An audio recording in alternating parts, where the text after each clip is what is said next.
Can you feel it, friends? The crisp sea breeze, the smell of salt in the air, the brine and barnacles and splash of the ocean? Motherfuckers, we were about to do Surf.sim, the largest batch of encounters made available to Run and Bun gamers since the start of their runs. 6 routes. Oh yes, corrupted. This is new for me. I was going to say, Leica, you underestimate my viewers. Utility Dragon Hour. Lixie, what you don't understand is that you once again played a critical role in us clearing Flannery's gym. You even got a kill along the way. I need you to post the VOD instantly finish because the climax of it. Okay. Leica, you're right. I do need to finally upload the VOD, and I am sorry. I'm just gonna have to upload it in 2 parts, and it's fine. But yeah, yeah, no, Lixie, you were actually, a critical member of our team for, clearing Flannery because you are immune to ground type attacks and could survive Stone Edge without taking a lot of damage. So thank you for that. It's true. The Utility Dragon is only going to get stronger for our team the further into the game we get. But yeah, we have 2 fights we have to do first, though. So let's not jump ahead of ourselves. But if we can clear those 2 fights, which odds are that we probably can, 4 heart scales. I believe it's 2 rare candies, or maybe just 1. Either way, 4 heart scales is the main thing, and 6 encounters. Potentially more, maybe. I don't think more. I know that there are 2 routes that I've delayed. So regardless, let's hop over to the calculator and get that figured out. With contemplation, I shall darken the clear skies above with my sacrifice. Sanguinate my carnal blood upon this earth. Tears of the God, you're extra, Lixie. Love that for you. But yeah, also, notably, we successfully heisted Flame Orb without any issues. So, we have to calc 2 fights here. Beauty Joanna and Sailor Dwayne.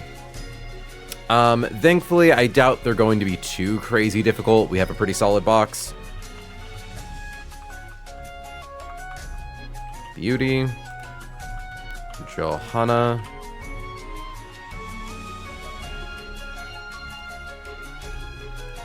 Notes.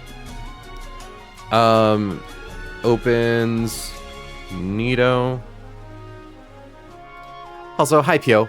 Also, hi Leica, hi Rose, and of course, hi Hannah. Sorry, I haven't been doing my proper acknowledgements. Forgive me, chat, for my transgressions. So, the nice thing about this fight, Sheer Force Black Sludge Nido Queen with lovely kiss and toxic spikes. Ew, ew, ew. And it's fast, too, and it gets 1-hit KO'd by Garchomp. That's Varley! But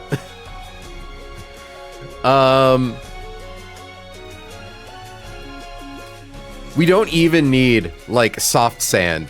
She just gets it at, like, minimum 102. It's kind of hilarious. Okay. So open with Gark. OHKO with Earthquake. Swap to Lapras could definitely get an Oko on us. Not Milotic, not Primarina, not Bruxish. Could be Serena, but both it and Lapras are slower than us, so it's going to be Lapras into Freeze Dry. What do we have that does big damage? Ooh, we get to use Talon. So we want to pre-damage Garchomp a little bit, so that way we always bait Freeze Dry instead of like Roar or Protect. And then yeah, Shell Armor leftovers. So swap to Lapper. Pre-damage Gark to... Hold on. 215 minus 204 is 11. Oh, duh, we just pre-damaged to 204. I'm a fool. Oh god, I just realized we crossed into the 200 HP threshold. To bound over the next world. Huzzah, off we go, Dimension Shredder. Another thing we have to keep in mind, though, is we do have to be really careful when surfing, because we need to understand how to move.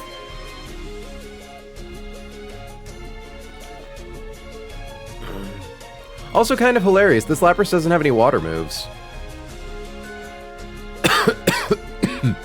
I'm just now realizing we can, like, fight it with Camerupt. But I want opportunities to use Lucario. It's been too long. So, we send in Lucario, we equip it with the Black Belt.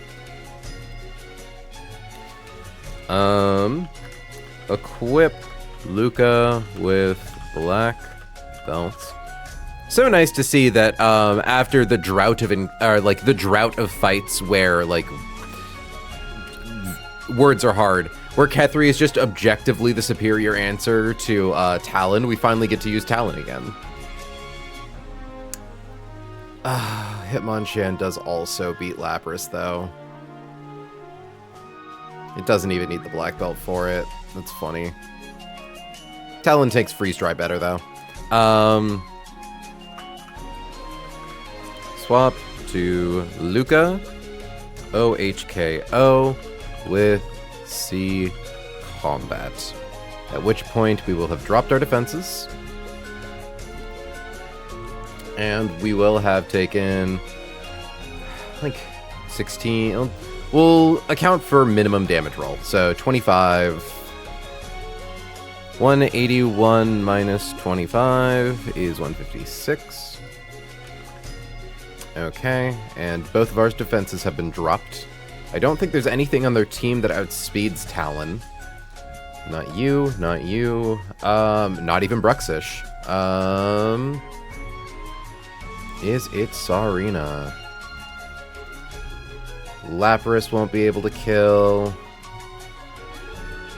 Primarina theoretically could. What's the highest roll Talon could get hit by on Freeze Dry? 45. So 181 minus 45 is 136. Special defense will be at -1. 142. Okay, so it's not likely, but it is possible we show kill to Primarina. So it's either going to be Primarina or Sarina. Definitely going to be Sarina. Ooh, actually, it would also probably be Bruxish before Sarina. Yeah, so it's never Sarina, actually. We could pre-damage Talon, so that way we just bait in, like, Melodic. Oh, hi, Cascadia.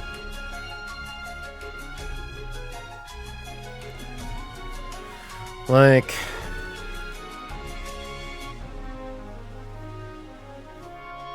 Aqua Tail, Dragon Tail, Rest, Coil.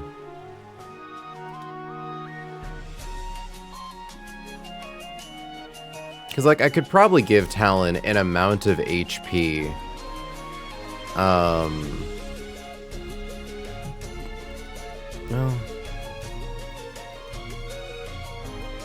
It's probably possible to set up a specific range to bait in Scald on Primarina.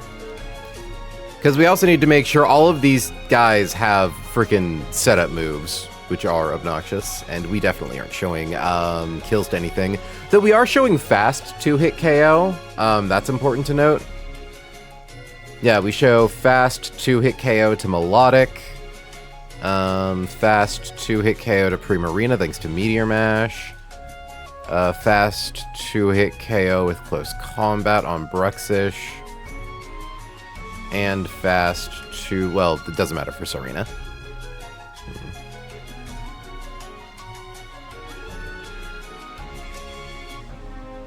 Because what takes an Aqua Tail and kills? Shock of all shocks, Roserade? Defense and special defense are not necessarily comparable. Noelle, can you one-hit KO this thing? Where are you? Only with Solar Blade.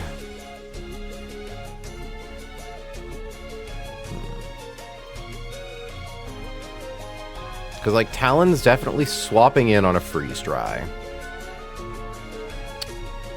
So... after -1 defense, we would need to show Melodic 76 damage or less. Does Coil have special setup AI because it's also an accuracy boosting move? I don't think so, right? Control F, Coil. I think it's only moves that can increase your speed are different. Yeah, okay. Coil's up there with, like, Acid Armor, Iron Defense, Bulk Up, Calm Mind.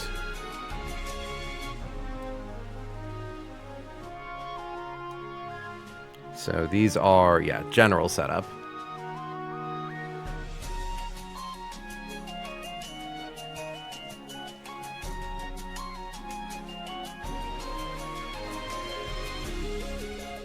The AI is slower and is 2 KO'd, yeah.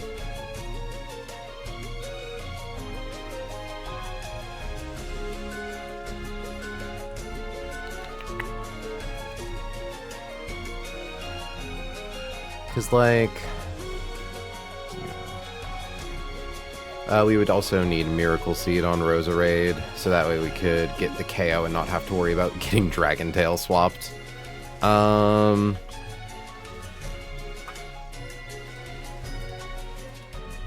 Okay. See, I think we just need to figure out, like... I just gotta do the math. Lapras is using Freeze Dry... at -1, or at -1 physical defense, we need to make sure that we have 76 HP or less. Where do I even write that down? I'll put it right there. So, add to that the lowest roll on Freeze Dry is 25. So, 76 plus 25 is 101. 3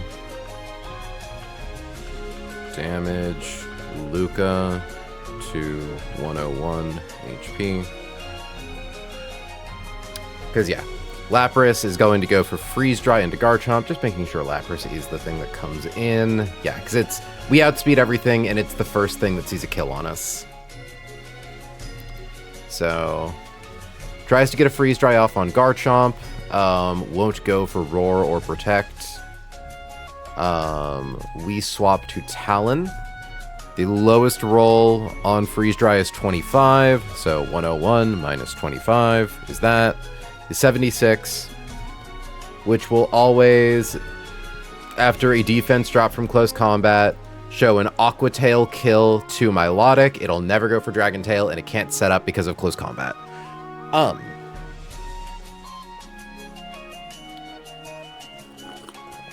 And the nice thing is that if for whatever reason it does go for Coil, that actually doesn't boost its special defense, so we can still swap to Roserade and kill it.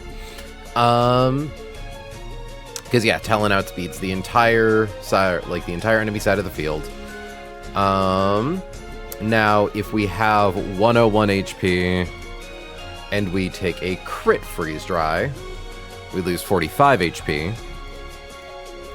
Drops us to 56. It's still Milotic, and it's never Dragon Tail. What am I confirming here? I don't believe Freeze Dry has a freeze chance, but I need to double check that. Runabun calc, or Runabun dex.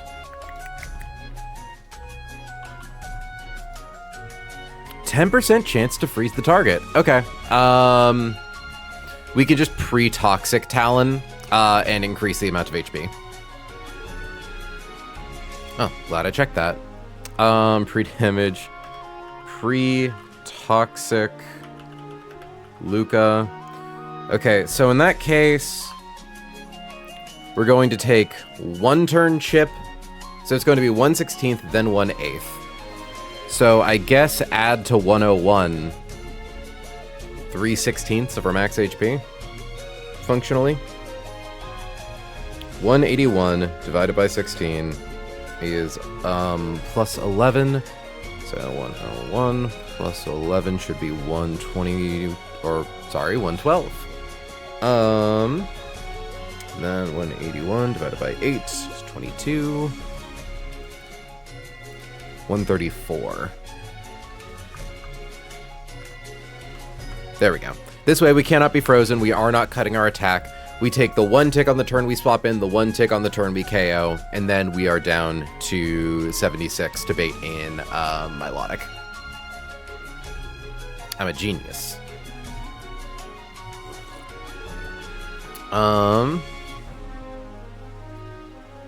Okay. So pre-damage Luca to that, pre-toxic Luca, equip it with Black Belt. Equip Rose with Miracle Seed. Swap to Milo.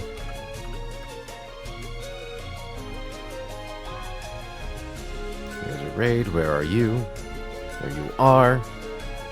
Milotic comes in. It's going to go for Aqua Tail. It's just a high crit move. I believe that's the only effect. Like, does good damage as high crit. Hold on a second. Run and bun Dex. Yep, no additional effect. And we don't have to worry about it somehow getting a Marvelous Scale proc. So, swap to Rose, OHKO with L Storm.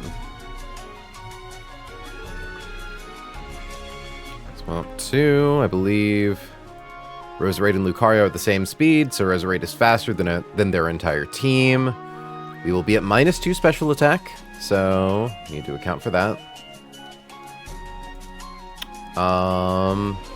Absolutely insane that a -2 Roserade with Miracle Seed still OHKOs Bruxish with Leaf Storm. That's fucking wacky. Which means we... Okay, so yeah, it's never Bruxish because we outspeed and OHKO it. It's gonna be Sarina doing triple axle, which is nice because no matter what damage we take, it's definitely that. Because yeah, we're never taking enough to bait in Primarina. Bruxish is too scared, so it's going to be triple axle Sarina. Swap to T-Sar. I think this is going to be Arcanine Flare Blitz time. It's gonna be Arcanine Flare Blitz time. Leaf Storm strong, really though. Swap to Arca. And I think we actually might be able to, after this, they send in Primarina, we swap back to Roserade and just use Leaf Storm twice. Because it'll reset the stat drop. Okay, swap to Arca. We outspeed, so we don't need to worry about held items. OHKO with F Blitz. I assume it's Primarina sees KO with Scald. I love that Lucario, Roserade, and Arcanine are all the exact same speed. 142, 142, 142. The fucking dogs, man. How good was Swim Sesh? We have yet to get to Swim. We are currently finishing calking up the fights in the Surf Shack. We did the first fight last night, so we have already gotten the Flame Orb. So yeah, Primarina goes for Scald into Arcanine. Hi, Roserade lives that. We need to give Arcanine the Hard Stone. Oh, well, it always goes for Scald. It never goes for Calm Mind, actually, so we don't need to worry about showing it a kill. Yeah, we're still shacking. So yeah, Primarina goes for Scald into Roserade. Could cause issues, like, if we get burned. Because I'm looking at, like, Protect, and it's like, yeah, if we get burned, we might take an amount of damage. We can just bring another guy to handle Bruxish. Like, probably Zoroark. Swap to Preem. Swap to Rose. OHKO with L Storm. Swap to Rux.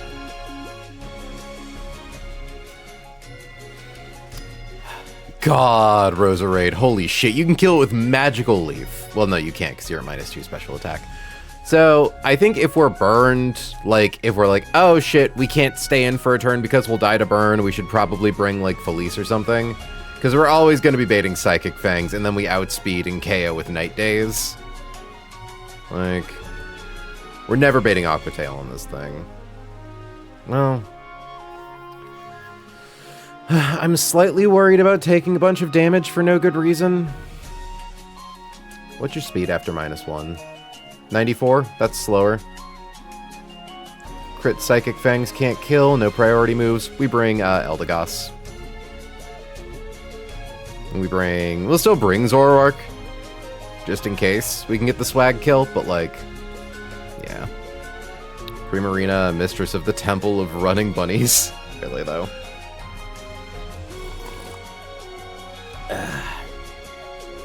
I've already got nicknames lined up for our Petalburg encounters. So swap to Brush. If safe. OHKO with L Storm. Otherwise, swap to Elda.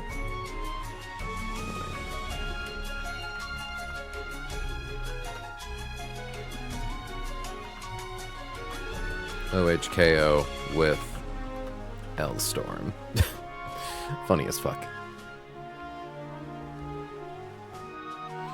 Kill 6 billion demons was good this week. Was this the, so I don't read KSBD, but like I do know about it. And I have heard that I guess the author decided I'm going to torment myself by spending a month and 4 to 5 months drawing a spread that has 1,000 dudes getting fucked up in it.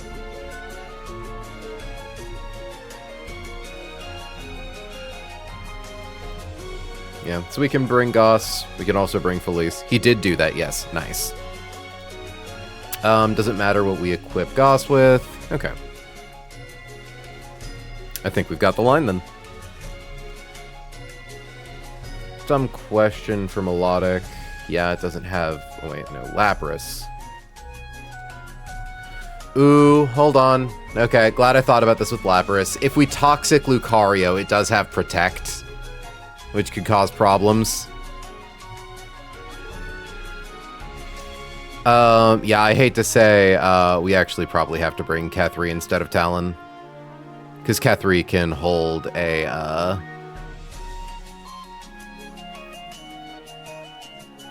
friggin' whatchamacallit. No, not really. Because it could protect the turn we swap in.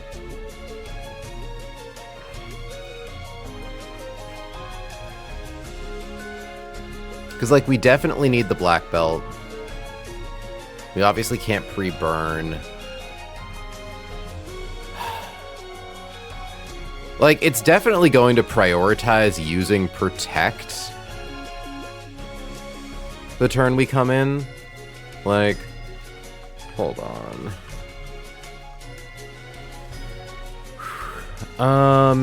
If the player mon is afflicted with status, +1 AI mon, so... Yeah, it's kind of hard to guarantee. That being said, though, I don't think we're at an issue, per se, with Talon's HP. Like...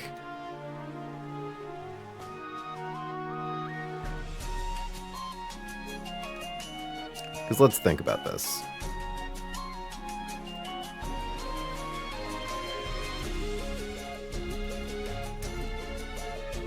Talon comes in, turn 1 Toxic. It goes for Protect, which is turn 2 Toxic.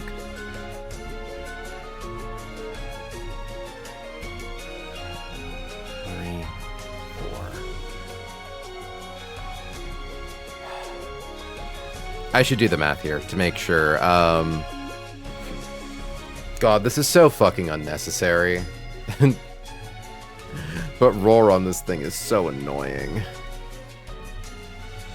And so is freeze dry.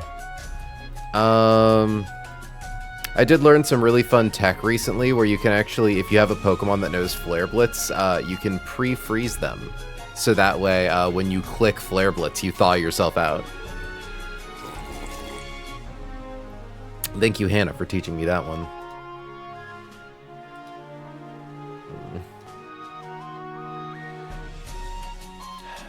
It's like, we need something that can OHKO it. Which of course is Roserade. But isn't Eldegoss. We can't risk a freeze dry into Torterra. What we could do is... No, because baiting Thunderbolt has the same issue as baiting freeze dry where we could get paralyzed.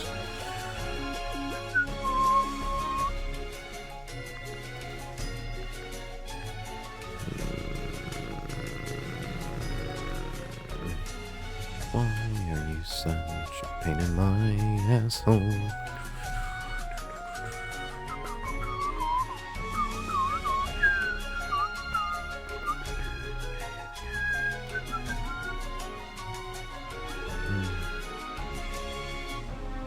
Okay, what happens in the line where we just bring in Roserade? We would have to pre-burn... Because at this point, we could bring a Pokemon to take Freeze Dry and then bait Thunderbolt, right?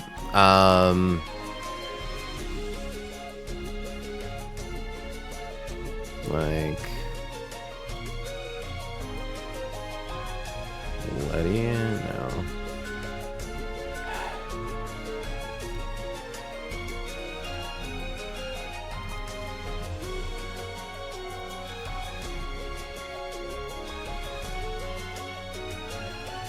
Okay, let me just do the math with Lucario.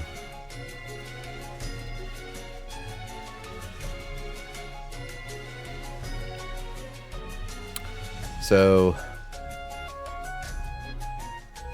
Because it never goes for Protect twice in a row.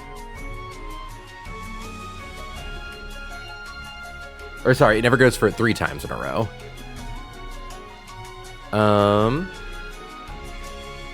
Yeah, if AI used Protect the last 2 turns, it never protects this turn. Okay. So...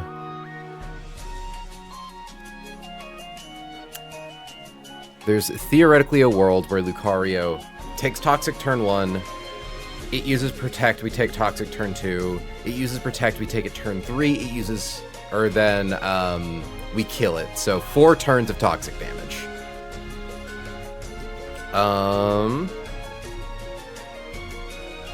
Which is quite a bit. So let's assume we have 134 here. Minus critical hit, high roll, freeze dry is 45. Is 89.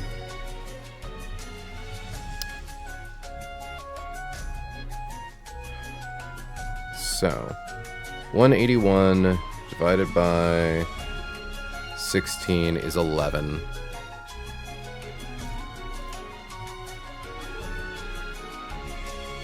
Eight is 22.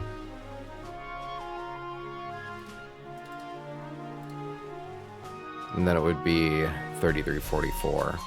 Yeah, we would die. Which is no good. Alright, chat, give me a second. I gotta use the restroom and then I'll come back up and continue calcing this.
I return. Oop. So I'm wondering, this is just to guarantee my Lodic comes in. Like, if we take a little too much damage, we bait, like... We bait Scald on Primarina, which is the same thing we would swap Roserade into anyways. But then at that point, Roserade would be at -2 special attack. I think it would still bait... Oh, that's defense. Special attack -2. It would still bait Triple Axle from Sarina. It's like maybe a very small chance we bait Knockoff, which means we could just not give Arcanine a held item, because we don't need to worry about it having a held item for baits later. Assuming we then KO Sarina with Flare Blitz, they're going to send in almost certainly Milotic. It's either Milotic or Bruxish. Bruxish goes for Aqua Tail, at which point we could definitely use Eldegoss. And then bada boom, in comes Milotic. Doesn't really matter what moves it goes for. We can swap in Roserade and kill. Now let's assume Lucario's out, and instead of baiting that, we bait in Bruxish. Also baits Aqua Tail or Psychic Fangs. Right, because remember, defense is at -2 as a special defense. Yeah. Oh, hold on. Okay, so we always bait in... Oh, wait, not -2, -1. Yeah, so 78, 96. So we always bait in Bruxish before we bait in Sarina. But I think if we do the pre-tox from full HP to avoid anything, we probably always bait Primarina, right? Like... Okay. Lucario's 181 HP. It comes in on Lapras. We are pre-toxic. Turn 1, we get hit by critical hit Freeze Dry. Critical hit Freeze Dry is 45 damage. Drops us to 136. We lose 11 HP from Toxic. Turn 2, it goes for Protect. We lose 22 HP from Toxic. Turn 3, it goes for Protect. We lose 33 HP from Toxic. Turn 4, we secure KO. Yeah. Any situation... Or yeah, now we lose 44. We have 26 HP. So that should be fine. If we bring Lucario in with full HP, it should be able to beat Lapras. And then it's either baiting Milotic, who we already calced for. It's baiting Primarina, who we already have figured out, because of the minus to our defenses. And then if it's Bruxish, we just use Eldegoss. Just making sure we already figured that out.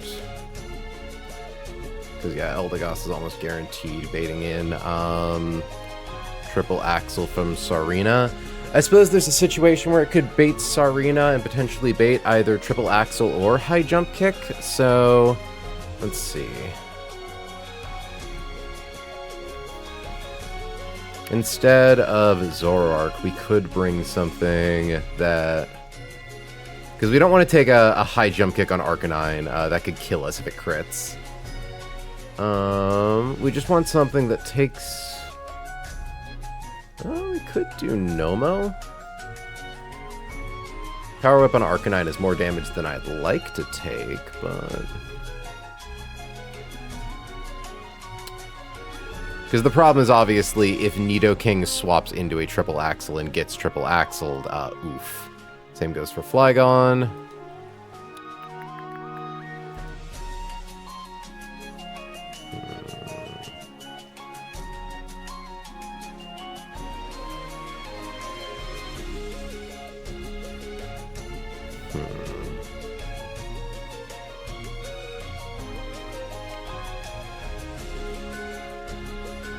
Yeah, no, because we're never baiting in. That's right. Okay, sorry. So let's look at pre-toxic Lucario in the situation where it takes the least possible damage from Lapras. So lowest roll freeze dry plus 2 ticks of poison. We have 181 minus 25 minus 33 because it's the 2 turns. Drops us to 123. At -1 defense, -1 special defense, that baits in Scald from Primarina. So yeah, we never have to worry about Bruck's second. So, in comes Primarina. Let me just putz with our notes to note that we do not pre-damage Lucario. So, in comes Primarina, goes for Scald, we do the thing. With Roserade. Roserade always baits in Sarina because Sarina always sees kill. To do Arcanine. Bait in probably Lapras, or not Lapras, Milotic, Aquatail. We bring in Roserade to do the thing. Yeah, we're good. We're fine.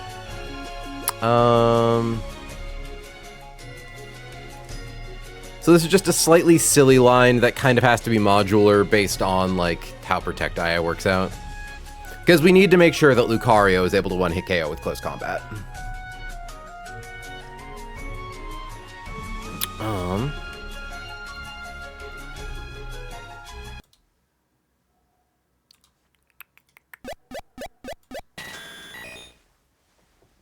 Thank you for your patience, everyone.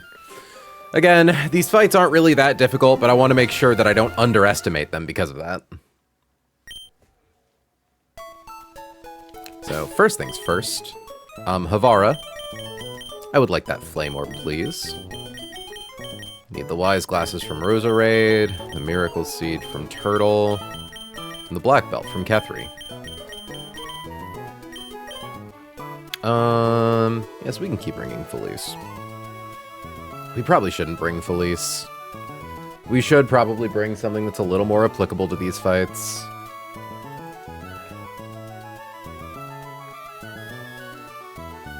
Kind of hilarious how well Torterra faces off into Milotic. That's just Sawsbuck. We'll bring Sawsbuck.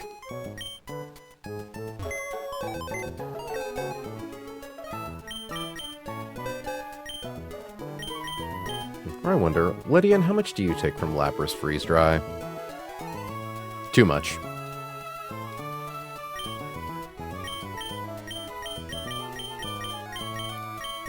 Yeah, no, this is just like a really annoying stall team that opens with a Nidoking that loves to use Toxic Spikes turn 1, or loves to use Toxic Spikes turn 1. It's just kind of frustrating. Or at least it would be if we didn't have the best answer in the biz.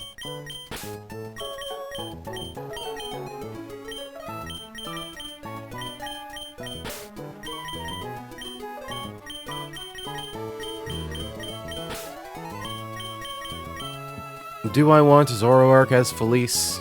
Or, Felice in as our last one? Because we know that Eldegoss always beats Brux.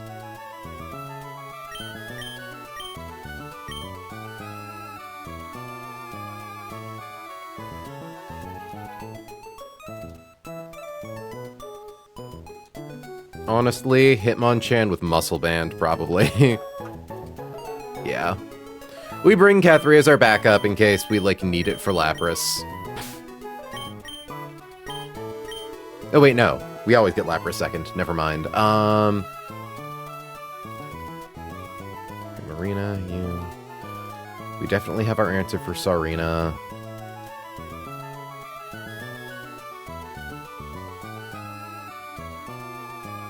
I'll take Gyarados. Because Gyarados with Wide Lens actually can just swap in on Sarina and solo it if we need to. And I think that's the only thing that could get kind of weird is if we end up baiting random move on Sarina.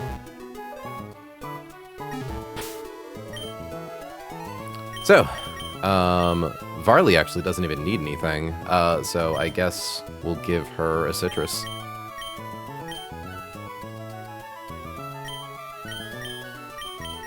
just in case we somehow end up needing her for something else. Talon needs the black belt.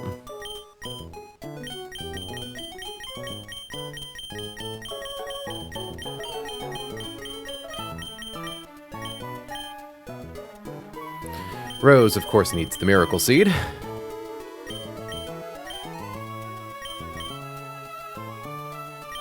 Hamilton needs nothing. We don't give Hamilton anything.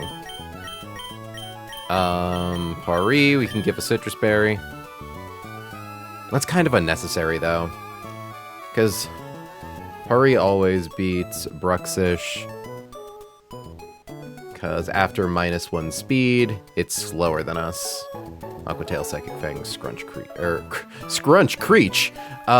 Crunch Screech. Okay, good.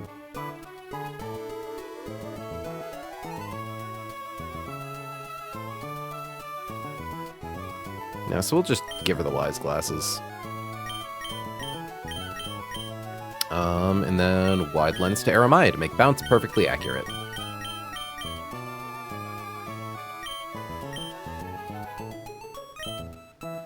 Now we just gotta step outside. Scripting. Load recent script. So we are going to pre-toxic slot 2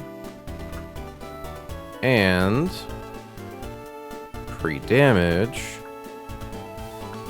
slot 1 to 204.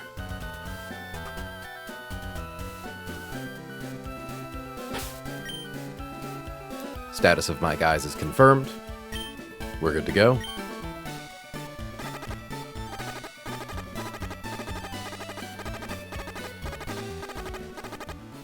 We are specifically fighting Beauty Johanna. Or Johanna. Thanks, Hannah.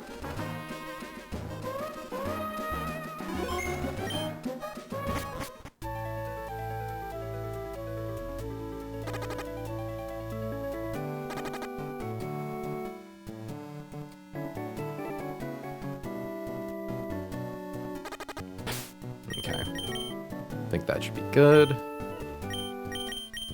Want to make sure that Talon has as much HP as possible.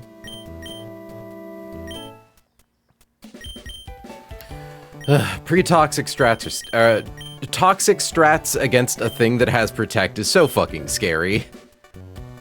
I do not like it.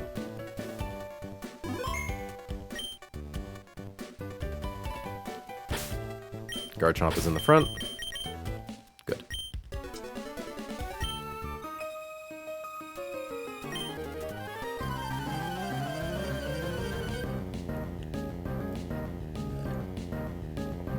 Okay. Say hello to Beauty Johanna. First thing up is Nidoqueen that has Toxic Spikes and Lovely Kiss. It wants to set up on us. We just want to use Earthquake. Does a minimum 102%. Critical hit, because why not? Crit mattered. Now, because of our pre-damage, it should always be Lapras into Freeze Dry.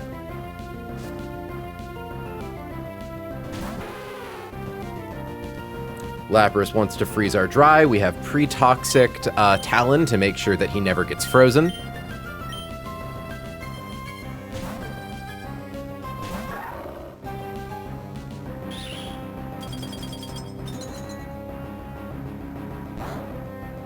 Critical hit. Glad we calced for it. Youch, my dry. So we take 11 damage. We will next turn take 22, then 33, then 44. Eventually, this Lapras won't use Protect, and we will kill it. It's going to use Protect this turn, for obvious reasons. We are toxic.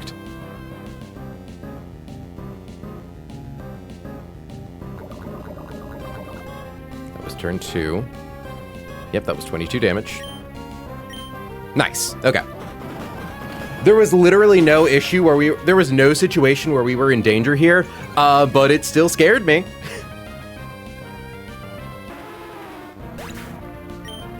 I think we bait Milotic because Toxic's gonna drop us below 76.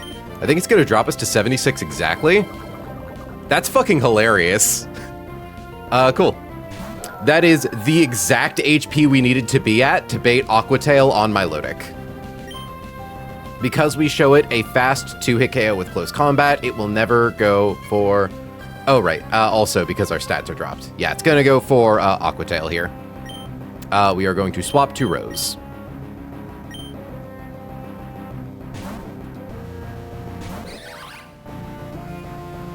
Miss. Love to see it. Thanks to Rose's incredibly high special attack stat, plus the Miracle Seed, Leaf Storm is able to one-hit KO Milotic.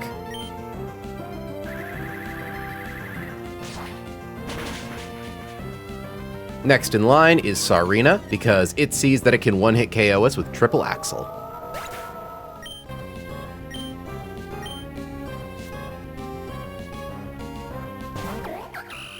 Because it also sees that even after having our special attack stat, Rose can still one-hit KO Bruxish. So yeah, because we're at full HP, it's always Triple Axle here, which means we are safe to send in Hamilton.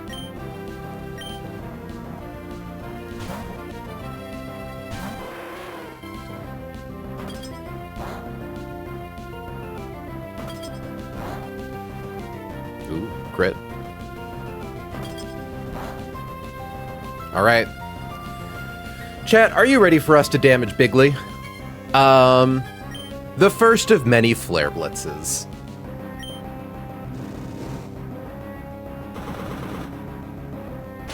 We don't take any recoil. Just get a clear base 120 fire type attack with no downside.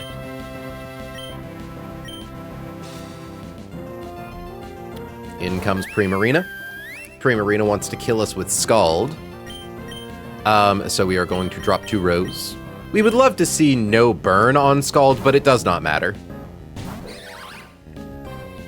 Rose is a killer, you see. Burn's a 30% chance. It was bound to happen.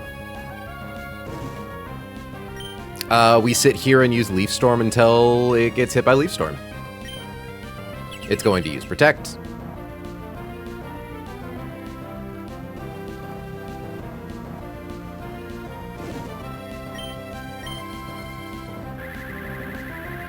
We save exactly 1 for Bruxish. Our special attack is dropped by 2.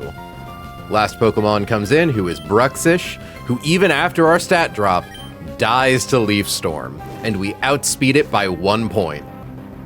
It has Aquatail, Psychic Fangs, Crunch, and Screech. No priority moves, it's just gonna get bonked.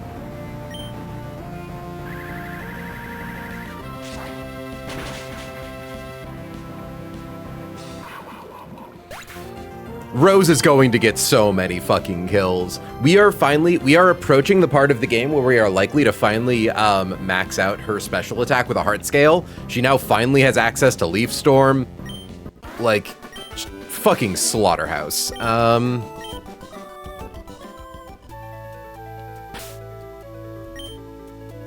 Okay. We can run Talon back to the Pokemon Center. Now all we gotta do is beat one last guy. But yeah, no, it's nice. We finally have our, like, delete button moves.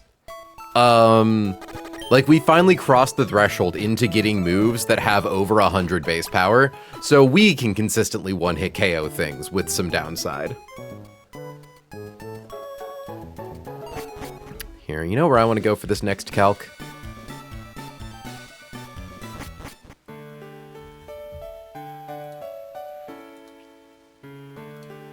Okay.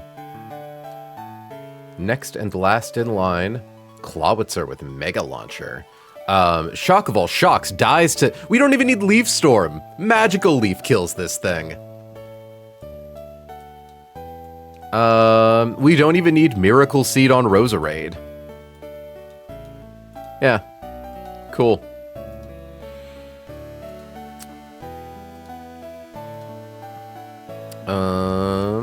Given part of this is also that we have a very severe level advantage on the guys here, so we just, you know. Sailor Dwayne.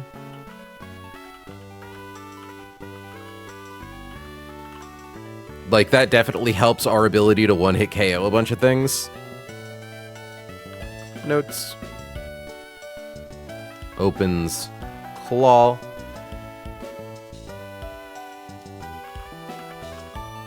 Open with Rose. OHKO with M Leaf. Swap to I'm gonna guess Gyarados? No, not Gyarados. Definitely not Barbaracle.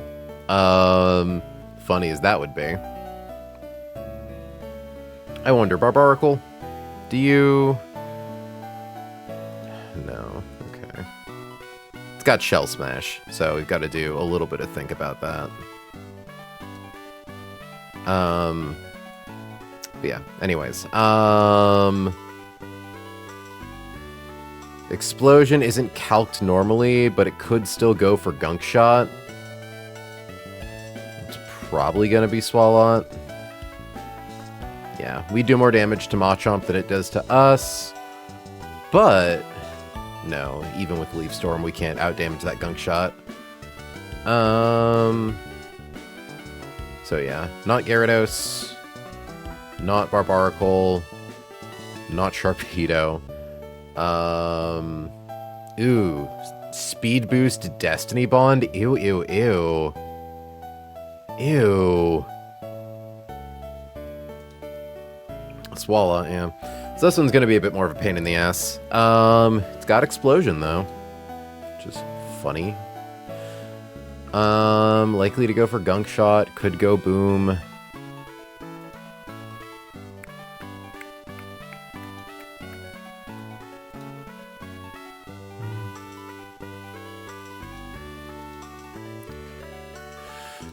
Because it's like Varley lives all non-crit explosions and dies to crit explosions. Steelix... Steelix does have Earthquake. We can even use Screech, so that way we drop its defenses. Like, because Roserade's in... It could go for Curse turn 1. It's entirely possible. And that gives it, what, a +1 to its defense, a +1 to its attack? Don't like that. But if we give Steelix, like, a Citrus Berry, we use... Because all we need to do is, like, 1 Screech to set its defense to -2, and then we one-hit KO with Earthquake. Because it won't use Curse after we come... Oh, wait, no. No, it can keep using Curse.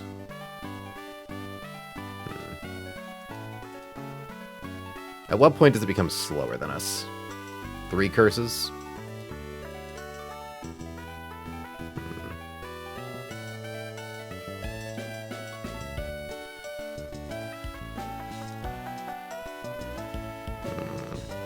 I could pre-damage Roserade, so that way it always baits. Well, we couldn't always bait Gunk Shot without then always baiting in Gyarados second.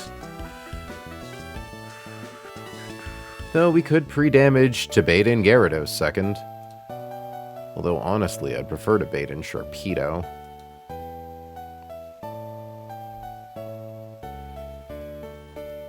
Because, like, theoretically, the play is to get in Roserade. Well, oh, wait. Can we handle Sharpedo the same way we handled Houndoom? Yeah, we can handle Sharpedo the same way we handled Houndoom.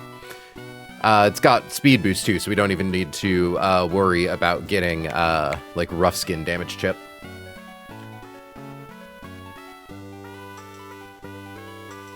Man, Hitmonchan's a really cool guy. Okay.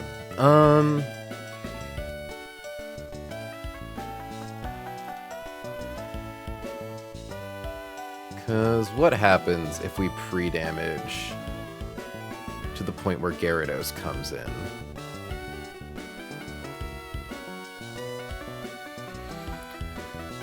We would need to make sure that either our answer is ground immune or sorry, like para-immune, or...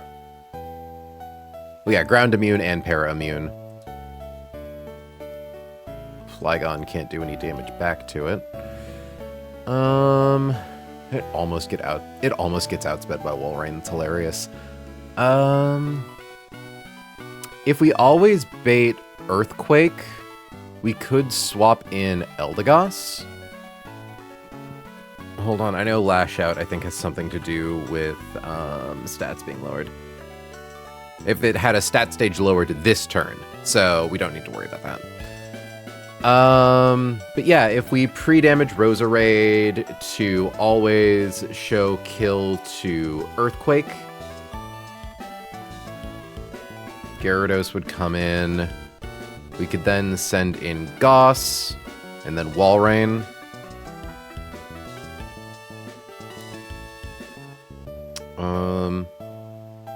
As long as we give Walrein like a Cherry Berry. So swap to Gyar.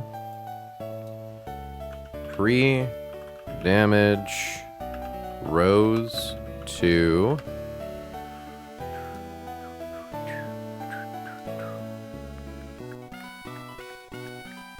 Making sure this thing doesn't have any priority moves. It does have Aqua Jet. So we want... That makes it awkward. Because it's always going to go for Aqua Jet turn 1.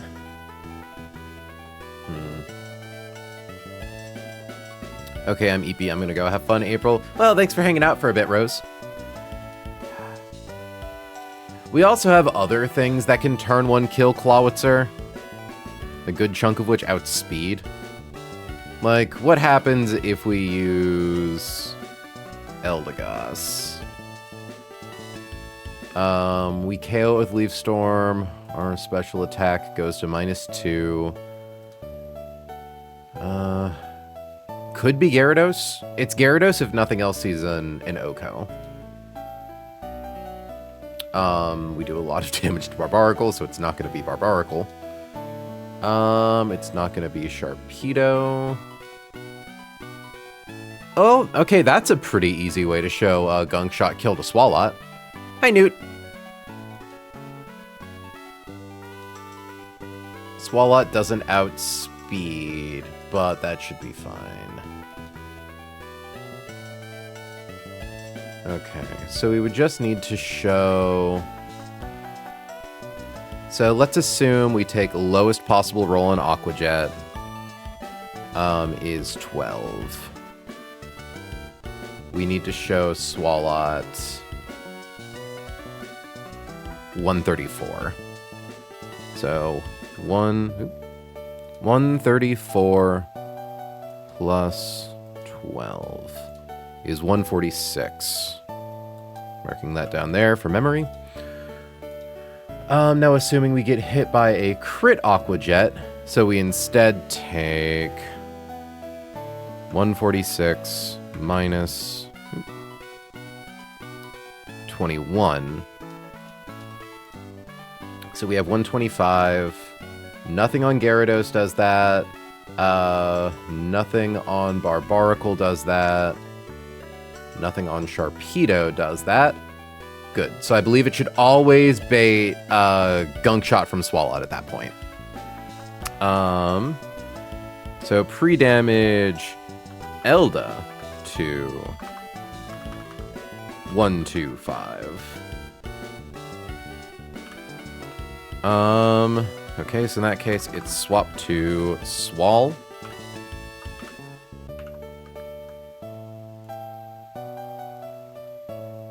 Dictionary. So yeah, it goes for Gunk Shot, which is a free swap to Steelix. Assuming it uses Curse turn 1 and we use Screech turn 1, its defense will be at only -1 stage. However, we need to consider... Yeah, because once we show a slow kill to it, which we do after a single Screech, it can't go for Curse again. So at which point it could go for a +1 explosion. Crit, does at most 56% to us. Don't need to worry about Earthquake. So even though we're slower, because I was thinking about like, oh, what if, you know, we go for Earthquake, but it uses Curse that turn and then it boosts up, but no, it can't do that because we're showing it slow one-hit KO. Swap to... I love having the brute force option for boom guys, where it's not show it kills, it's just like, oh yeah, just like bring in a guy who can live the explosion, dumbass. Why haven't you been doing that?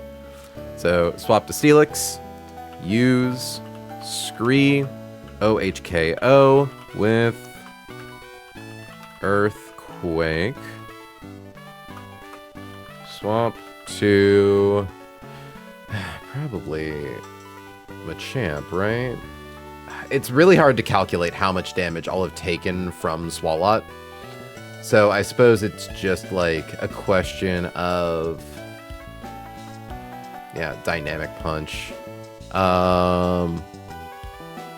What, like it's hard to live an explosion? So let's see. Probably not going to be Barbaracle, because everything outspeeds us. Oh shit, it's actually probably going to be Sharpedo? Maybe? Because, like, critical... Okay, good. Kethri always lives critical hit Hydro Pump. Because, like, Steelix swaps it on Gunk Shot, and then it's a question of, do we get Curse turn 1 into Earthquake or Explosion, or do we get Earthquake into Explosion? Our HP, I think, is going to be low enough to where we're probably... It's really hard to predict, right? Like, the nice thing is it's definitely never Barbaracle, and it's definitely never Machamp. So it's either Gyarados or Sharpedo. The nice thing is that Sharpedo always gets answered by Hitmonchan no matter the situation, because it doesn't have a Rough Skin. So...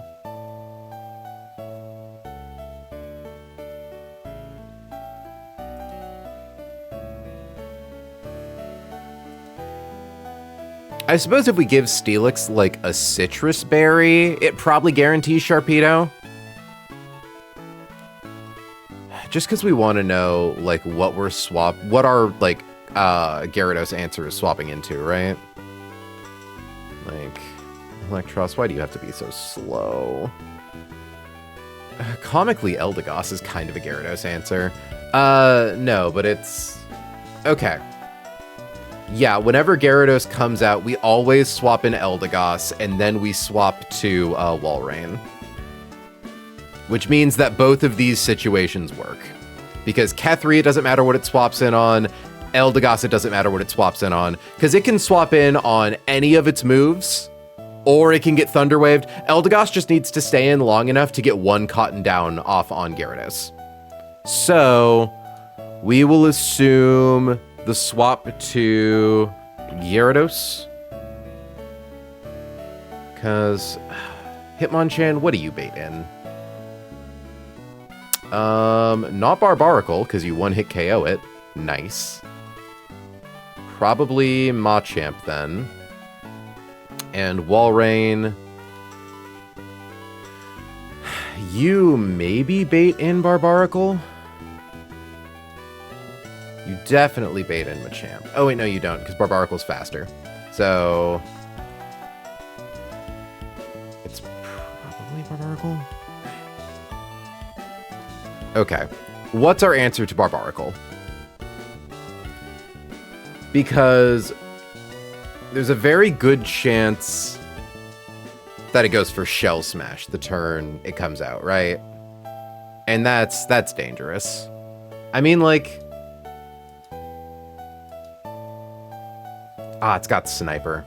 Okay, that makes sense.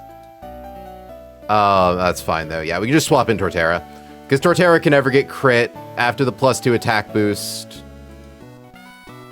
Yeah, we always kill it with Giga Drain. Okay. So we always have an answer to Barbaracle and Torterra. And then what's our Machamp answer? Talonflame, probably. Shockingly not Talonflame. I mean, we could make it Talonflame. But we need to make sure that we aren't swapping into a knockoff. So probably not Talonflame.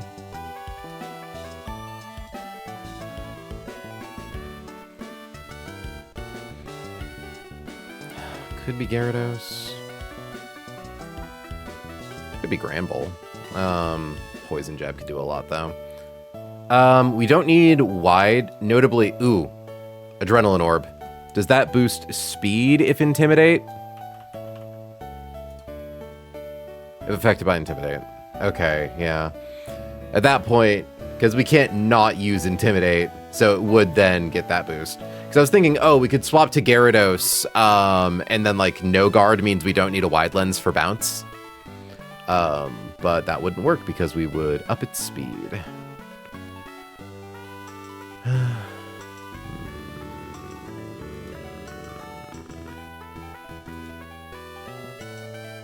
Torterra also kind of beats Machamp in the 1v1. But we need Torterra to be sure to be able to, like, if Machamp comes in before Barbaracle. That's right. I forget No Guard lets you get hit while you're in the invuln state from Dive or Fly. Funny as hell.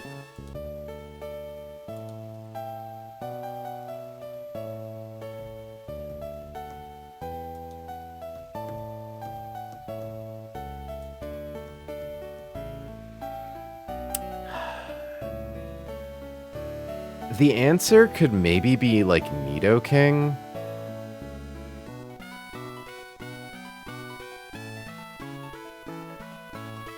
Like, Nidoking always baits Dynamic Punch. It just needs to, like, if it has a Person Berry, but if it comes in on a Dynamic Punch is the annoying thing. Because we always hit with Gunk Shot. Yeah.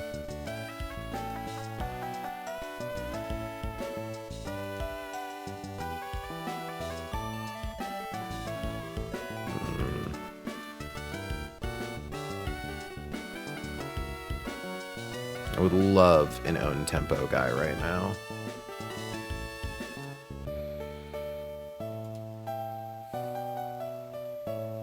Roserade kind of takes all of its moves well. I suppose the situation is like being able to survive the move you swap in on and then not bait Dynamic Punch.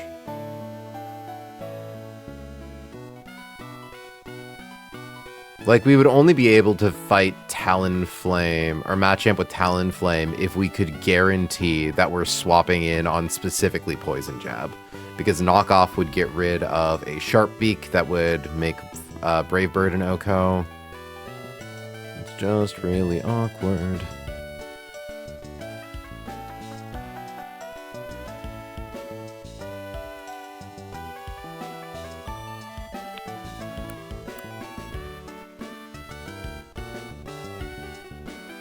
Machamps with Dragon Punch are annoying enough that Shield Dust on Vivillon doesn't feel like a strict downgrade to Compound Eyes, just mostly funny as hell.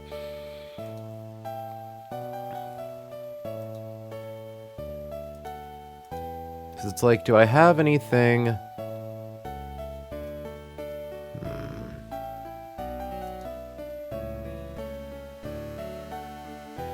Okay. Our answer to Gyarados is Eldegoss and Walrein. Our answer to Barbaracle is Torterra. Yeah, Torterra always baits Deep Punch, unfortunately. Even with held item. Our answer to Sharpedo is Hitmonchan.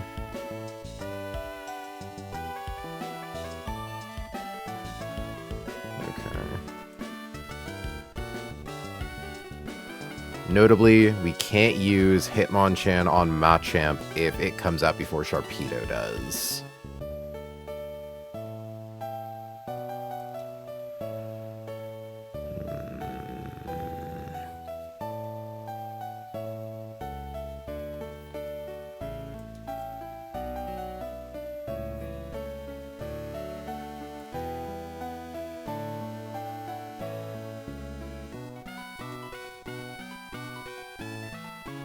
It's like, I wish I could get in Roserade to, like, just use Toxic and then send in Torterra or something, but... Stone Edge does so much. Oh, wait, are we not using Garchomp for anything else currently?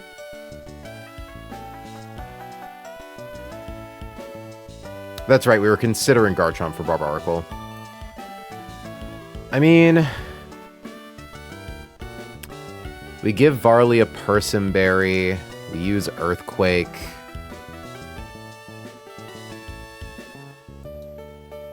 Kind of doesn't... Yeah, like, if we get hit by... But all of our other guys probably bait D-Punch, don't they?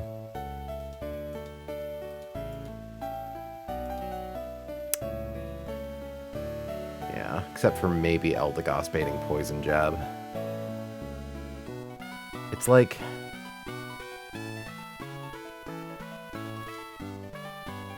My thought is, like, Ledian.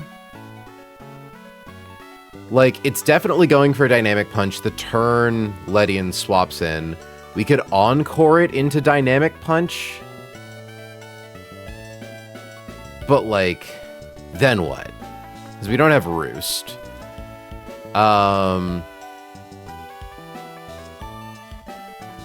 Because, like, if we could PP stall it out of Dynamic Punch, Torterra beats this thing in the 1v1 handily.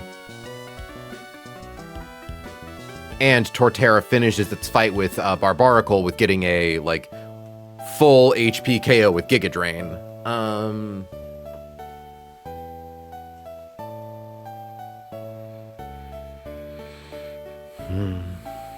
Because I believe D-Punch has 8 PP.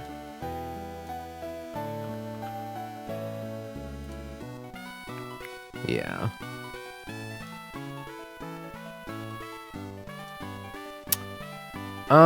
Yeah, because we don't have room for both Ledian and Gyarados. What happens if we use Torterra to fight Clawitzer? We could actually beat Clawitzer with Torterra because... Oh, wait, we show it slow kill, though, so it wouldn't go for Aqua Jet. I was like, oh, we could sit there and just keep using Giga Drain. No.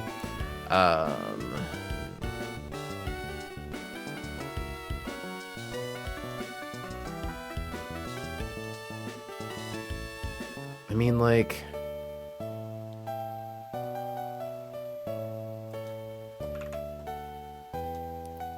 The Grand Bull's too slow. We would need to specifically get a hit on Eldegoss or something to drop. Oh, but even then, it has Adrenaline Orb. You big bitch. You big stinky motherfucker.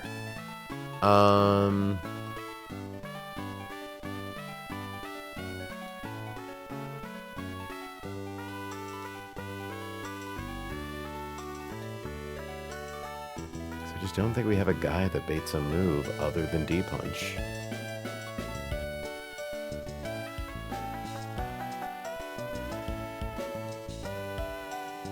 Camerupt baits it. Talonflame baits it. Again, Ledian can lock it in. That's kind of all it can do. And we can't really risk using Ledian to Encore Poison Jab or Knockoff for obvious reasons. They would kill us.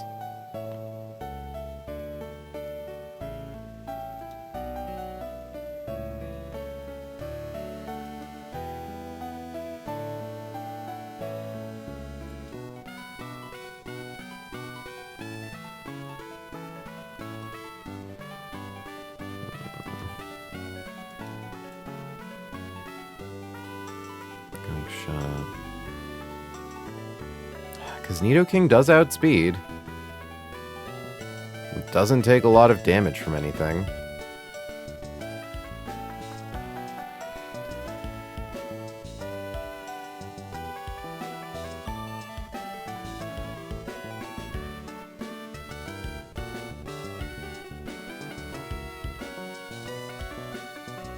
Depending on Torterra's HP, it can kind of swap in and out of D-Punch.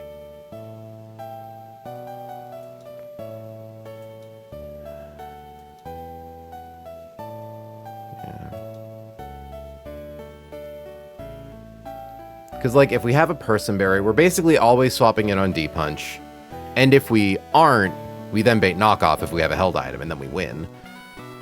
I think the answer might just be to bring Nidoking and kind of figure it out, unless I can do some roll compression. But I need a very specific guy to be able to beat Sharpedo. I need a very specific guy to be able to beat Swalot. Yeah, my only answer to Gyarados with Steelix is Boom.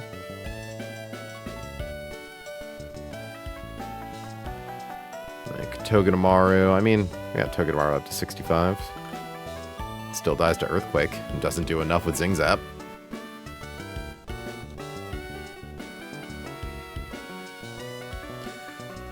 In theory, after... Because... What is Eldegoss bait? Lash Out. Yeah, it's always Lash Out. Which Walrein takes a lot less damage from.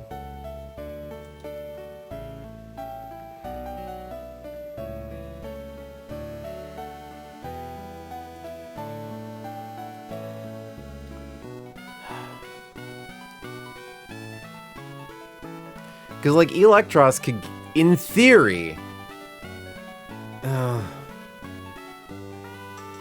it doesn't even outspeed Machamp, actually.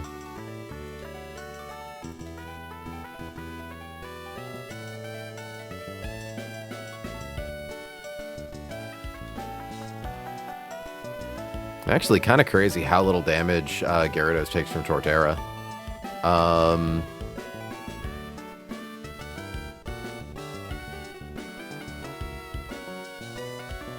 Actually, does it become slower? No, it would need 2 ticks. But of course, Waterfall can flinch, and it does a lot of damage with it.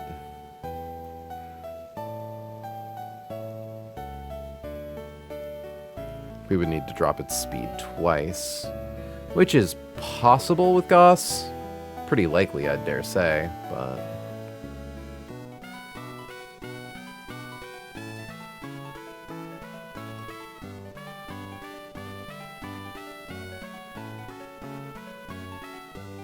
Okay.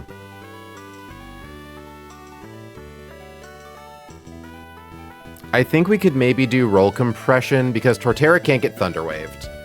Eldegoss, if it holds a Citrus Berry, should be fine taking 2 hits from Gyarados because a single hit never does more than 50% of our max HP.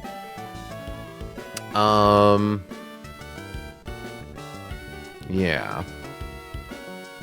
Like, let's assume we took the highest roll Aqua Jet off of Clauncher. So we started at 125 and we lost 21 HP.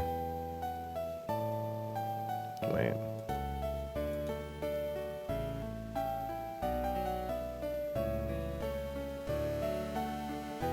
Hold on, that's not right. The lowest roll on Gunk Shot is 134. So it should be 134 plus 12 is 146. 146 HP.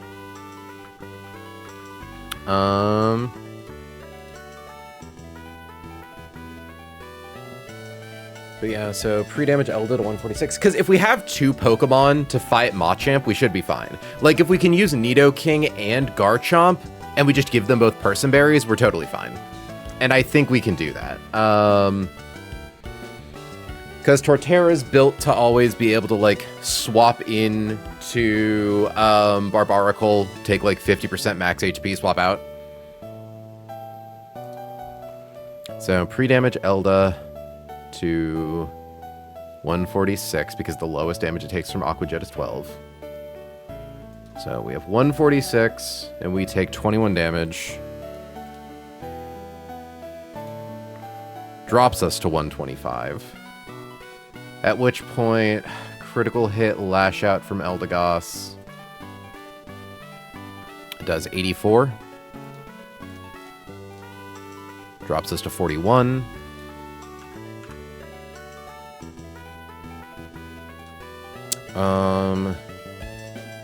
Plus Citrus Berry, 170 divided by 4 is 42.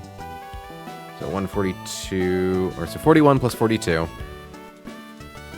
is 83. Okay, so in theory, if Eldegoss gets crit 3 times and they're all high rolls, it could die to Lash Out. Maybe.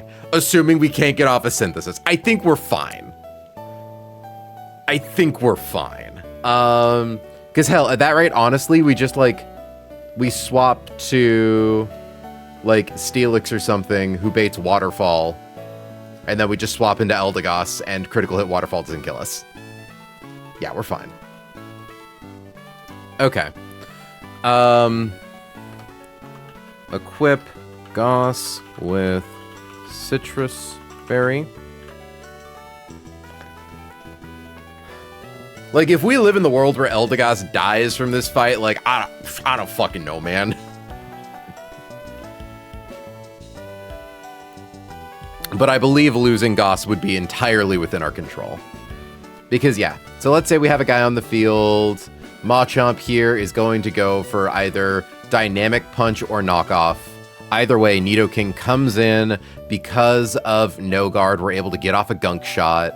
It's then probably going to go for Dynamic Punch. We swap in Garchomp, who also has a Person Berry, take a Dynamic Punch, KO with Earthquake. As long as we have 2 Pokemon, we can deal with Machamp. Okay, so swap to Yar. Swap to Goss. Spam Synthesis until... Do I actually need a Citrus Berry? I'm wondering if I want Citrus Berry or Cherry Berry. Because Steelix will be on the field. Gyarados can't go for Thunder Wave into Steelix. Oh, well, actually, it's kind of hard to tell. Yeah, we do Citrus Berry. That's right. There isn't necessarily a guarantee. Yeah, hold on.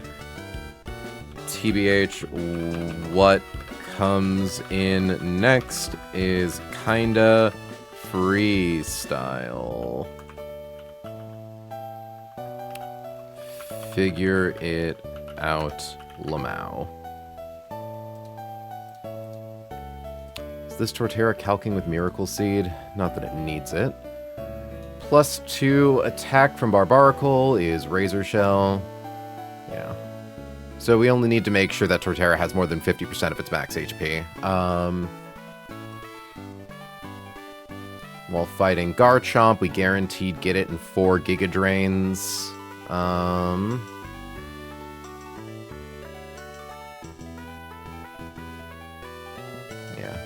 we can synth up. I'm wondering if this is a Miracle Seed fight or a Lepaberry fight. I think it's a Lepaberry fight. Just to make sure we can use as many, like, Synthesize as we need. Because we always get the one-hit KO on Barbaracle with Giga Drain. Equip Turt with... Yeah.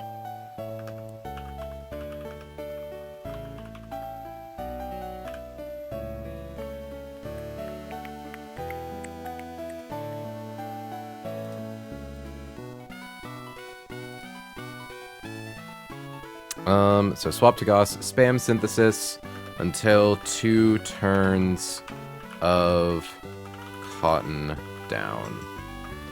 Swap to Tort, use Synthesis, use G-Drain,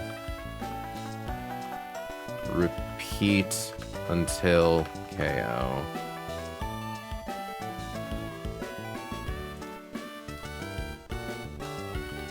Swap to Barb. Swap to Tort OHKO with G-Drain. Swap to Sharp. Swap to Keth. Use F out, not Keth. Swap to hit him.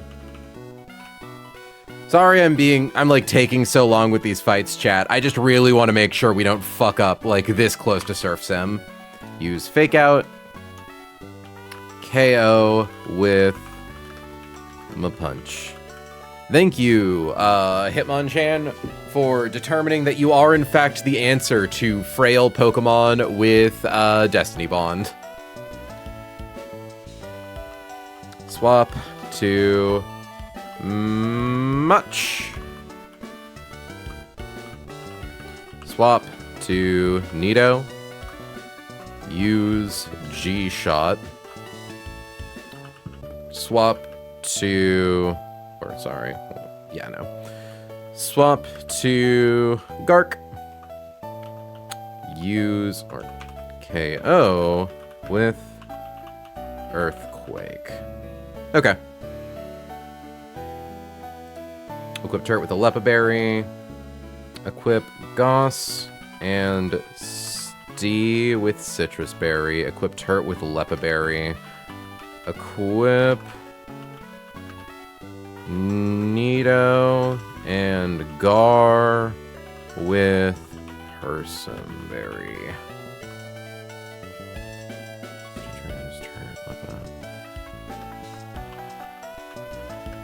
Equip hit him with... I don't think it matters what we equip Hitmonchan with. It 1-hit KOs with Mach Punch, crazy style. There's no reason... There is no reason. Because it does not matter what move these Pokemon go... Like, any Pokemon goes for into Kethri.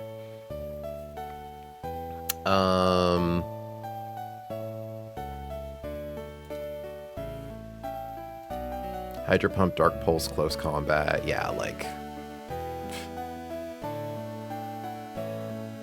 So I guess equip hit him with... So we want to make sure we can't accidentally 1-hit KO with Fake Out. Funny as shit. Okay, with whatever. Doesn't matter. Alright, kids. Calcs are done. Cook's done. Food's ready. Oh, hold on. Also, sorry, this is no longer open with Rose. This is open with Eldegoss. Garchomp. Steelix. I'm sorry, chat. I like doing Smash announcer voice. It's fun.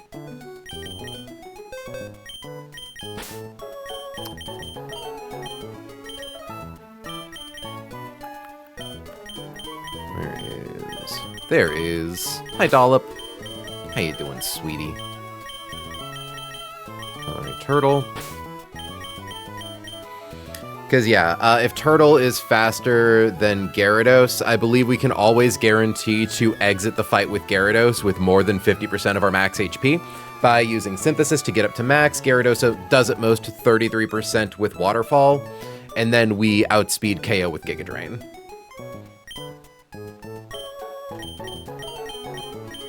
Luigi.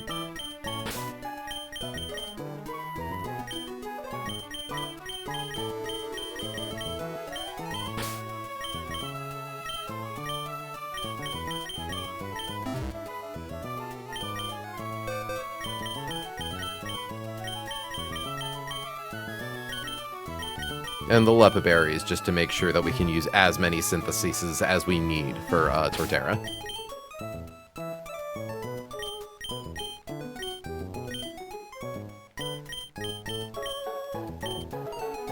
So I'll give a Lepa Berry to Turtle. Give a Citrus Berry to Pari. Give a Citrus Berry to Dollop.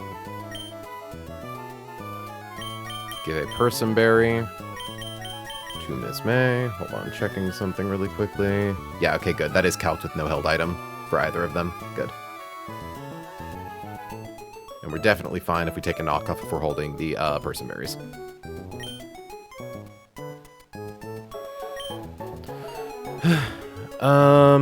Honestly, we'll give Hitmonchan an emotional support Oranberry. Just a little Kethy snack.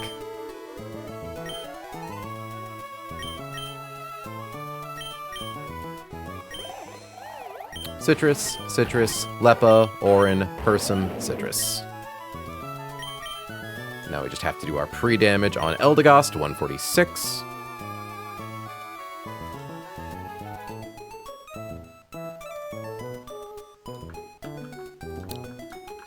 1, 1, 4, 6. What did I do wrong? Ah. Did I double space? No. There we go. Hashtag my berry. Cool. Just making sure. Lowest roll, gunk shot into Eldegoss is 134. Lowest roll on Aqua Jet from Clawitzer is 12. It never sees kills, so it always goes for Prio move. And we don't need a held item to kill a Clawitzer.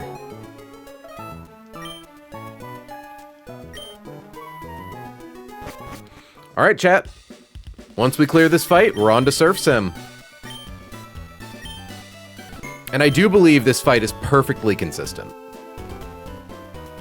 It's like... Or sorry, it's watertight, there is no risk. It's not necessarily consistent because we don't know who swaps in when after Swalot, but that's the only thing. Last check. Citrus berry, Lepa berry, Oran berry, person berry. Glad I checked. I gave Arlie a citrus berry. No, person berry. Wouldn't have necessarily been the end of the world. Hey, 2 monitor chatters, tab in. Thanks, Dagger, man. Alright.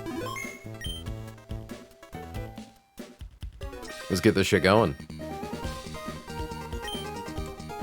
I'll find no hotter trainer than him, matey. He, mate, him, big man, sailor man, mate. In comes Clawitzer, in comes Eldegoss. Eldegoss one-hit KOs with Le Storm. It goes for Aqua Jet. We want to see no crit. No crit.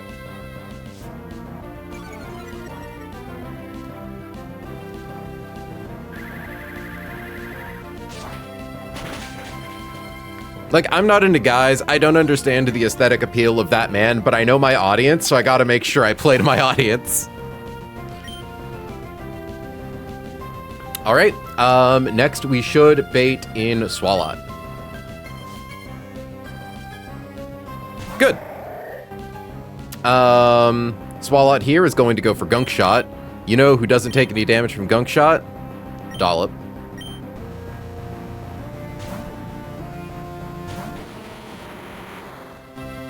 We pre-damaged to make sure it went for Gunk Shot and not Curse. There's just a chance it booms on any given turn. It's likely to go for Curse turn 1, though, or it could also go for Earthquake. We would actually, I think, like to see it go for Curse. I think that's where we take the least damage.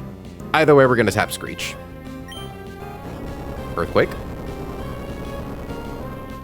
Not a big fan of buff dudes. Buff women, though, A+. All right. Swalot's defenses are dropped, so at -2 defense, this thing takes 140 damage from our Earthquake.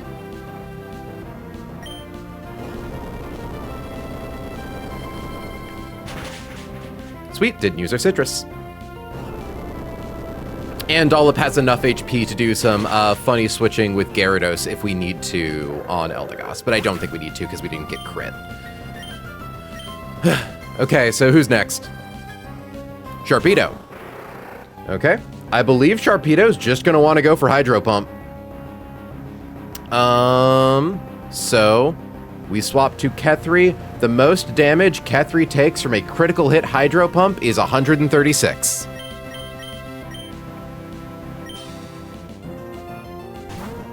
Come on, Kethy. Dark Pulse. Huh. I mean, that's fine. Dark Pulse does less damage than Hydro Pump, but what? That's fine. It gets speed boost. We don't need to worry about using Fake Out because we have Mach Punch and that kills. So yeah, just check this shit out, chat.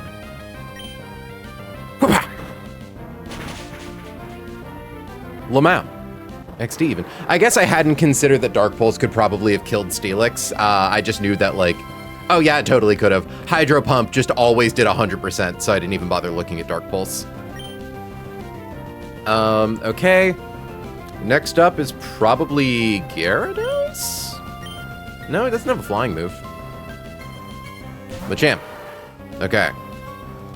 At our current HP, Machamp wants to go for Dynamic Punch. We are going to swap to Miss May.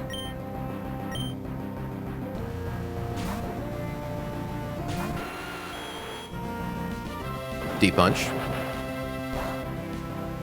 We get confused, but that's fine. We have a Person Berry. This thing has an Adrenaline Orb, so it boosts its speed if it gets intimidated. And its ability is No Guard, so moves can't miss it, and it can't miss moves, which means we get to click Gunk Shot. Cool-ass animation. Yo! Can we get a Poison? Aw.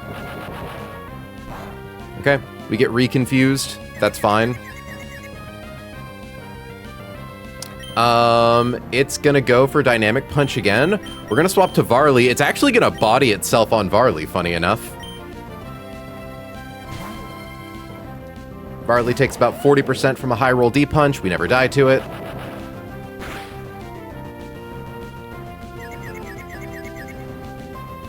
We became confused. Rough Skin kills Machamp. We have a Person Berry. We are no longer confused.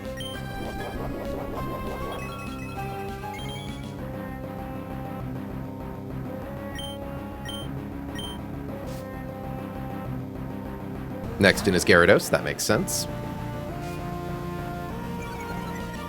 Gyarados doesn't see that it does that much damage with just about anything, but it's never going to go for Thunder Wave. Yeah, so it's going to go for Waterfall, which is good. That's the move that does the second least damage to Eldegoss. We are going to swap to Pari.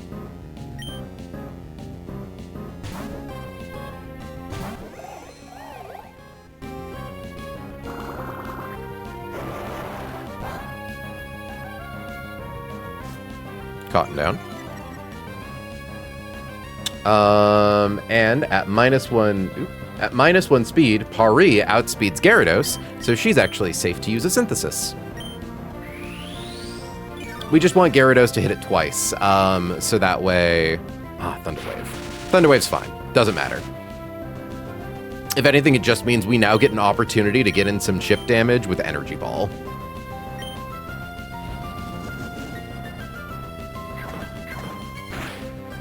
Youch!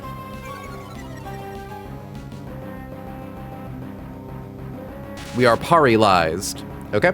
It's going to start spamming Lash Out. Torterra takes 20% from that.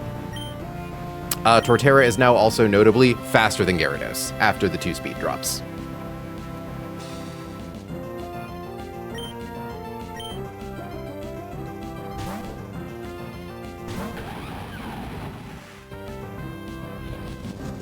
We wanted to make it slower than us, by the way, so that way we didn't get sent to Flinch Hell with Waterfall.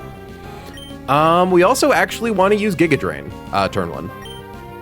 Because we're faster, we took Lash Out. Like, this is the highest HP we're ever going to start a turn with. Someone say something about buff women. Golly. Often, my friend. Okay. Now we alternate Synthesis and Giga Drain until we get the KO.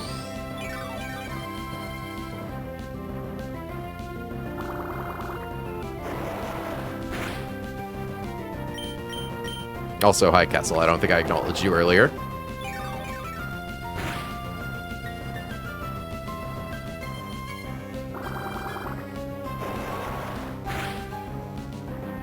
Perfect. Gonna play this nice and safe.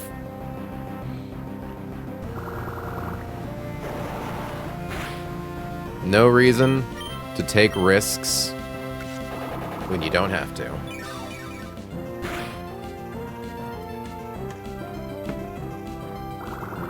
God, I love how bulky this thing is. I was here the whole time. Glad to see you, Partizan. Your presence is always very much appreciated.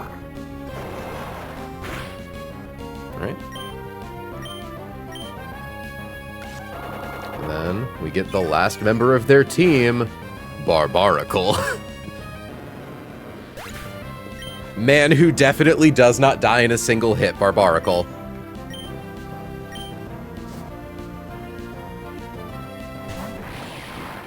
Are you ready to see this thing do insane damage to us? LOL. XD even.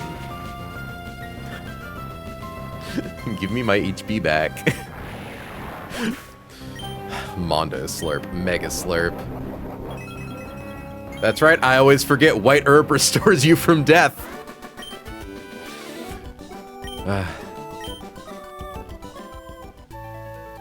And that, my friends, is Surf Shack. I believe I'm able to just talk to the guy now. Chat, we made it to Surf.sim. Scorching hot, those battles blazed. I'm more than just satisfied, as thanks for showing me your hot streak. I want you to take this, now you can cross the ocean.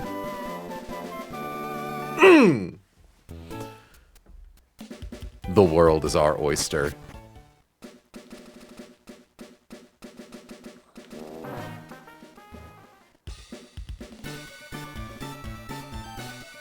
Okay, Hannah. What? Oh, wait, no. Never mind. I don't even need to worry about any of the complicated ones. First things first, we're going to the encounter I have been waiting this entire run to pull.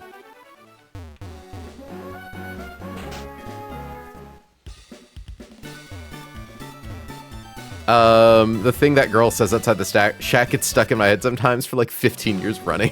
Lamau.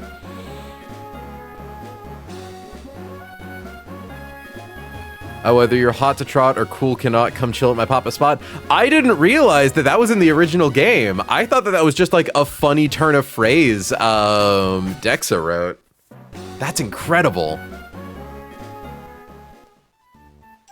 Just going on a little tour.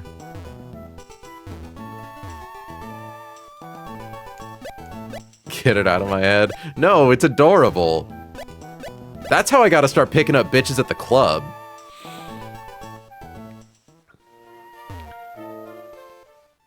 Route 102. Friends, the next route that we are going to pull is going to be one of two incredible Pokemon. Froakie or Poplio. Primarina is the premier Elite Four Pokemon. It's on like 60% of Elite Four teams. If we make it to the end of the game, it is incredible. Or if we get Froakie, Froakie's just, Greninja's really good. We're like, our box has a big like dark type deficit. That is a niche that Froakie fills. It gets Fling, which can be turned into an impromptu fake out. It learns Mat Block, which is, well, if we use a Heart Scale, it gets Mat Block, which is a really interesting Protect style move. Water Shuriken is priority. It does a lot of damage with Dark Pulse and or Night Slash. We truly don't need to bring too many guys to this. I'm pretty sure the Pokemon we encounter here are always level 5.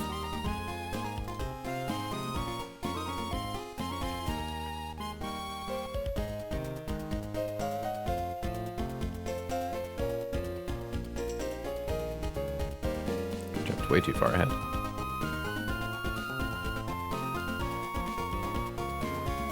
Yep, always level 5. We need to make sure to surf, not fish.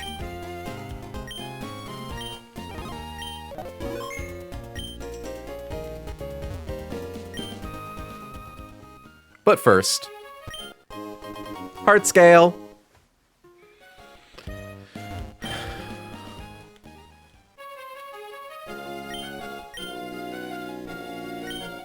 I think I want Poplio more, if only because I'm really partial towards Primarina, but again, I am very happy with both.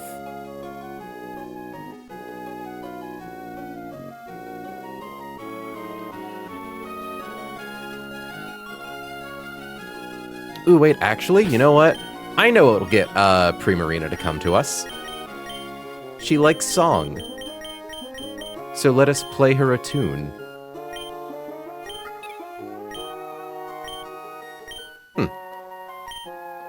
Okay, I guess it doesn't work like a sweet scent. How many Pokeballs do I have? enough. Starters are pretty tough to catch. We've got 10 timer balls, 20 ultra balls, 23 quick balls. Not to mention we have Jane to use Thunder Wave and Super Fang.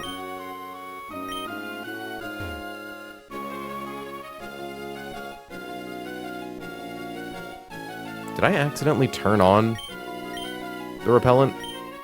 No. Why is it Jane? Because that's how someone submitted it.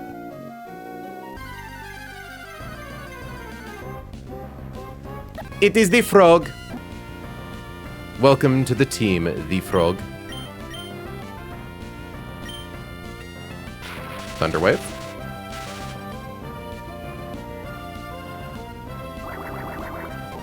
We've got a fighter.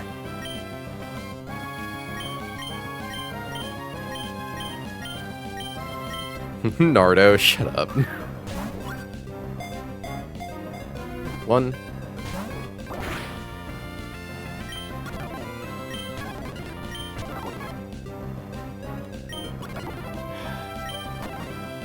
You frustrate me, Froakie.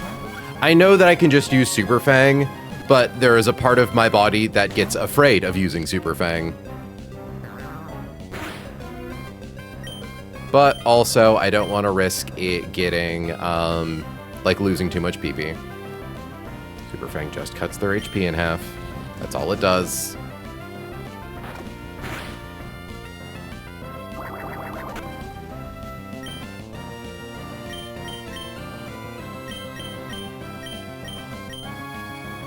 Timer Ball could be cool. That's right, Timer Balls look lame in this.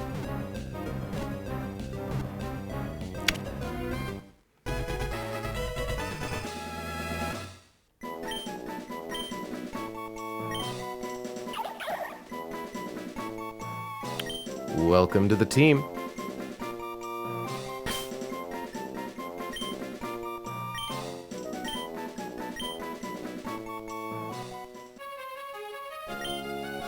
That was a coin flip, by the way, for which one we got.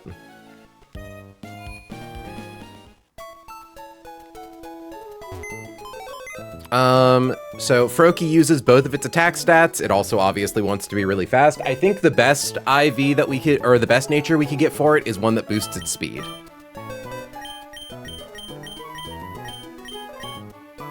Naughty. A guy, baby, ooh! Look at that! Look at that fucking guy! Holy shit! Oh my god! Oh my! Hold on, gotta brag.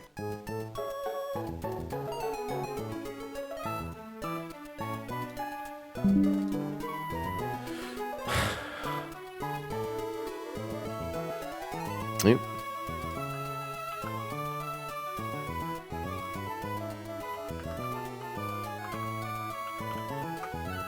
Like in 24 special attack too, like, oh my god.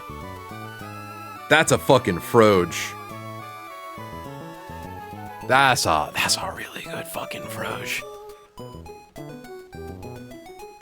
Yeah, no, Naughty is genuinely like one of the best natures we could have gotten on this thing. We're probably not gonna bulk much with it.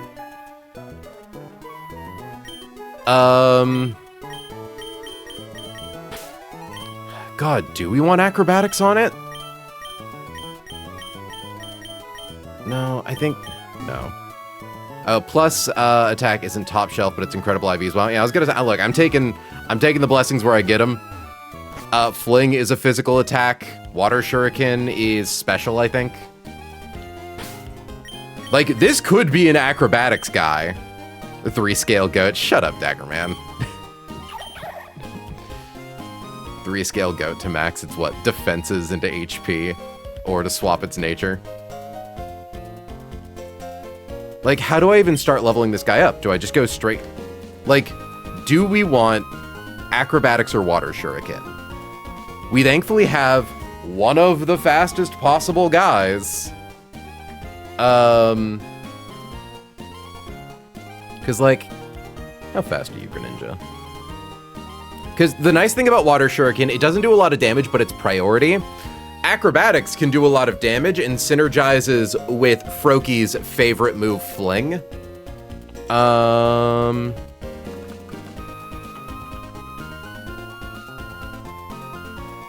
But Torrent also boosts water moves if we wanted to use that.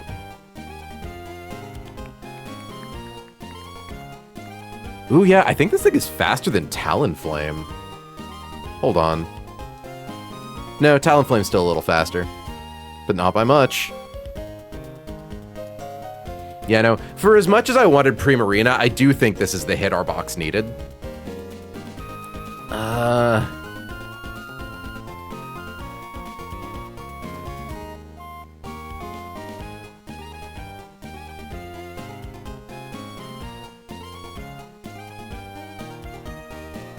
Plus speed minus defense is what I'd scale ammo. I can understand that.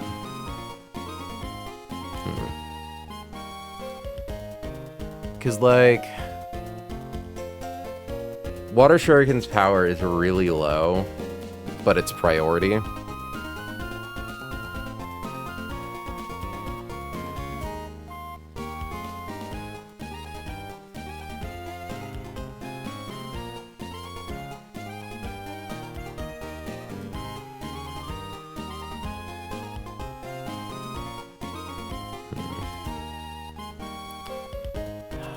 Because here's the question, right? Okay, do we want Night Slash or Dark Pulse? Because we're obviously taking Fling. Do we want Hydro Pump? We can't have both Quick Attack, or we can't have both Acrobatics and Water Shuriken, because Acrobatics is a delay move, and you only get Water Shuriken on level 36. As Greninja.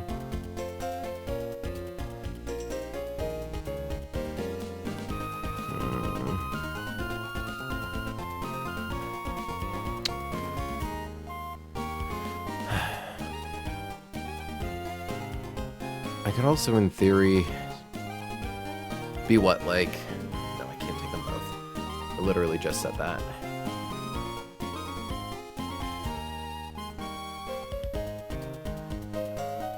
I went Acro on my Greninja and I really didn't care for it.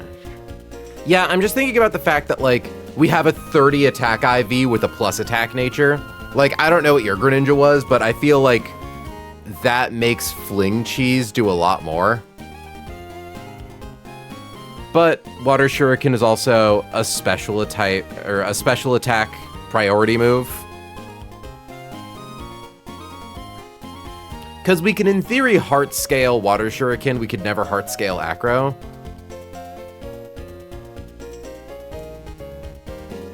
Good news, everyone. The secret true boss in the ending of my Pathfinder 2E is going It's So back after a round or two of It's So Jover. Does that mean that the boss is currently going through its We're So back phase? That, like, it's beating your ass? Okay. Honestly, we're going to... Oh, wait, Laika, look, you just got here. Look at the thing we just caught. Look at the thing we just caught. Like, what? How do we keep doing this? God, the stats on this thing are insane, and in exactly the places we need them to be.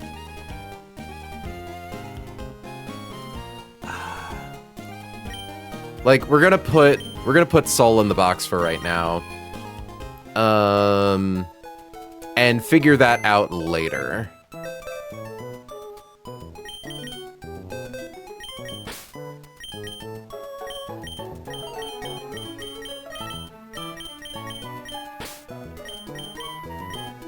My Greninja was 25 neutral attack when I caught it, which led me to want to try it, but non-stab Acro didn't hit any relevant ranges after a Fling, and even if it did, it's nothing Torrent boost. That's true. Torrent boosted Surf, Torrent boosted Water Shuriken. Like, that's really the main thing, right? Is that Water Shuriken can be boosted by Torrent. So, like, Fling into Water Shuri if you need it. Okay. Also, I assume that means we want Surf over Hydro Pump.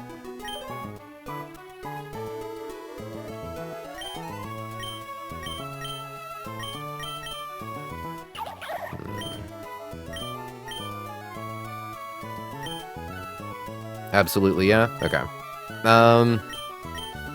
Yeah, fuck it. We'll level it up now, then. Yeah, so if we really need to, we can scale its nature later, but, like, I don't think we need to.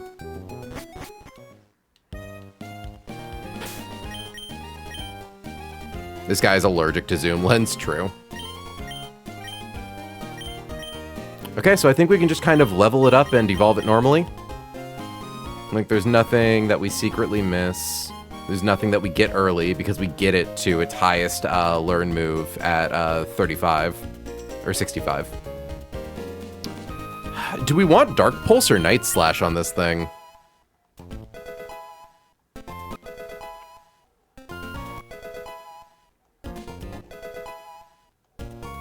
Ooh, also we get to see what its hidden power is.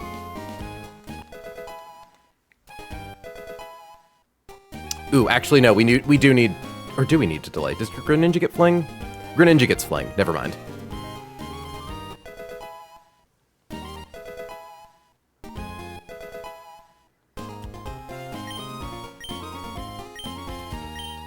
Grab Water Pulse over Bubble.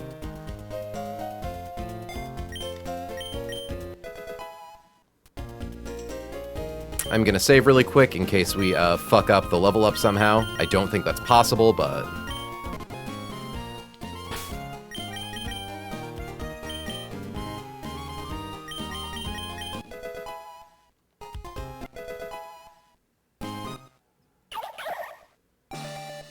Big guy, big frog, big fucking frog. Look at him, the big ass frog, the fucking frog. Don't know. I don't know what to do. I'm just saying fuck a lot. I was gonna say, Night Slash is base 70, Dark Pulse is base 80, and it's not like our special attack is bad. It's still 24. I think I might just have to punch it into the calculator and see what it looks like at level 100. Like, once it evolves, I'll export it into the calculator and just, like, look. We do not want bounce. Hashtag soaring and leaping on it.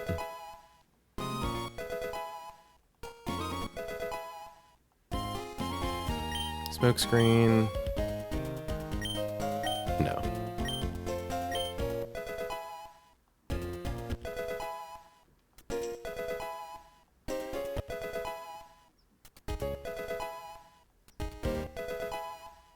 Give me the funny move. Grab around over frickin'... Never mind.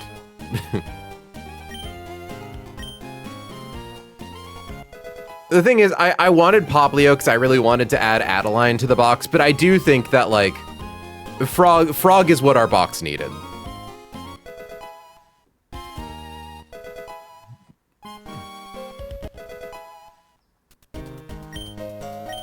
Ooh, Waterfall. Is Waterfall better than Surf for us? I wonder.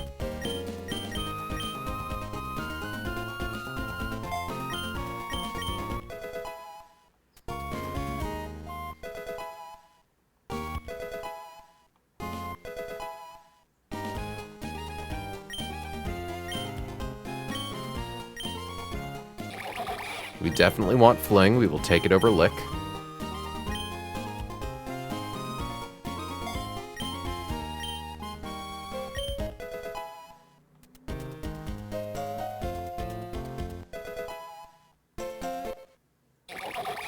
Frog is probably a bit better in the here and now. Yeah, Run and Bun giving you what you need. I was gonna say, it's like Run and Bun continues to provide. The real question is, will it really provide where it really counts, getting us Aracuda in the first possible route?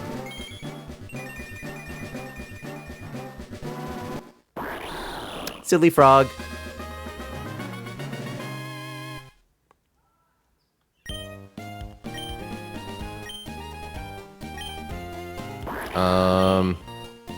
We want that over Quick Attack.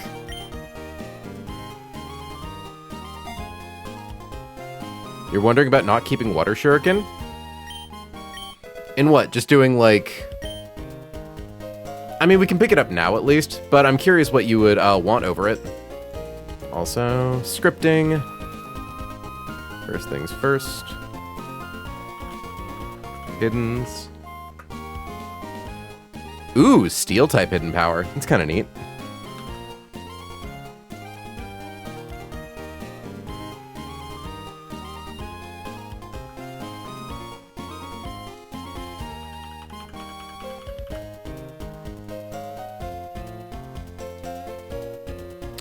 Like on this guy having both Night Slash and Dark Pulse. It could be. I just, because I do really like, I don't hate that. Because, like, I like Water Shuriken, but Soul is already so incredibly fast. Like, if we need to hit a priority move, we in theory have other guys who can do it. But also, it's one of the very few special attacking priority moves. Maybe the export.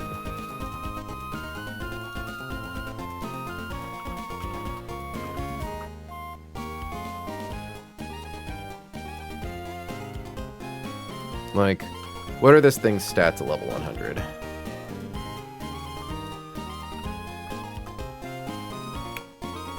So at level 100, its attack is 12 points higher than its special attack. So it will be more physically offensive throughout its life.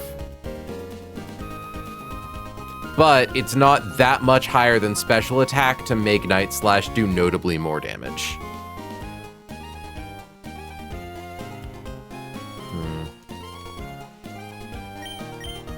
I mean, the thing is, what we could also do is pick up Night Slash and Dark Pulse, because Surf is an HM, so we could just teach it Surf later when we need to. And we can keep Water Shuriken for right now. So Fling, Water Shuriken, and then our two Dark-type moves. Though I will also say, for hitting both sides of the Dark spectrum, we do kind of also have Felice for that. Who is, like, as fast, if not faster. Like, base 122 compared to Felice's 105. Never mind, Greninja is definitely faster. There's Waterfall as well. That's true. Honestly, that's going to be nice, to be able to alternate back and forth between having Waterfall or Surf on Greninja.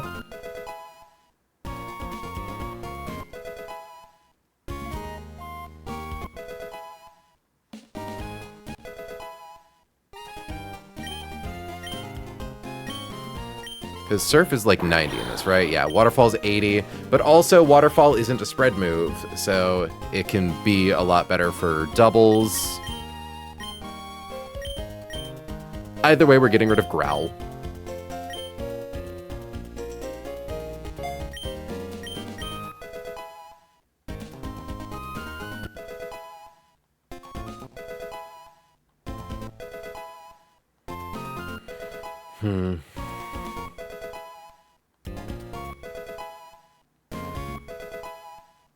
I will say, I don't think the attack stat being higher than the special attack stat is, like, enough to make Waterfall better than Surf. So we pick up Night Slash over Surf. Because we can just relearn it.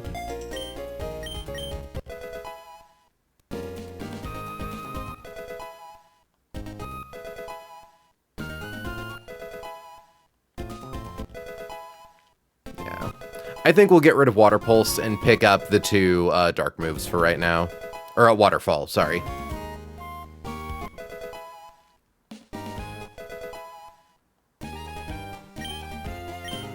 Don't want Hydro Pump.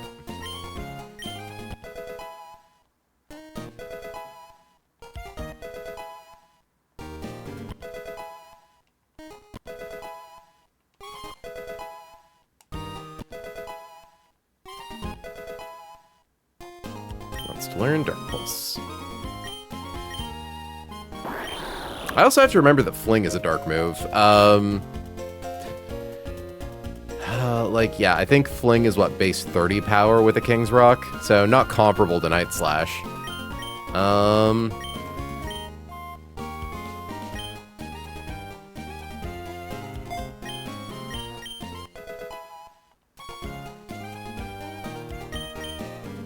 not the last of the move he learns. Moves he learns. Words are hard.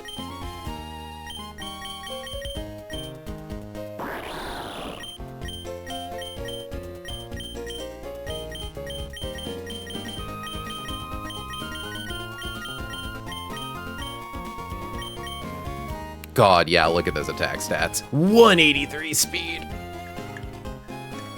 What's Talonflame's current speed? 188. This thing is almost as fast as Talonflame. Let me just... The updated export with its current moves. Yeah, no, this thing's gonna make damage happen. I believe.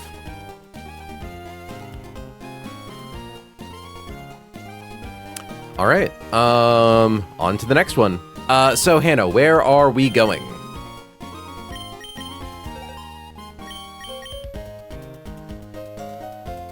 Is it Route 105? I think it's Route 105. Because hold on, let me also go to the encounter checklist. Also, notably, the Froakie line is one of the starter types that appears in more places in the game, so they might actually be relevant dupes.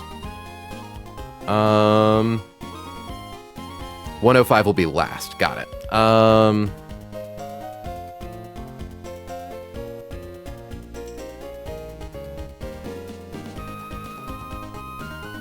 Route 134? Yeah. Okay. Which is that, like, right here? It is. Okay. Long-ass route. So, the things that we can encounter on Route 134. Oops, this got bonked up. If we surf, we have a 30% chance at Barraskewda, a 30% chance at Kingdra, which is a dupe, a 20% chance at Overquill, and a 20% chance at Sharpedo. We want to get Barraskewda. If we can get Barraskewda on, like, this encounter, we are capital I, capital T, capital M in the money.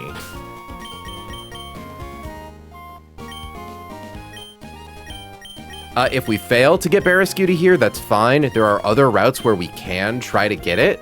It just means that we can't get some of the other incredible things on those routes. 42% Barraskewda, discounting Kingdra dupe. I was gonna say, it's a 70%, or, yeah. It's a 3/7 chance. Truly the only miss of the three is Sharpedo, and at the end of the day, trying to stay optimistic, Sharpedo does still at least get, friggin' a Mega Evolution. Though it would be sad to get a fast Water Dark type immediately after we got a fast Water Dark type. But again, we got a really great Greninja, we got Garchomp earlier. I can't, like, I've got to be humble about, like, my encounter luck so far. If we just don't get it, we just don't get it. Ooh, Heavy Slam. Hello.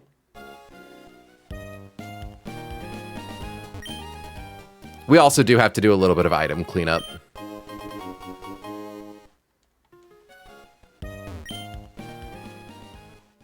I don't think there's anywhere the pond over here goes. That's true. Shark at least gets flip turn by level up. And I'm not going to complain about getting another guy with a pivot move. Especially one that can, in theory, like, swap in. Like, take no damage. Like, swap it on a psychic move and then, like, fast flip turn out. Honestly, that's kind of been the problem with Nomo, is that Nomo's both fragile and slow. This is the one we already went on, isn't it? It is.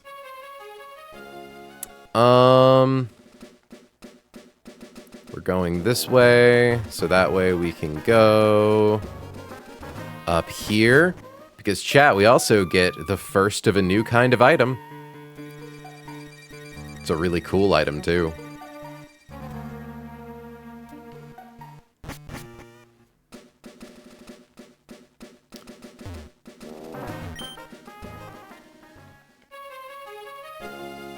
Chat, I want you to say hello to our first ever Megastone. Can't use it yet, but we have it. Well, like, we don't have a Pokemon that can use it, I should say. Did you speak to the lady in front of the flower shop to get the power herb? Yeah, I did that a while ago. I think you unlocked that after you beat Norman. I don't think there's anything out here.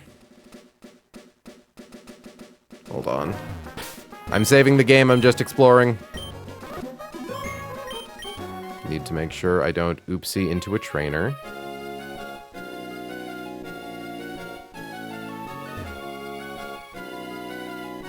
Are you going to get the Aggronite? Of course I'm going to go get the Aggronite.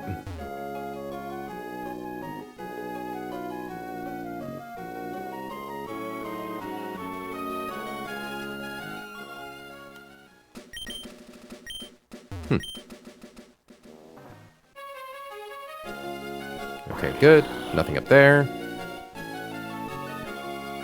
And I believe this is just the fast way back to Meteor Falls. Yep. We already have all our fights down here taken care of, but I still save out of fear because I am a scaredy cat.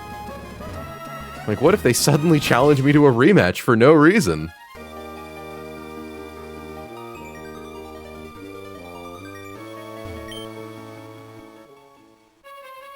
Now, if we had Aggron, this would be a huge moment. Mega Aggron goes crazy on player side.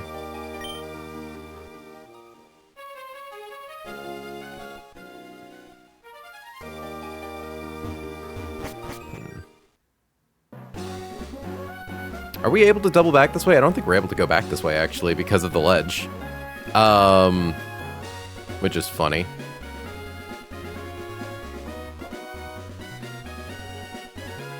Yeah, no, we totally can't go backwards. Oh, well. You get to enjoy the scenic route, chat. Don't complain.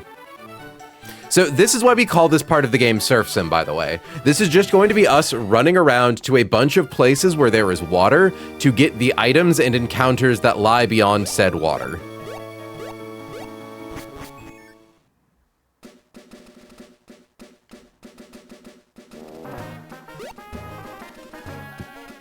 Okay, welcome to Rustboro.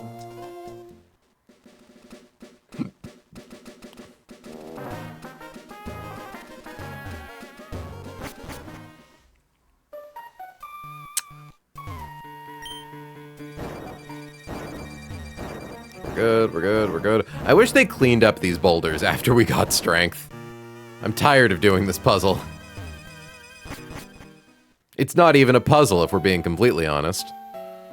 Alright, I don't think there's anything beyond these waters, but it's worth a shot to check. Huh, what a weird little alcove.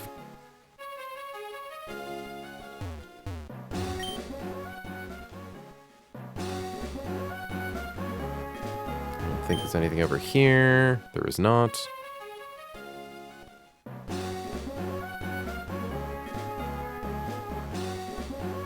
It'll be fun. Collecting scales, getting encounters, having mini heart attacks over optionals. Real! We have also got New Mauville. Hannah, can we do New Mauville? Like, are there any trainers along the way?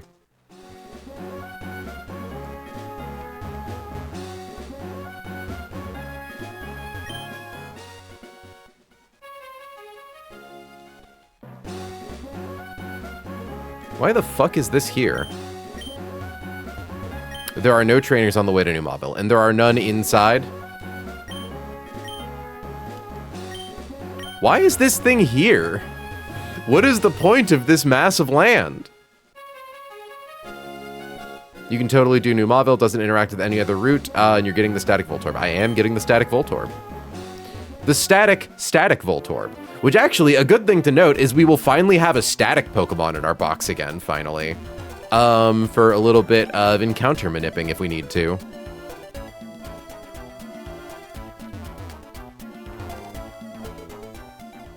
I don't think there's anything to do in that direction.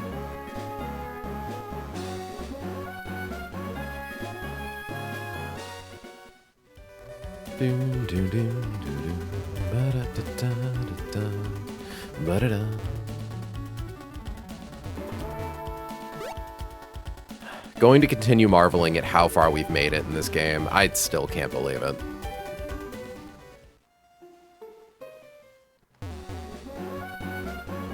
Do there be anything hidden in these here parts? Nope, nothing around here. Nothing around here. Tree. I don't actually know how, like, short the range on the item finder is, so I just like to check everywhere.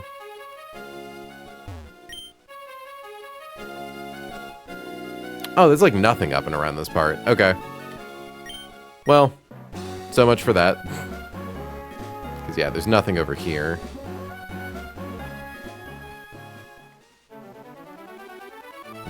Can't go in there.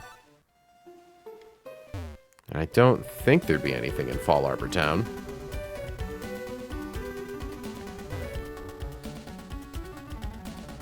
Just got, like, old people eating ass in it. And I assume the static Voltorb in New Mauville does not have Explosion. I've heard people say that the chances to win are raised exponentially after beating Norman. I mean, the thing is, the challenges don't stop, but I do think it's like Norman is the biggest resource choke point in the game. The problem is that it's really easy to kind of death spiral pre-Norman because you just use up too many resources and you're not able to clear challenges. I have officially made it to the point in the game where it's like, in theory, like, there are very few situations that are completely impassable. It's just a matter of how, like, smart I'm willing to be. 100% to catch with a quick ball, but yes, it does have a boom. Got it. Well, it's a good thing I have quick balls.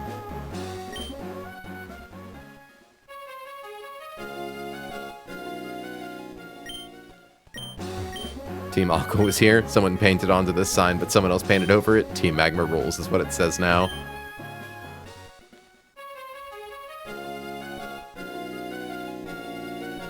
Have you got the Mauville key? I have. Also, just making sure. Repellent is deactivated. Repellent is activated.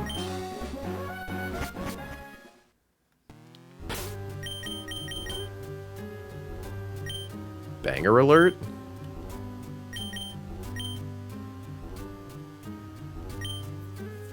Yeah, no, I picked it up from Watson last stream. Take it slow with picking up item switches. You can trap yourself and or get an encounter you don't want. Interesting. Okay, so I'm just gonna save the game so that way we can, like, oopsie. Like, if we oopsie, go back.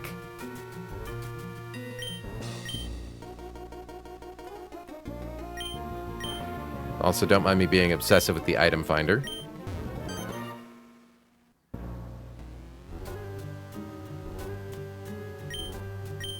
So, just stepping on the green button, alternate the switches.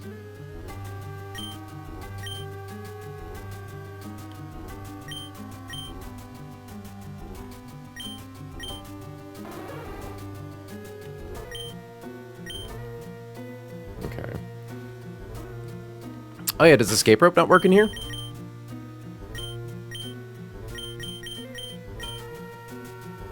Oh yeah, we can escape rope.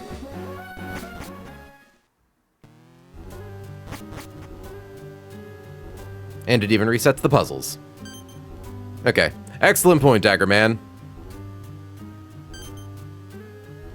Okay, good. Now I can be a little more yippee wahoo, yippee wahoo.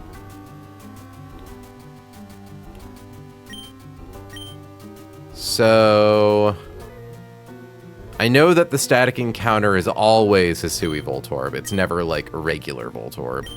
I just don't know where it is.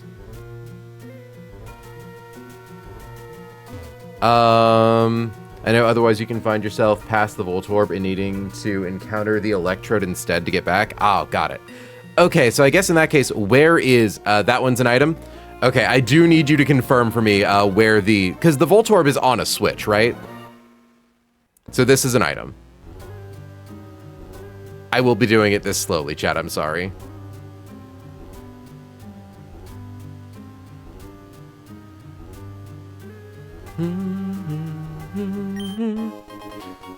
Magnet. Electric type booster. Okay. Is it this switch? No, I don't think it is.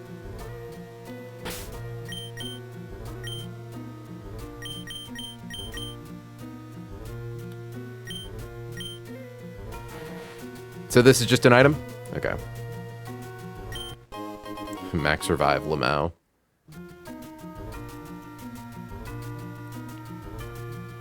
Is it this one?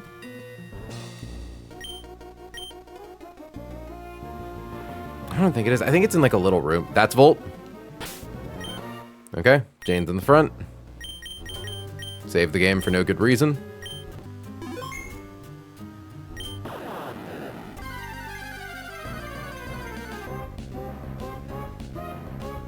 Hello, Asui Voltorb. And if the people are to be believed, a quick ball always does the trick ball.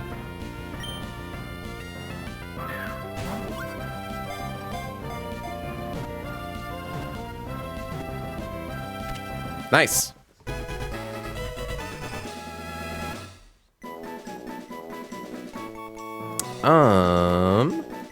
Do we have any Voltorbs on the response sheet? Probably not, right?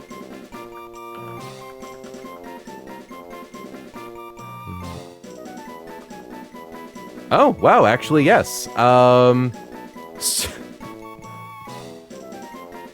That's right. Circumference. Hold on.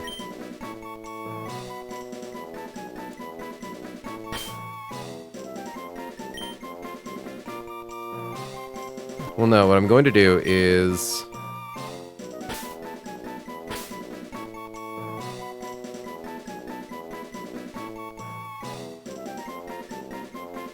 I think I'm going to have to do it like C-U-M-P-H. Okay, we'll do...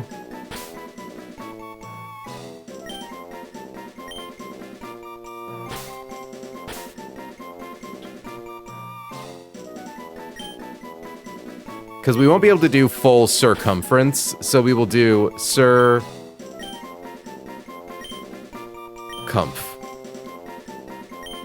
Welcome to the team, circumf.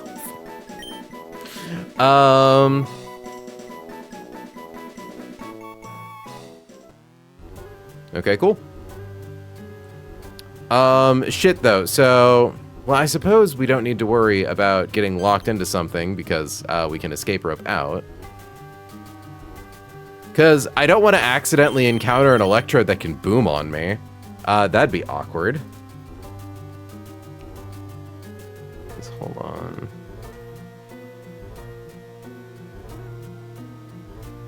Yeah, and the Electrode is level 50.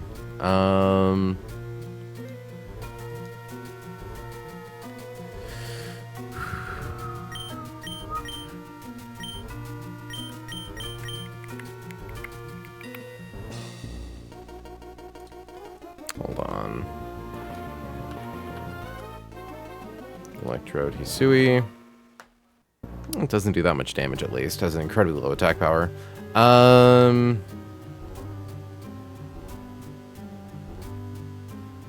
Aftermath, static, soundproof, like... Its base attack is 50.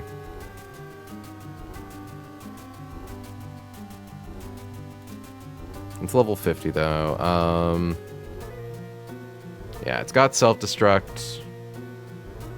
So it'll have Energy Ball, self-destruct, Mirror Coat, and Discharge. Scary.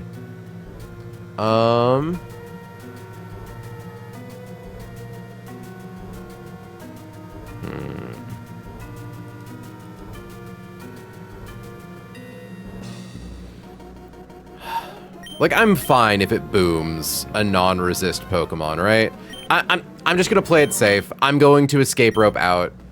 I'm going to grab Steelix to be our lead in case we encounter any of, like, any Electrodes. Because definitely Steelix lives. And can KO with Earthquake. And also, Earthquake is non-contact, so we don't need to worry about thing. Also, we can check our new guy. So yeah, I guess we want to see a +1 Comf.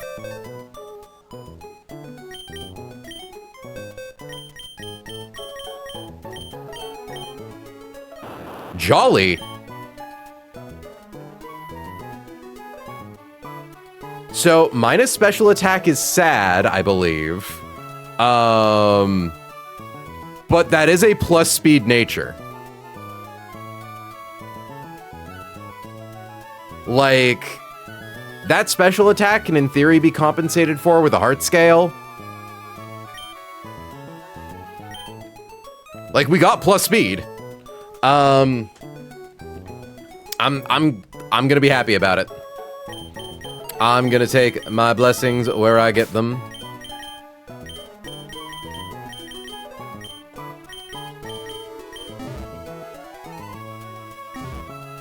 Definitely mixed feelings. Definitely a little mixed feelings. But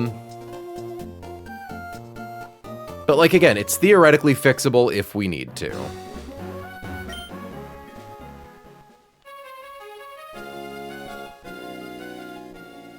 But I unfortunately got you with my own personal election. You're right, you did mention you always get minus special attack Hisui Electrodes. It's fine. I'm counting the wins where I get them.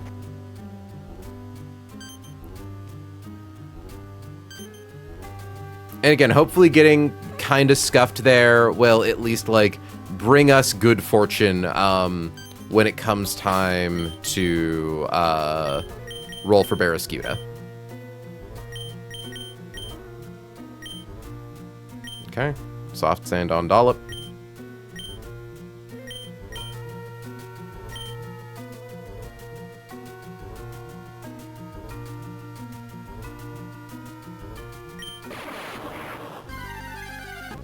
Ah, there's the Electrode. Okay, Dollop. Earthquake. Oh, it used Light Screen. I'm like, how did we outspeed? Okay, cool.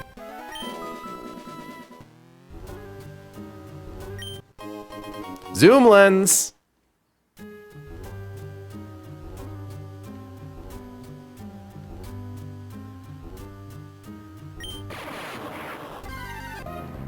Unfond of these guys. They scare me.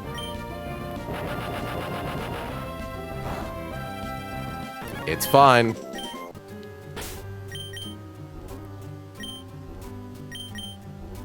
We're so okay.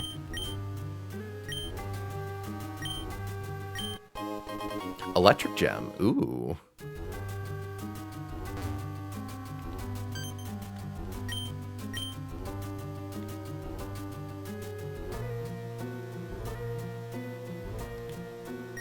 Ampharosite? Ampharosite. We can't use it, but... April stepped on the switch. Click. The generator appears to have stopped. And I believe we get a TM from Watson for our troubles. Oh wait, we can just... Yoink.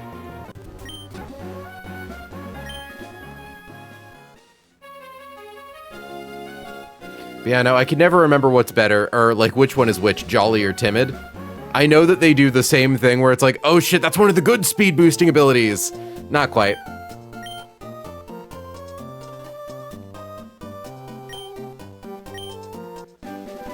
Thunderbolt TM. I'm sure Mega Ampharos is great. I can't bitch. Like, I got Garchomp. I've got a lot of really good Pokemon. Like, I'm not in a position to be complaining. I'm grateful for the wins that I have gotten. Okay. Now we hope for Arrokuda.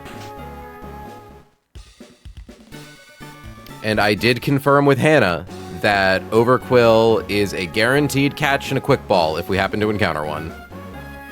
Where'd you get Garchomp? Jagged Pass? Jagged Pass, 5% encounter. Technically 4% because it was Gibble instead of Gabite, but yeah.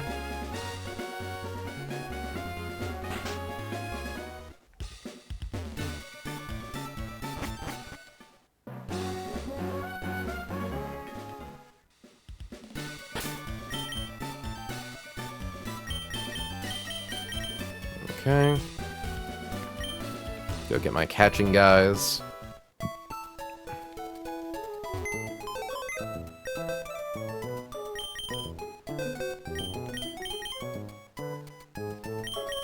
Namely Havara.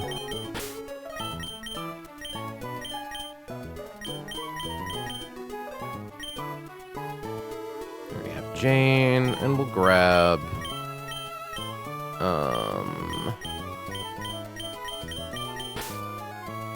Jane, Torterra, Steelix in case Boom Guy. Have both of our Super Fang users. That's right, I want a Gyarados for Intim.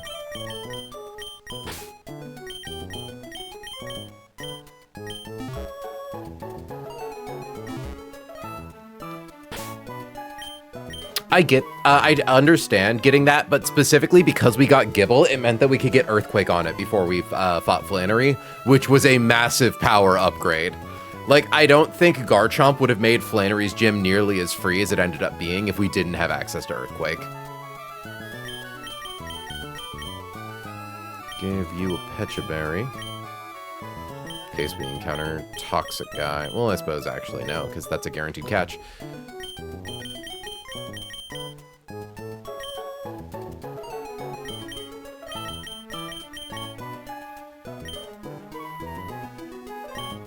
But yeah, no, like, it let us get a level 8 Gibble, so we had perfect control over its moveset, and we could get it Earthquake before evolving it into Garchomp.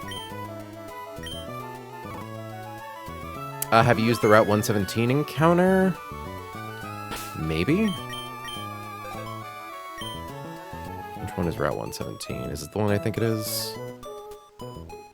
It's Route 115. 3. Oh, wait, that's 107, 65. Route 118. Route 117. Pre-Mauville. Yeah, why? Yeah, I got a Pika there that died. But Pika had Static, which let us get Togedemaru and Rustboro. So, like, again, blessings where they come. Jane is in the front.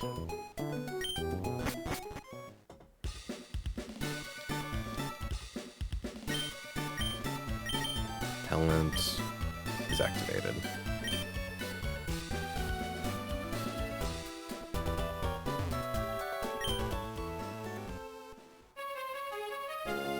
Route 134, just making sure this is where we want to be, right, Hannah?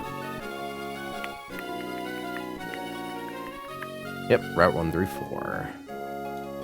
All right,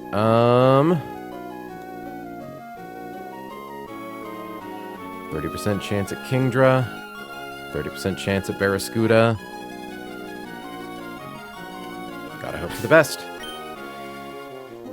Chat, we want to see Barraskewda really bad. Barraskewda is one of the most important tools for the next chunk of the game, and if we get it early, it means we get to roll on better encounter tables.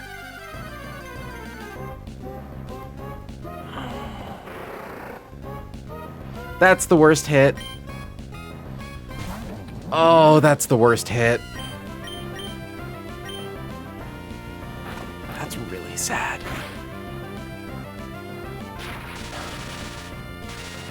We got Garchomp. I have to remind myself, we've had good hits in the past.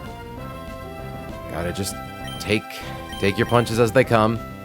I should probably double check what Sharpedo knows at this level.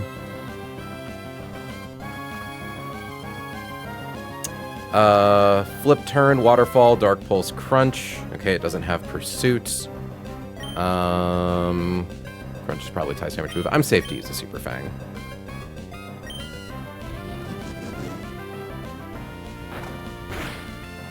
like rough skin into like what a crit. I don't know, maybe.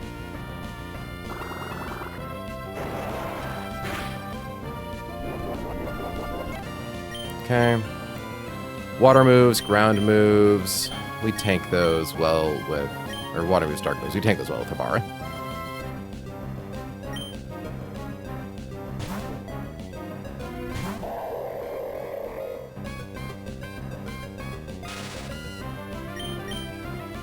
Again, it's a guy with flip turn. You know what? It's a guy with flip turn who gets to use Mega Evolution. There are worse hits. Well, no, there aren't here. This is the worst hit on its route. But I mean, like, you know. Yeah, also with third Rough Skin / Iron Barbs Pokemon. Like, as if we're going to be able to get any use out of it, but... Okay, Sharpedo. Hold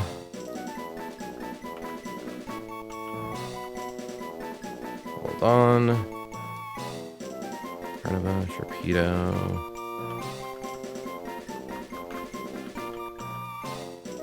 Voltorb, Hisui, Electrode, Hisui.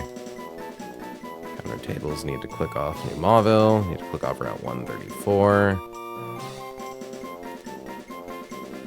Do we have any guys for Sharpedo? Okay. Water Flying, Water Fire.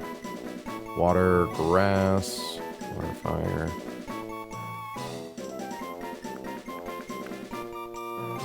Water, dark. Well, we already had Clea.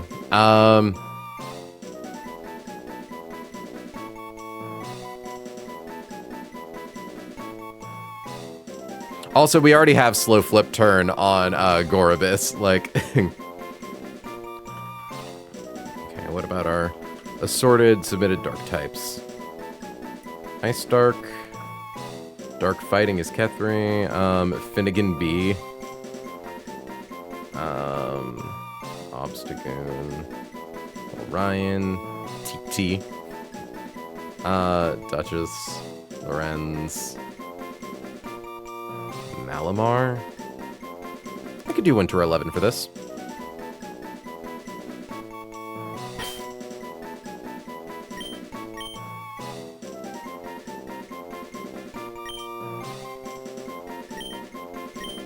Winter dash 1-1. Yeah, I was gonna say, hopefully it's like a good shark.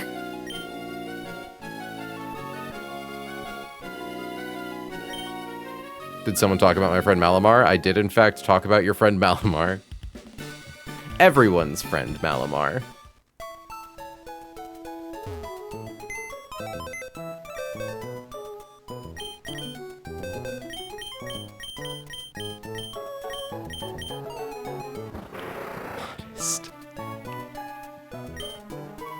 Really?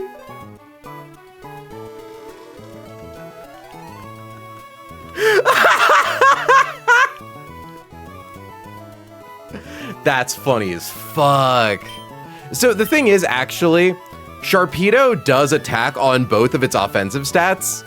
Like, its attack is better than its special attack. But, like, technically speaking, we can do specially offensive damage with this thing. It's not as awful as it sounds. Again, it's at the very least base 18 speed flip turn guy, but it's funny.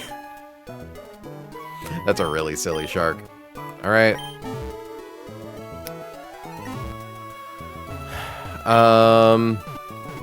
Did you inherit Small Ant's luck? It's whatever's funniest. No, not quite. Hi there, Veritisu with your party of one. Welcome to stream. Yeah, you know, fuck it. We got a shark. It's an okay shark. It has flip turn. That's also actually pretty specially bulky. Might be able to flip turn on Bless. Nice. Okay. I'm sure we will find uses for it. I'm guessing you're also a run and bun player, Vera? Or Vera?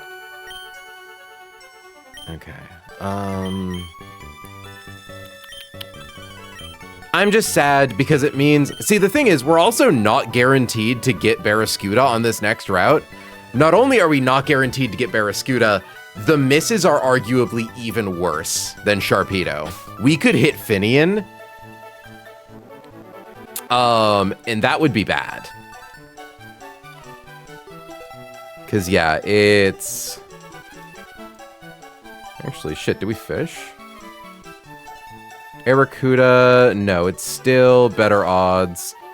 The next route should be 108. Oh, okay. Nice, okay. Good to know there is still another shot. 40% too. What is Run and no, I just got off Sins of a Solar Empire stream, but I'm playing Fire Red on stream. Oh, okay. What's Run and Bun? Run and Bun is the hardest ROM hack ever made, and we're nuzlocking it. Okay, Hannah, thank you for pointing out that, yeah, Route 108 is probably where we want to go next. Route 109, okay. What's the safest direction to approach Dewford from? I typically want to avoid 105 Surf for as long as possible. The Luminian scares the hell out of me, and the 105 Grass is so good, honestly, though. Is it safer to surf through 109? Before we do that, though, we need to go get the Mach Bike, so that way we can go get Frost Breath TM. But yeah, it also has, like, Physical Special Split, Mega Evolution, all Pokemon up to, Legends Arceus. Well, I'm sure there's probably been more than 80 people who have beaten Run and Bun, but there's only 80 people who can be confirmed to have beaten Run and Bun. And I would like to be one of those people. That'd be really cool. Oh, you didn't know that, Kessel? So this is for the glory? It's for the glory, it's also for the fun. It's just a really difficult puzzle game, and I love me a good puzzle game.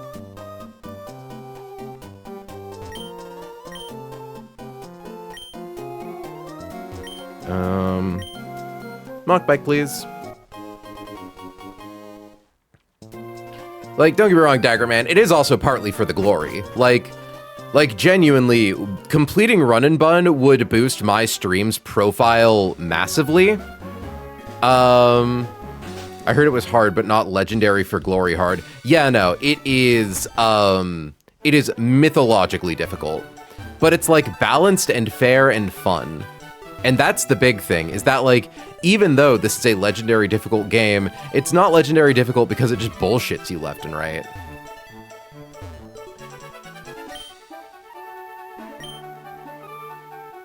I like how I recommend you try to speed up while avoiding collisions. That's the only thing you can do! This is the only thing you can do on the cycling road, is go faster and not hit things.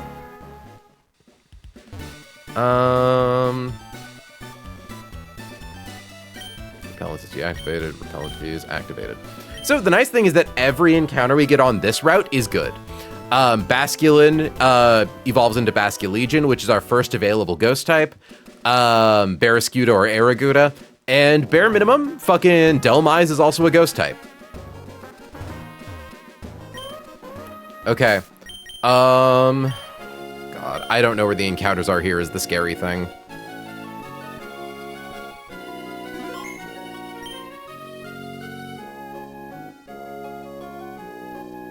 Are these optionals? They feel like optionals. I saved.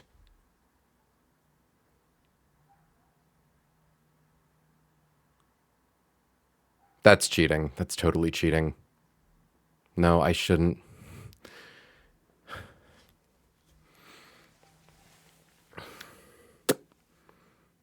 I could have looked it up. To be fair, that one has two, that one I think has 2 level 5 mons. Oh, okay. No, it wasn't a crash. I panicked and closed the game. The thing is, I can immediately walk straight back into that encounter with the exact same Pokemon. Like, I can just... I panicked. I was like, no, I don't want to. Your Honor, I don't want to. Did you save after getting Sharpedo? Yeah, of course I did. I like constantly save. Hold on. Oh god, I've accidentally. That one's unchanged, I believe. Yeah, but you really do have to deal with optionals. That was like immediate. That was fucking off. Okay, hold on. Control. See, hold on. I might have fiddled with the game window. Hold on. How does it look on stream? Now that we've got it reopened. Need to make it a little bigger. Oh no, a little smaller actually. There we go. Okay, so that trainer just has 2 level 5 guys.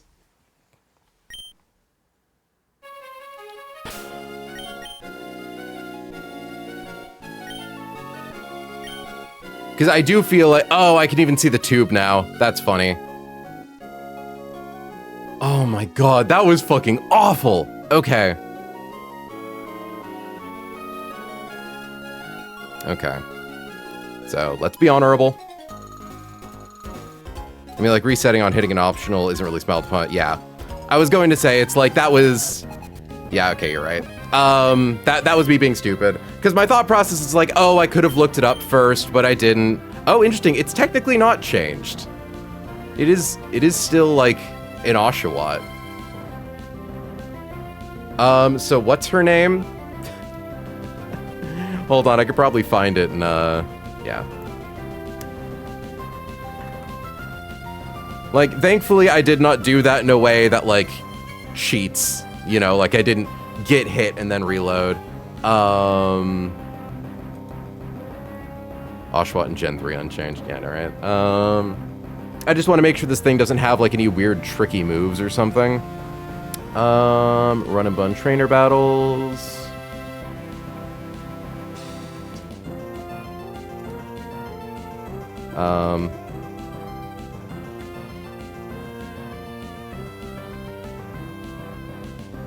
Master, swimmer. Oh yeah, damn. Birdkeeper Josu and Ruin Maniac Andreas? Which is also an optional? Jesus!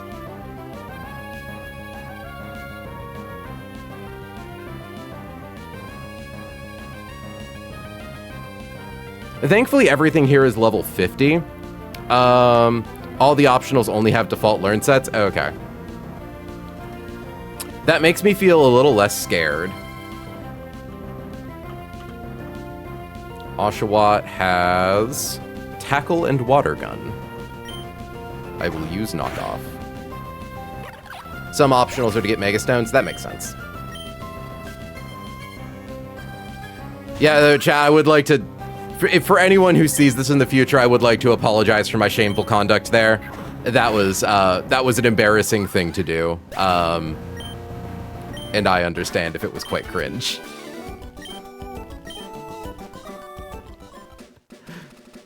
Okay. Not even anything here. Yeah, at least I made it right in the end, but I also got, yeah, I also got lucky that it was the easiest optional.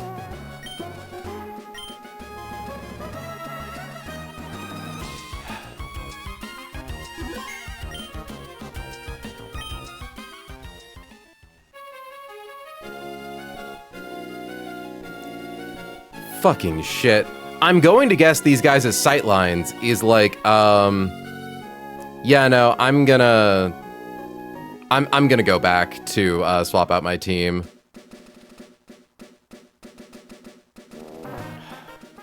If you're going to repeat that mistake, at least do it like you did this time. Yeah.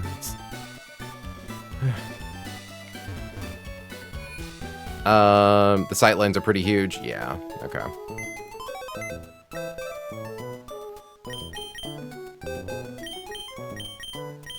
I think I'm pretty safe to always have Roserade be in the front of my party for these. Obviously, we still want Jane. See, the funny thing is that we could, like, intentionally go through and clear out a bunch of optionals if we wanted to. I don't think we need to, though.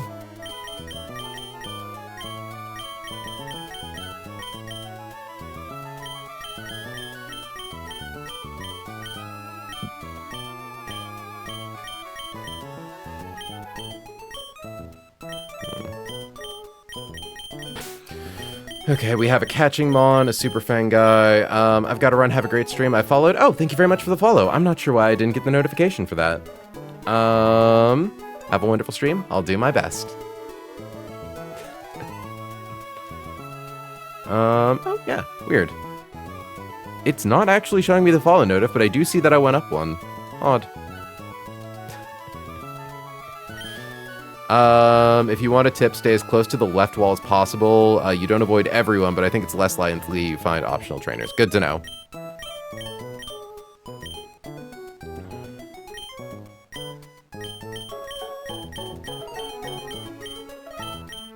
I'm gonna bring Hitmonchan as like our weird guy counter.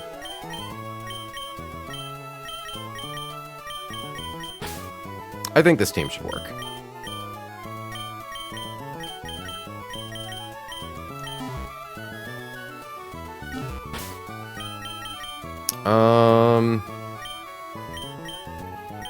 And like, again, everything here is like so much lower level than us. I should probably get one thing that has, oh, you know what? Actually, because I know someone on here has a bunch of Dratinis, I'm gonna grab Duchess.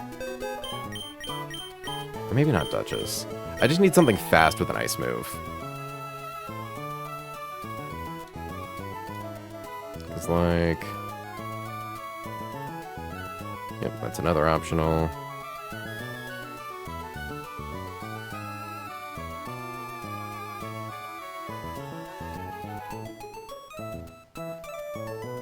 Kingdra, Male Lord.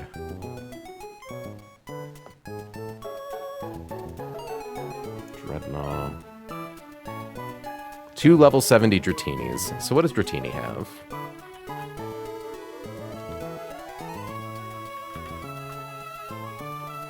Outrage, Waterfall, Heal Bell, Dragon Tail. Yeah, Duchess can probably fight those.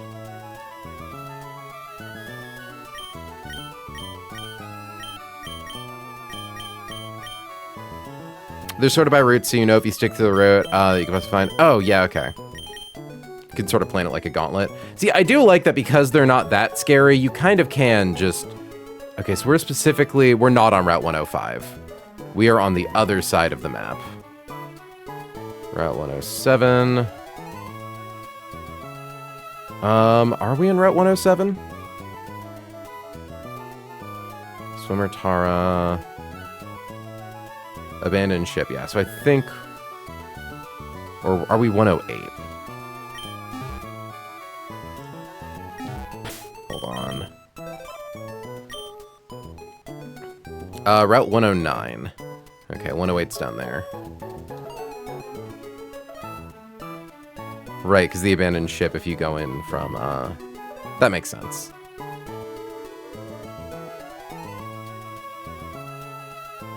Okay, so Birdkeeper Elijah. Oh, hi, Halucha. Jesus.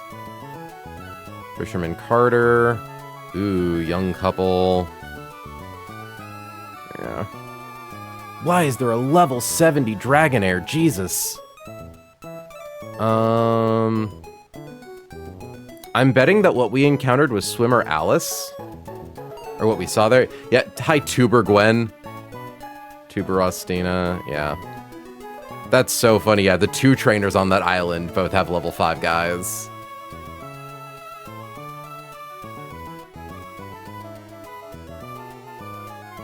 Okay. So, thankfully, because it's a double battle, that means it's pretty easy to dodge. Presumably.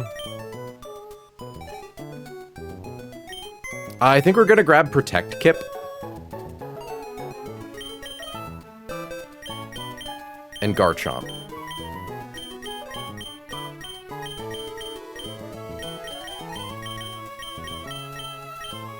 Oh, the doubles one is on one of the islands? Okay. I'm still bringing Garchomp.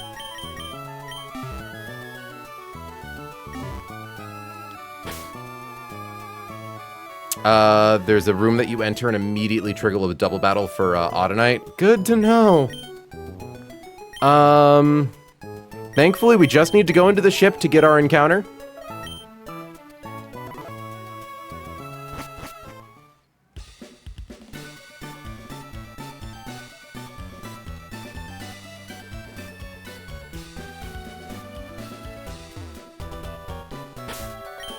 Okay, give Roserade. Roserade should only need the wise glasses.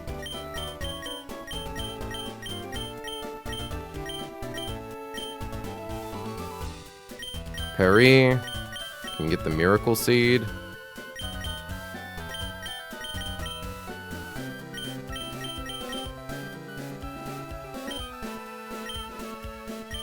Varley gets soft sand.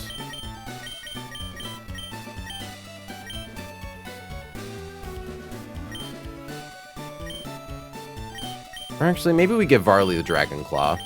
Just so that way, in case we accidentally encounter a dragon, we can swap it in on a non-move and, like, do big damage.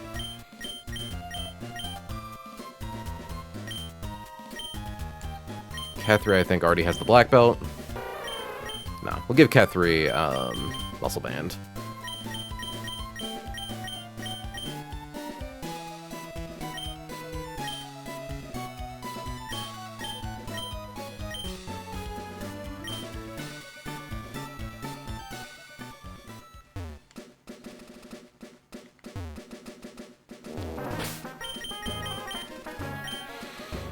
I'm scared. But yeah, as long as we have like a rock or something that we can hide in.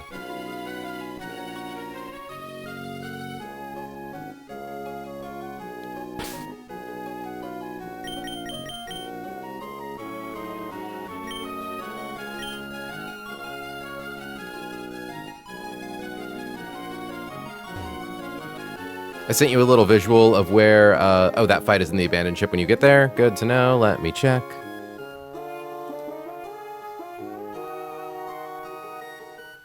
A little hard to read, but...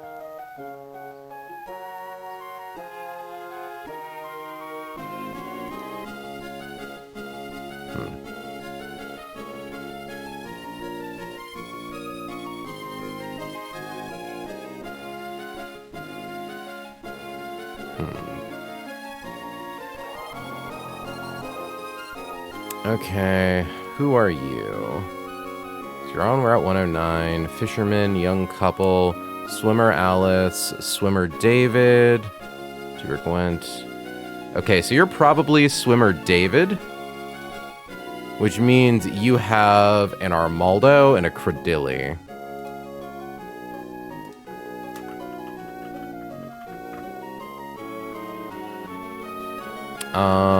Rapid Spin, Rock Slide, Crush Claw, X Scissor. I guess, am I able to do... Wait, hold on. Okay, Blank Set. So, can I do Armaldo? Oop. Oh, wait, actually. Is there... No, because it doesn't have optionals. So, Blank Set. Level 50. That's Rapid Spin. Rock Slide. Like... Okay, Armaldo does in fact just die to Hitmonchan. And then...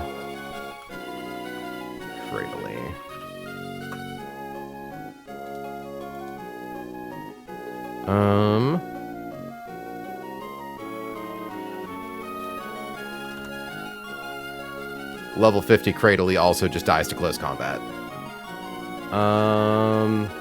Battle armor, so no, like, crit proof ability or suction cups. Okay, this guy can get soloed by Hitmonchan.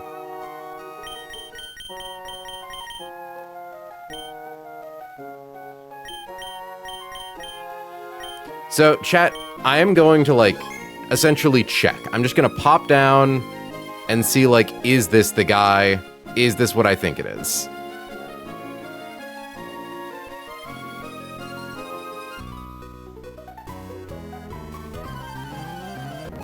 Swimmer David. Okay, cool. Armaldo versus Kethri. I believe, as we did the math, fake out into close combat kills. Hold on. Okay, Cradling. Let me just... do these guys also have, like, blank natures?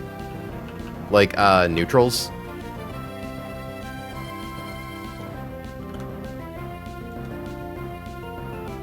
Yeah. Bare minimum, we use fake out.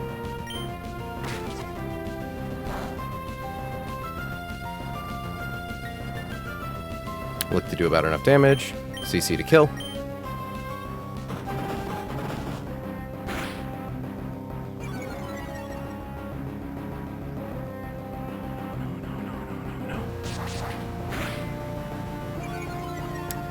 Okay.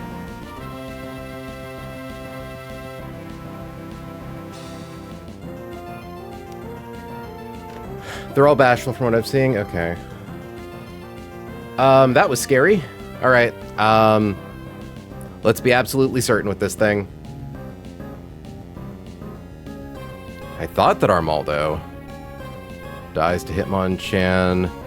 Because lowest roll on Fake Out is 13 damage. Lowest roll in Close Combat is 139. Are we not holding the black belt?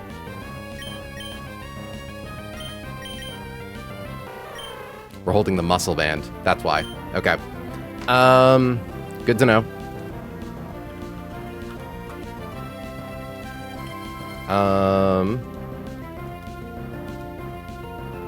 Okay. Either way, we outspeed it and we kill. Cradle Leap, blank set at level 50, always dies to close combat. Can it have a priority move? It gets Mirror Coat, Ingrain, Giga Drain, Rock Slide. So no. It is definitely slower than us. Hell, with Muscle Band, it dies to frickin' Drain Punch. I am still going to look at its things. I'm going to apply the moves, because I don't want to risk fucking up. Mirror Coat is a Reflect move. Ingrain is a healing move. Giga Drain, obvious. Rock Slide. Our defense is currently at -2. Okay. Rock Slide from this thing does at most 29%. It would always go for Giga Drain, which does at most 41. We're fine. We have Muscle Band, and Drain Punch one-hit KOs Cradilly. So we are going to use Mach Punch.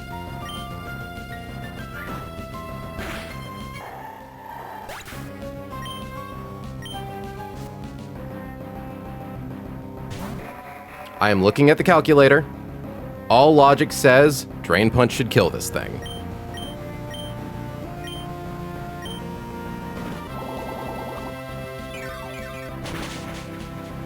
Jesus Christ. Okay. Fucking hell, man. Oh, God. Why do you have the Muscle Band? I suppose I had thought about that in case I, like, needed to, like...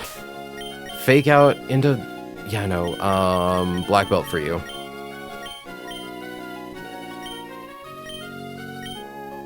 I don't like Surf.sim. The thing I really appreciated about Run and Bun was the fact that, like you never really had to worry about that shit.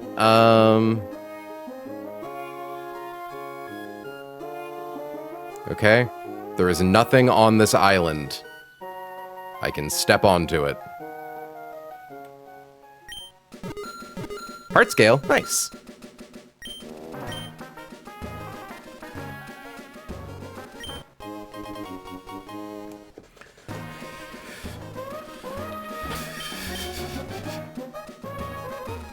Where are we on the map? Route 109. We are about to be in Route 108. So I believe the way that it's looking at it is that we're actually approaching from the opposite side. That's 109. Ruin Maniac Garrison and Tuber Janny. Young couple Kira and Dan. Tuber Charlie. Sailor Duncan. Youngster Demetrius. Okay, these are abandoned ships.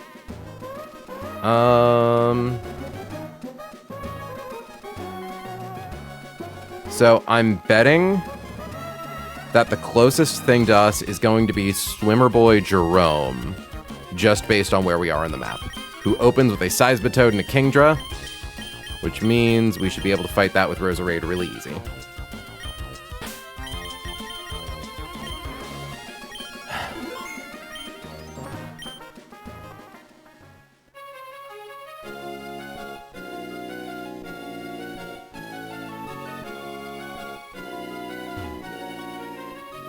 Route 108. Okay, we can get our next encounter if we want.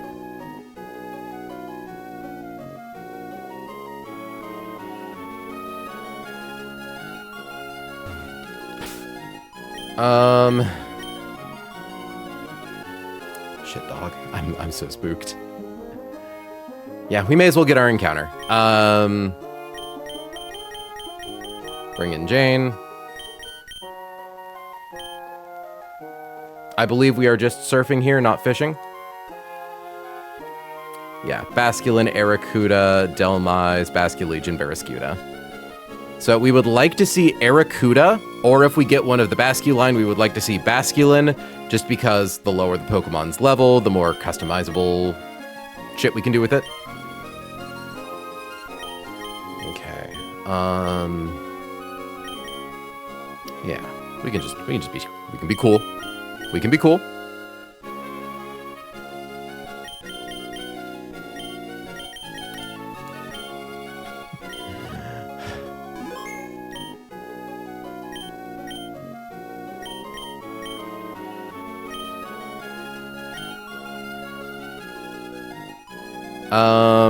Beware the hidden optional Diver Kenny with 3 level 100 love discs. Is that real? I would believe you if that was real. Oh, wait, Diver. Okay, I see. Yeah, you're making fun of me. That's fair. I deserve to be teased at least a little bit for how paranoid I'm being. Come on, Aracuda. Delmise. Delmise is still good, is the thing. Delmise is not a bad Pokemon. It's just not what we want.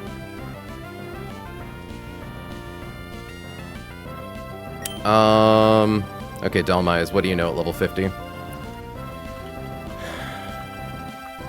Delmise, at level 50, Grassy Glide, Shadow Claw, Anchor Shot, Rapid Spin. We have to consider the fact that Anchor Shot could lock us in, I think. Hold on. Prevents the target from switching out.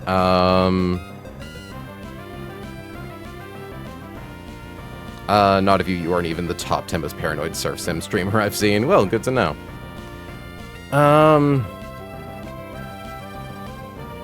Okay. Grassy Glide, Shadow Claw, Anchor Shot, Rapid Spin. So we could get trapped.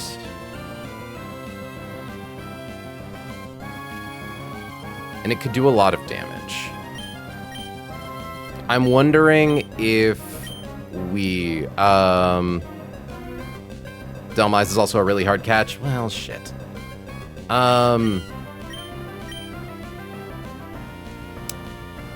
I guess I should have thought to give Jane a Shed Shell. Let me check Quick Ball odds.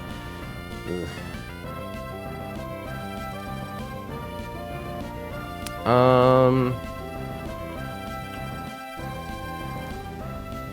Yeah. Geez, high attack with Steelworker. Yeah, this thing will do a lot of damage to us if given the opportunity. Catch rate 25. Oh, that's not, yeah, that's really bad.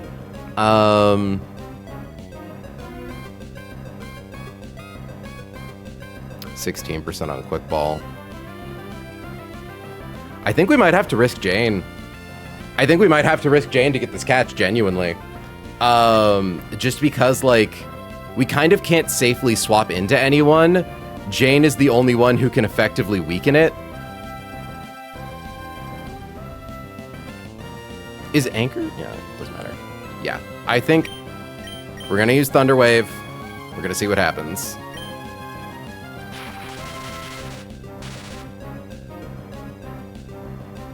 Paralyzed. Okay.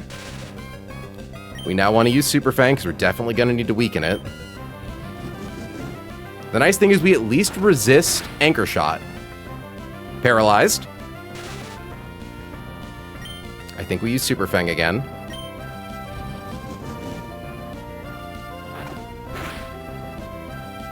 Grassy Glide. Okay.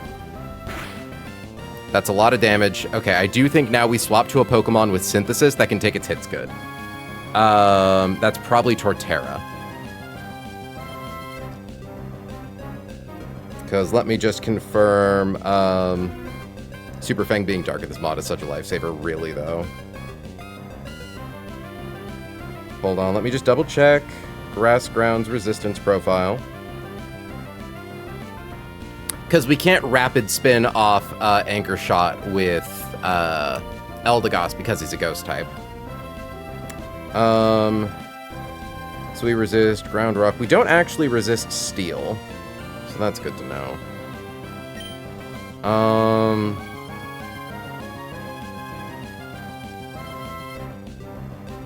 I still think Turtle's probably our best bet. Most physically defensive, can't be crit, can use Synthesize. Delmise is probably really, yeah, speed 40, so Turtle's definitely faster than it.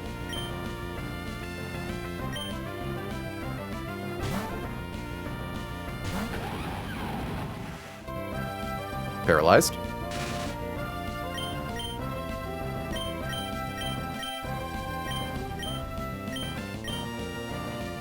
You know what?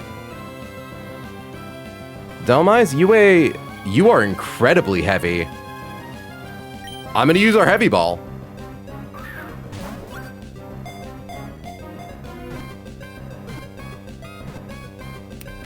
Nice. Okay. Again, sad that no arrow, but like, good hit. Give a nickname to the captured Delmise. Also, again, our first ghost type. Steelworker's a solid ability. It basically has 3 stabs.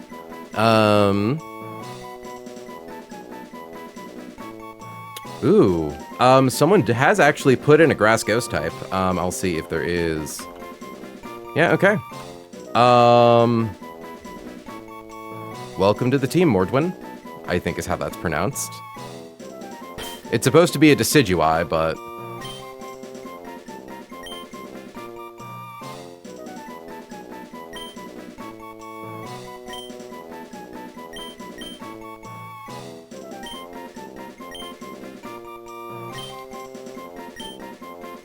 Nice.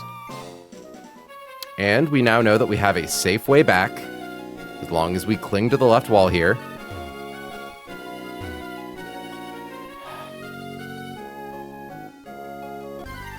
I forgot to turn off, or turn the thing back on. That's fine. We'll swap to something that definitely can't be... Hold on, what can a Caracosta use?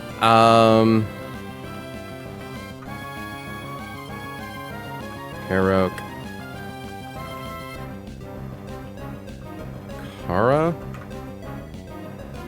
Kara, there we go.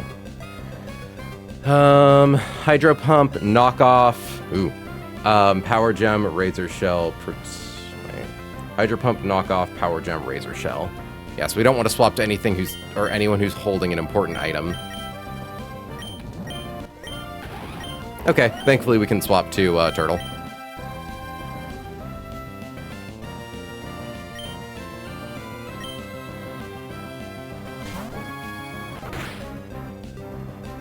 Say.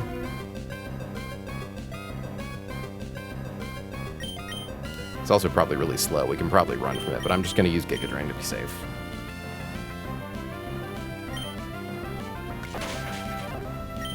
Nice. Repellent is activated. I'm done with mini heart attacks for one stream. I'm tired of being scared. Okay. But yeah, no, genuinely, I'm not upset about Delmise.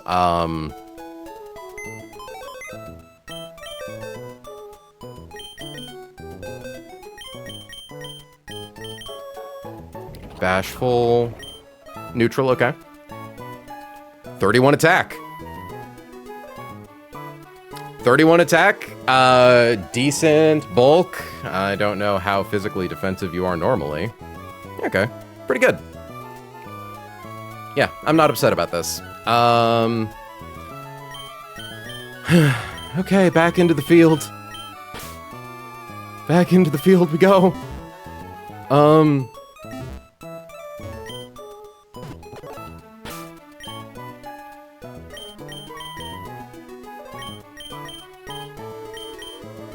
Just gonna keep Turtle in the front, honestly.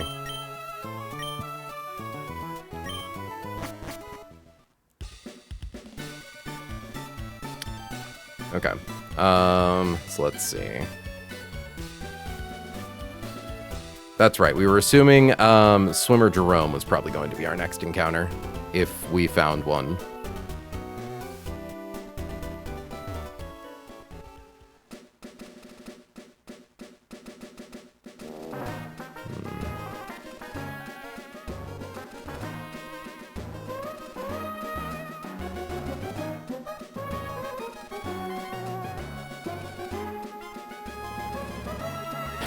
Just want to know, like, where the spooky encounters are. Unfortunately for Barrascuda Chance, you now need to risk 105 Surf. That'll be up to you if you go for it.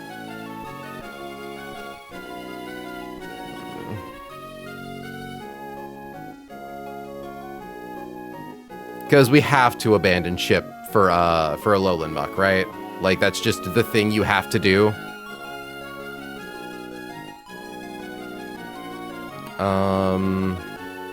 I know there's no such thing as have to do in Run and Bun, but like it's the smart thing to do. Though, abandon ship.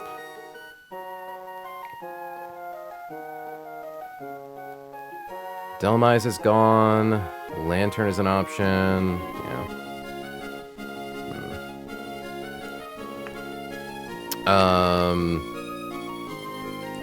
So at what level does Muck Alola show up here?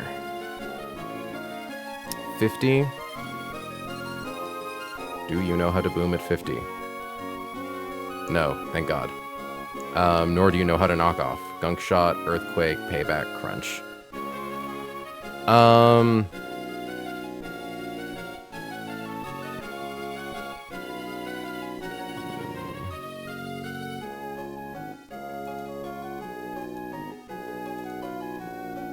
We could also just hold on to these encounters for right now. Like, here, we got 108. We got the Delmise.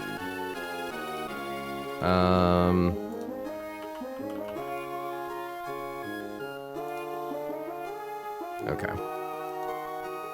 We also did Route 105. No, we didn't do Route 105. Did do Mauville, 134. Already marked down Sharpedo. Yeah, we don't need to hit the abandoned ship yet. Because in theory, if we can... Looks like... Route 119... Because where is... Okay, Route 119 we have to stall so we can get a gift cast form. Fortree City is where we get our static Kecleon.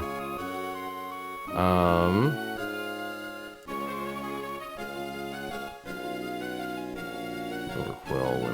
Notably, Fortree is after Bridge Rival, and Bridge Rival is where we need Barrascuda from, though. You should def take abandoned ship? Okay.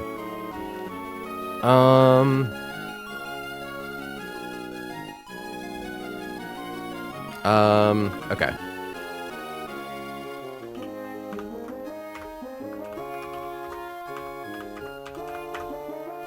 So, I'm genuinely wondering if I do the fish. 'Cause, like... Okay. If we do fishing in the abandoned ship... Because what are the odds of Lantern? Lantern is 15%. It's 20% if we surf. because there's a chance for Basculegion.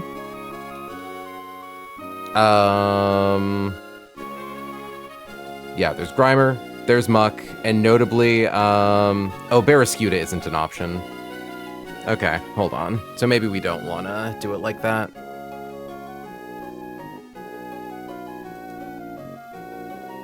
Lantern.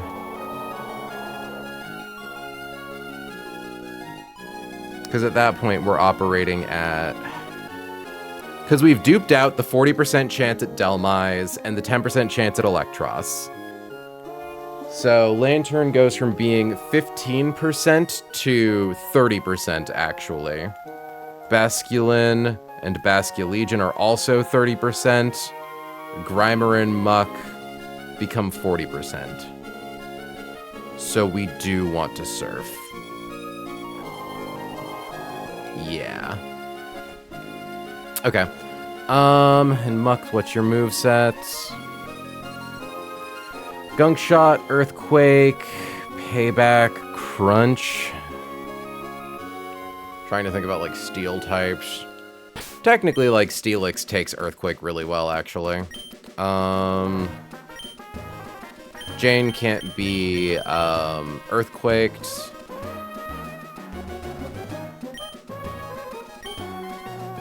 Okay. We'll grab Steelix.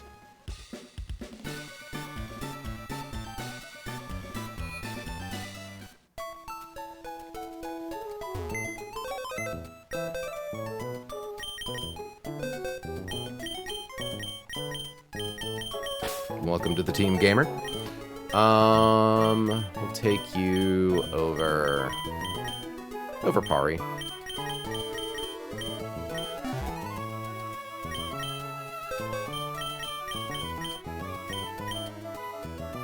Take that.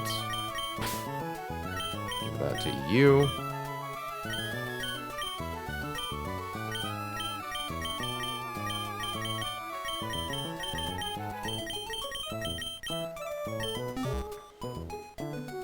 Okay. Our repellent is currently activated.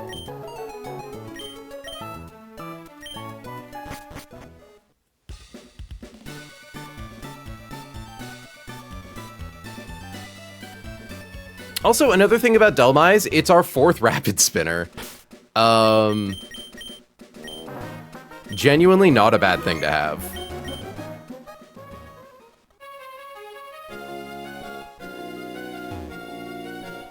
I just wish I had, like, a map. I wish I had a map that showed me where all the trainers were.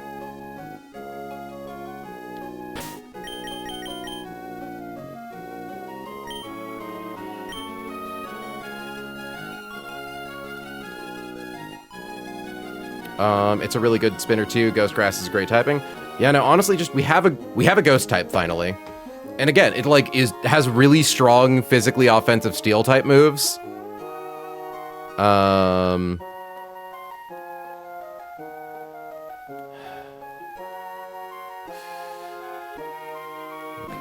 where you swim up from?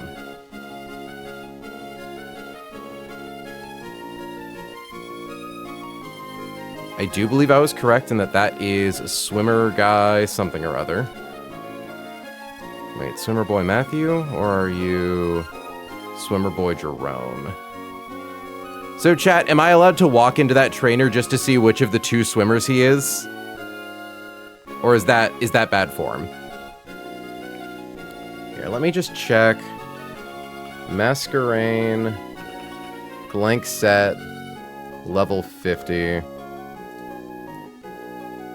Shock of all shocks, it dies to explosion? What?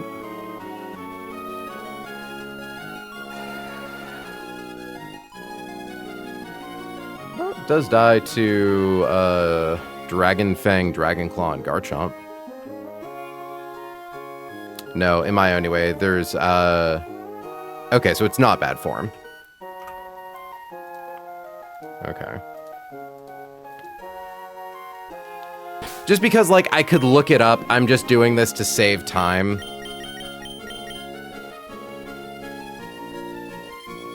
Honestly, wait, my guy, how much damage do you take from fucking Wild Charge? Oh, you totally died a Wild Charge. With not a lot of recoil.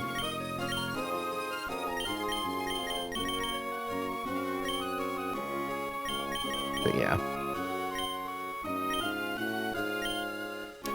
And then if we beat up Masquerain, it's a Milotic that we can definitely KO with Roserade.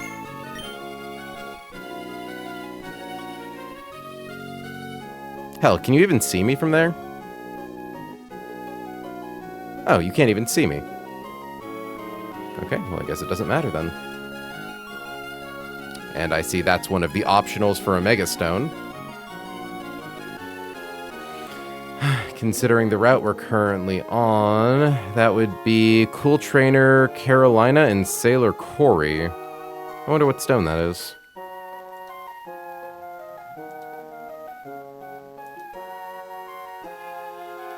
We're on Route 108. Oh, Lopunite.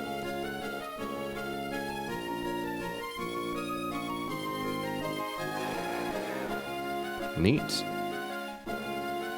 I'm still scared.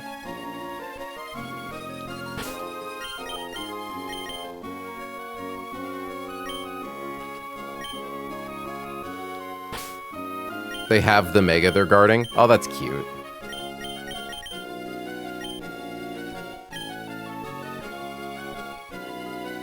Okay. She seems pretty easy to dodge, but just to be certain, I assume there's only one kind of swimmer girl on this route. Swimmer boy, swimmer girl Tara, swimmer boy Matthew, swimmer girl Missy. Okay, so that's either Missy or Tara. Both of which open to a Pokemon that's weak to dark type attacks. Because it's either Delmise. Hell, does Delmise die to Sludge Bomb?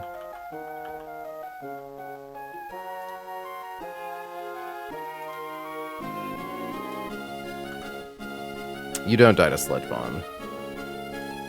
But your moves aren't that scary, I don't think. Yeah. It would be Grassy Glide,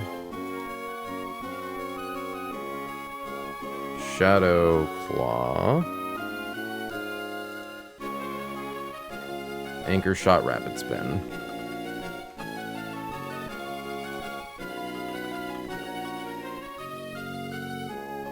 You know what? Credit where it's due. Delmise actually does a lot of damage with Anchor Shot.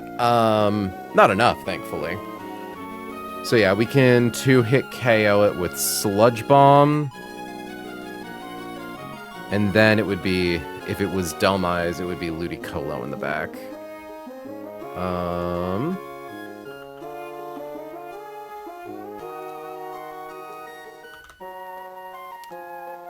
Who just dies to regular Sludge Bomb. And might have, like, Fake Out. I don't think so. I think it would have lost that a while ago. Surf, Knockoff, Seed Bomb, Nature Power. We outspeed. Yeah. Give Rose an Oranberry. Well, no, we'll keep her with Miracle Seed. This is assuming we also, like, fuck up the easiest trainer dodge of all time.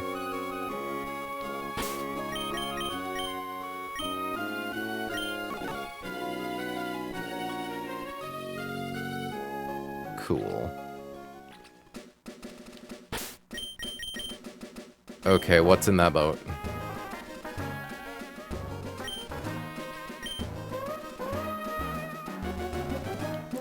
I know I literally just saved. I'm doing it again. I assume as soon as we step down there, that does count as leaving. Okay. Re-looking at the map Hannah sent me, it's pretty incomprehensible.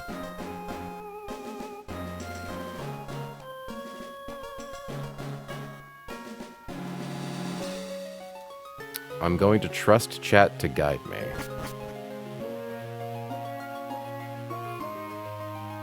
Okay, we don't need to go up there. I believe we just go up and to the right.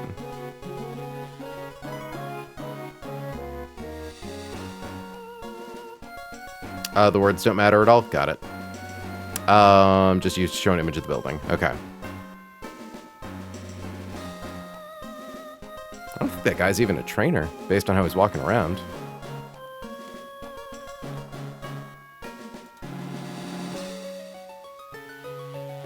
Yeah, Beauty, Thalia is the first option. Opens with a Whale Lord. Roserade can kill Whale Lord, probably.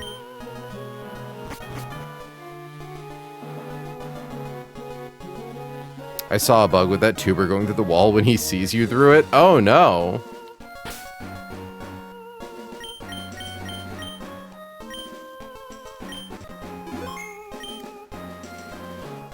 Youngster Demetrius.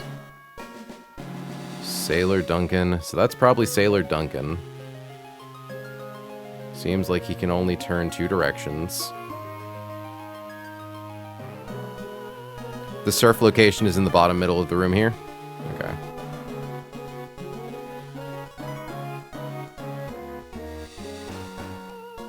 Tuber Charlie. Is that Tuber Charlie? Probably not, right? Just based on how he's walking.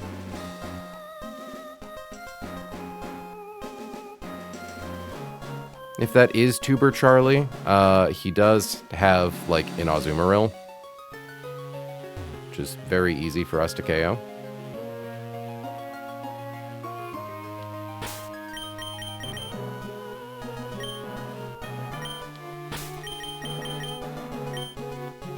I'm going to interact with the boy. Real shit. Okay. Bottom middle. So I assume that means this one here.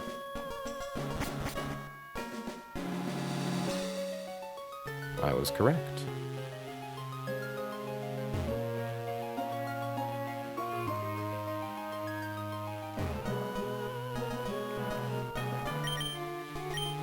Okay. We do in fact want to surf here. Get Jane in the front.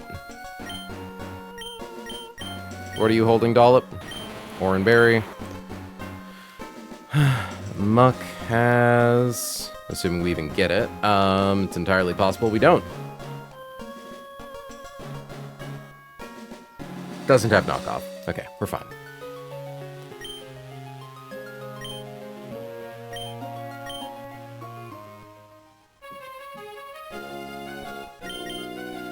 Alright, chat, we want to see a Alolan Muck. If we don't see a Alolan Muck, we'd like to see Basculegion.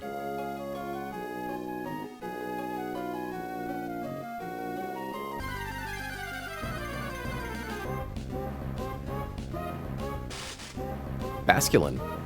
Did I do it wrong? I thought it was only Basculegion down here. Did I fuck up?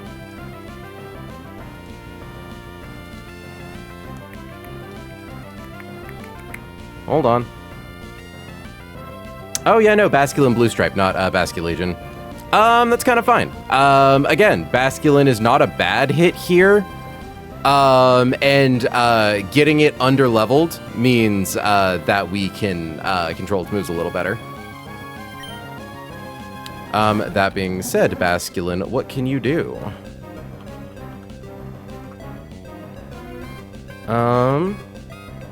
Thankfully, it doesn't have Final Gambit. So it has Waterfall, Submission, Crunch, and Takedown. Okay, it's got a lot of recoil moves here, so we should not do damage to it. Just gonna use Thunder Wave and throw balls.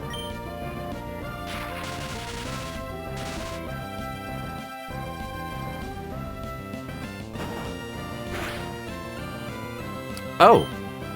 It didn't take any recoil damage. Reckless Mold Breaker. Can't have a thing that makes it immune to recoil, I don't think. I have no clue why it's doing that.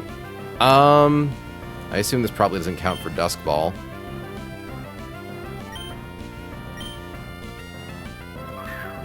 Rockhead is Swift Swim? Oh, okay, so it has Rockhead then. Oh, do the stripes have different, like, forms? No? Because documentation here says it has Reckless or Mold Breaker. I guess Reckless must actually be Rockhead. So does that mean, can this serve the purpose that Aeroscuda would have? Red and blue basculin usually do not get along, but sometimes members of one school might mingle with the other's school. These Pokemon are very hostile.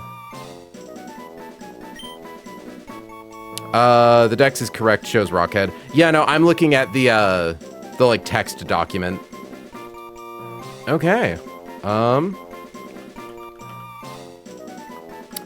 Ghost types. Otherly is a cute name. Marguerite. Ulara. Galatea. Diosa. You know what? Newt, you got disrespected with Nomo. So hopefully we can get you some redemption with Diosa.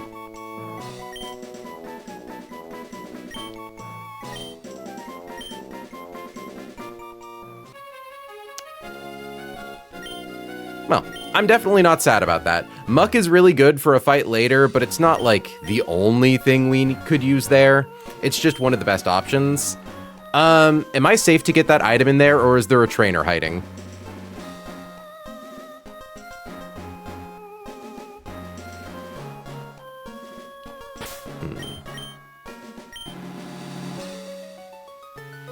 Because I can tell that I can't see all the rooms over there.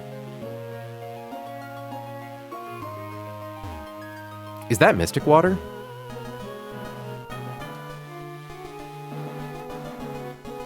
It's definitely not the young couple, because there's only one tile. Couldn't be Tuber Charlie. It's not this sailor. It could be youngster Demetrius?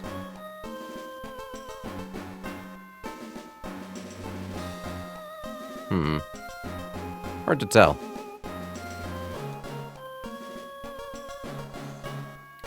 Chat, I'm going to step in to see if there is a trainer in...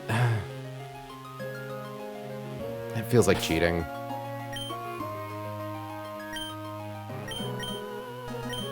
By process of elimination, I think we can confirm that we probably want Jane for it.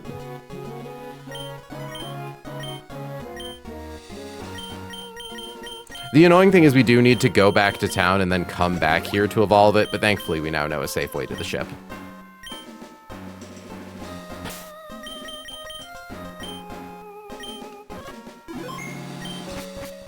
Okay, there's nothing. Twisted Spoon. Okay, I thought that was Mystic Water.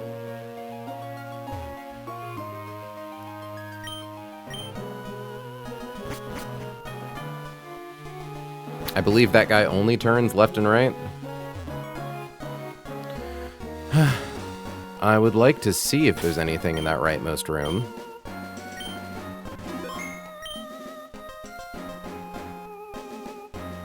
He only seems to move left and right.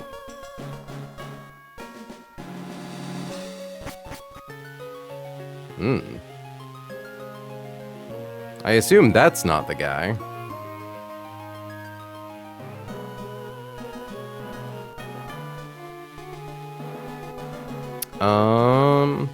Sailor, youngster. Yeah, okay. I think we're safe here. There's not, like, something in that trash, is there?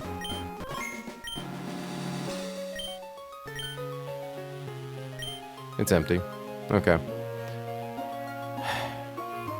Chat, I am talking to him to see what his deal is. I do not believe he is any of the, like, potential trainer classes in here. So I would like to know if he, like, has an item. Okay.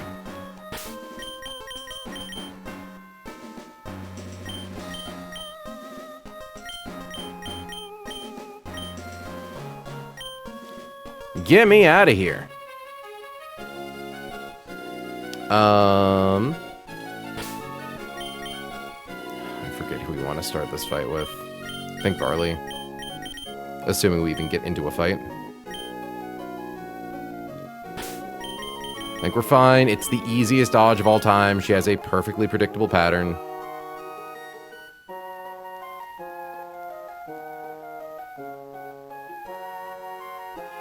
As long as we stick to the top path, we don't have to deal with him. His sight range is not long enough to see us. Okay. Fingers crossed our fish is a good fish.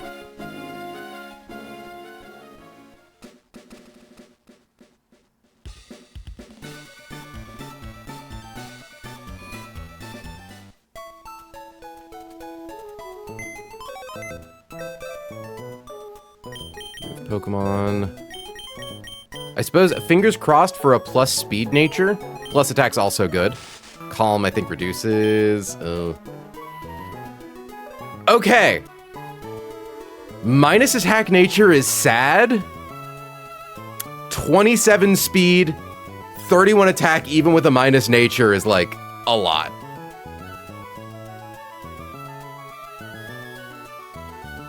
It's monkey's paw a little. It's a little monkey's paw, but like, hold on. So let's see, Basculin into Basculegion. Yeah, base 112 attack, 78 speed with Swift Swim. Great speed, and that averages out to just a low attack IV. I was gonna say, and we can theoretically fix it if we want to. So the question is, how do we level it up? Because it's level 30.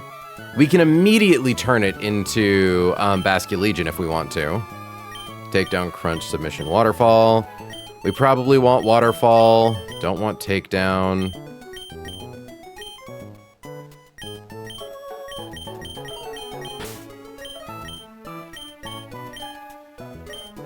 We no longer need Jane because we aren't catching things.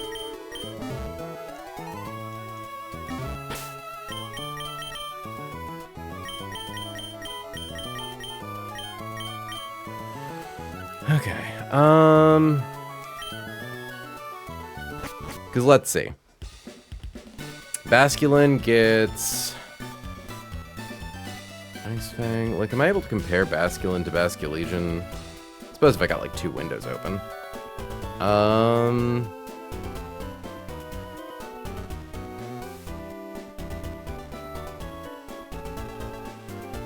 It's too high level for the huge hit. What's the huge hit? Waterfall, Submission, Crunch, Takedown, Brine.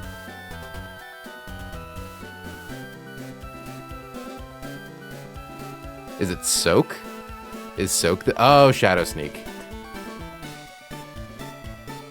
Oh, I assumed to get Shadow Sneak on Basculegion. Yeah, I see. Level 20. Oh, well. We can always scale it on if we need it. So just evolve it immediately. Seems like there isn't anything that it gets. Oh wait, I can just do the... Is there anything? Bite, Takedown, Crunch, Scary Face, Head Charge, Head Smash. Definitely not Head Charge, Head Smash. Don't want Recoil. Scary Face is a maybe. It's at level 41. Be in time to get Shadow Ball.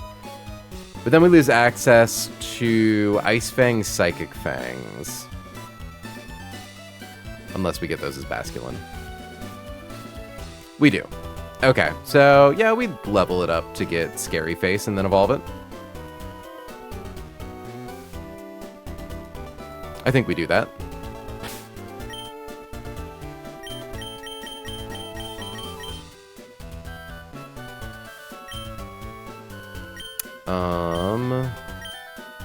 Going to give it... Well, I suppose I can just level it up now.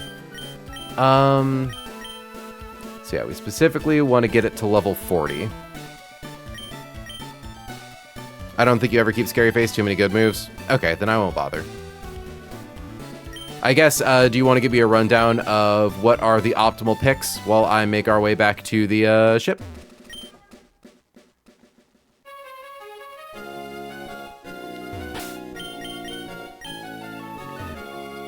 Number save here.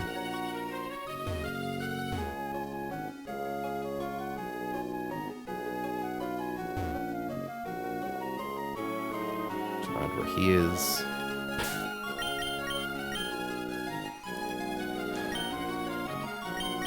Save the game.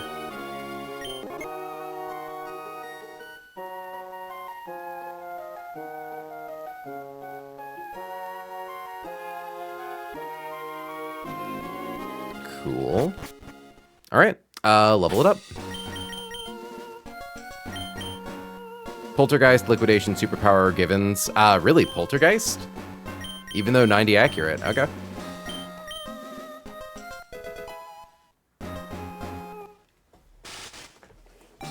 Little fish. becomes a big fish.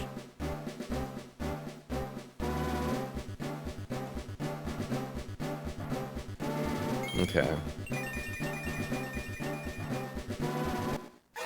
Oh. Poltergeist is a sure hit move if they're holding an item due to a bug in your favor. Poltergeist can't. Poltergeist isn't able to hit if they're not holding an item. That's... Oh, okay. Cool. I'll probably take Psychic Fangs as coverage. Wait.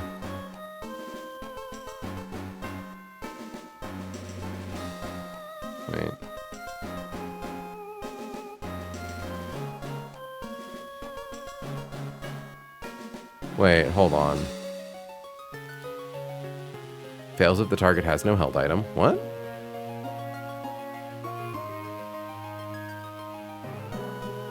Oh, it's a sure hit move. So even better than perfectly accurate. Okay. I like Ice Fang, but I do like Psychic Fangs more. It's harder to get access to. We have Ice Fangs on Gyarados.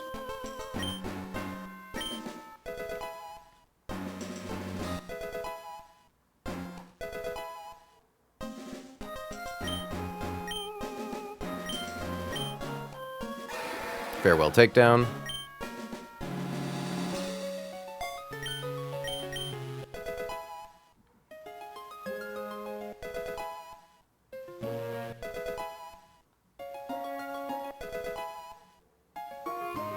Look at this big ass fucking fish. So we're not going to bother with Shadow Ball because it's special attack.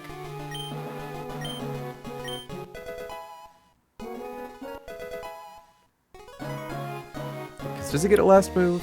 Does it get its last move? Yeah, it gets Poltergeist at 65. I'm like, wait, hold on. Do we need Shadow Ball for coverage? There's also Spirit Shackle. So yeah, we don't care about Aqua Tail because we're going to get Liquidation.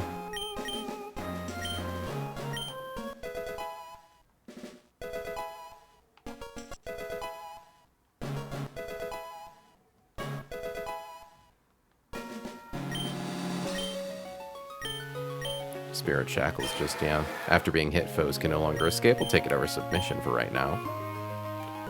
Just in case I've somehow fucked up and my information is wrong.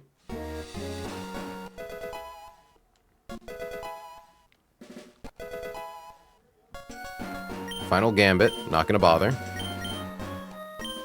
Oh, damn, you weren't kidding about bulk. This thing has hella HP. Yeah, fucking wow.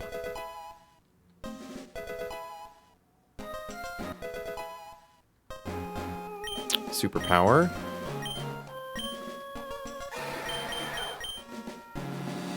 Which we probably want over Crunch.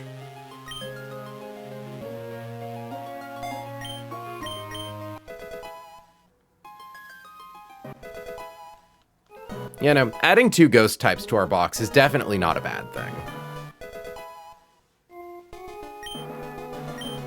Liquidation. It's just better than Waterfall.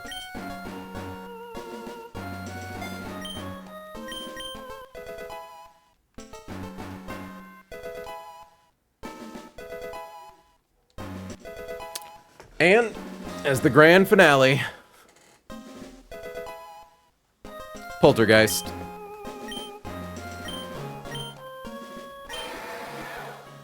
So I guess get rid of Spirit Shackle.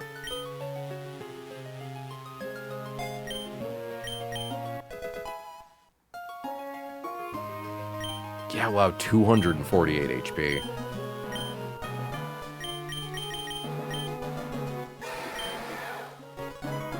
Like, that's still, like, hold on. Let me compare that attack stat to, like... That attack stat is comparable to Varley. I guess Poltergeist is a sure hit move if they're holding an item, Daggerman. Is what we have been informed.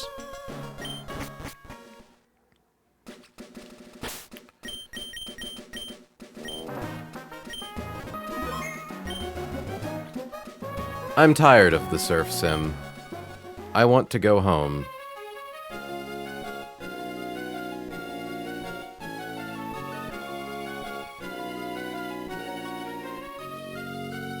Groundhog curse broken, the island is free. What does that mean, Turtle?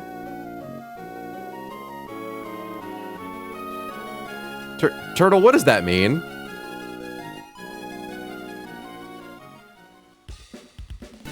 Fly would go so hard here. Eventually.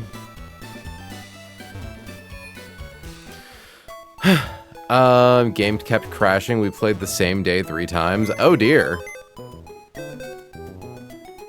Let's also level up some of our guys. Because we do have more guys to level up. We've got...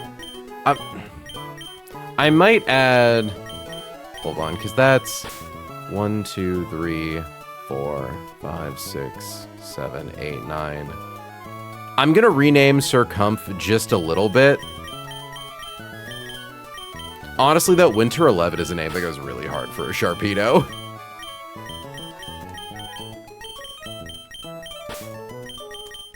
And more twin.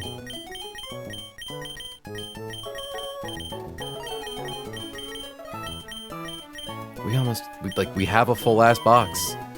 We have a box that we could literally fill with Pokemon. Okay, Hannah, if you would be so kind. So, Voltorb, Hisui, Electrode, Hisui, they both learn all of their moves. We should have Self-Destruct already, Energy Ball. Okay, so... Self-Destruct at 40. Mirror Coat at 40. Ah, so we don't get Mirror Coat. That's fine. Self-Destruct, Energy Ball, Thunderbolt. Volt Switch, Explosion. Okay, yeah. So, nothing changes on level up. Or on Evo. Do you evolve with a stone, or do you just evolve level up style?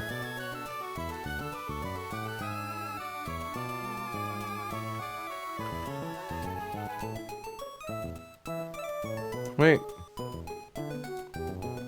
Hold on.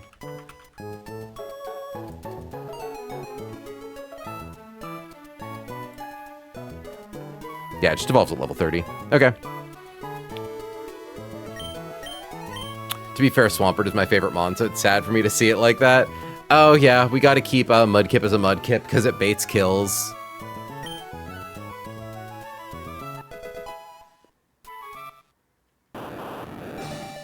Big ball, larger than the small ball. It's a big ball, big ball, big ball, circumf. Round.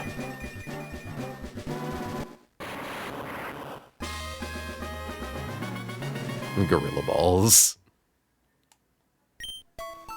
Hold on, I'm actually gonna do something really quickly.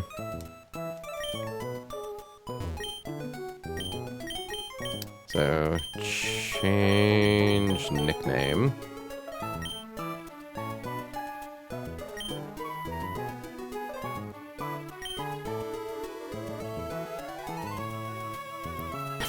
Sir.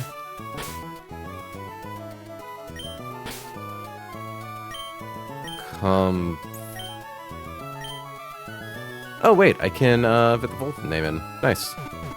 So, Sir.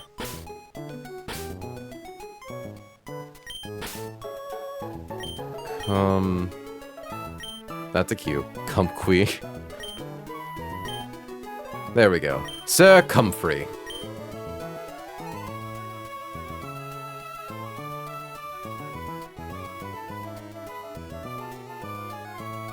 Thanks for teaching us about that, Dagger Man. Cool knowledge. Hashtag cool knowledge check.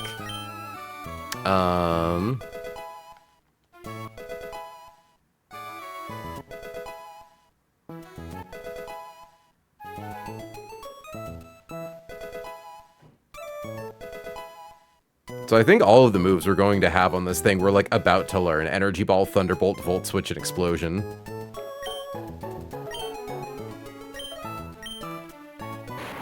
Oh, we already have Mirror Coat. Interesting. Ooh, Giga Drain. I do like Giga... Oh, fuck me. Okay. How do we stat this thing? Because I know obviously we want Explosion, obviously we want Volt Switch, and then I assume our 2 stab moves. I suppose we have to consider the fact Giga Drain doesn't actually do that much because Circumfree dies to a light flick.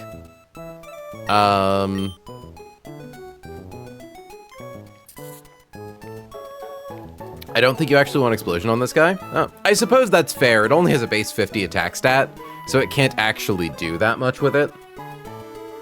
Okay. We'll get rid of Self-Destruct for E-Ball.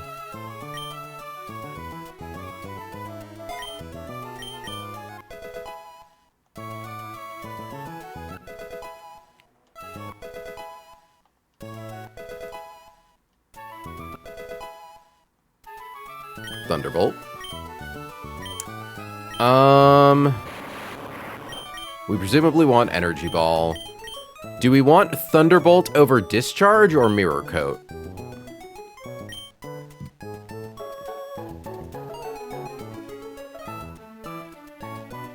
Again, we probably never want Mirror Coat because we never, like, live hits well enough to use it.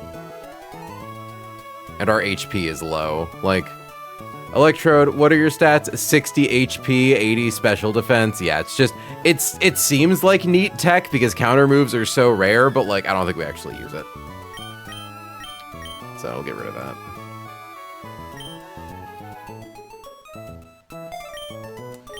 So do we get rid of Giga Drain then for the same reason?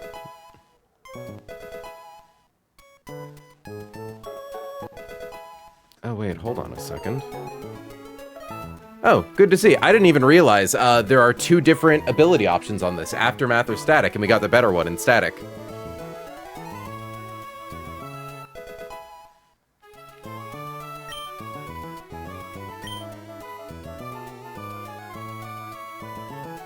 Up to you whether that has more utility than Discharge. I mean, the thing is, with our box full of ground types, I think Discharge genuinely gets a disproportionate amount of value. What's your special attack? Damn, your special attack's kind of dog shit too, if we're being honest. That's really disappointing. Maybe we won't Giga Drain, because I just don't think Discharge will ever do a relevant amount of damage.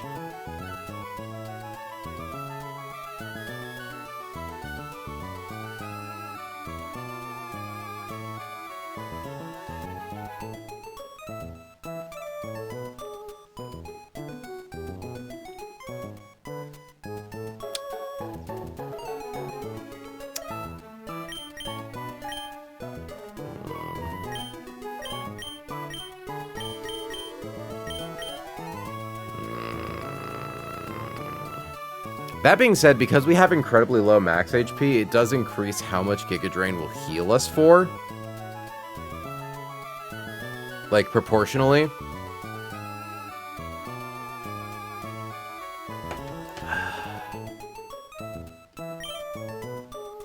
I think with Ground Box, though, we've got to go with Discharge. Like, Ground Box is just so crazy.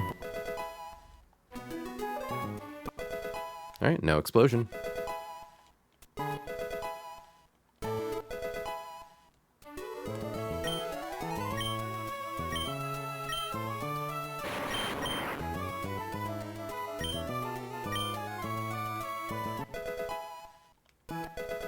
I wonder what Winter 11 gets.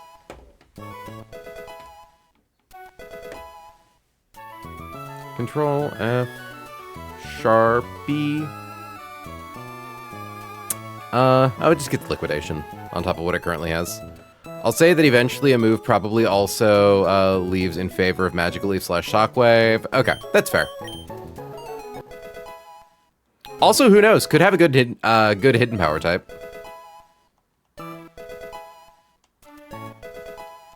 Turn 11. Yeah, so we just get Liquidation. It's the only add. It's just better than Waterfall.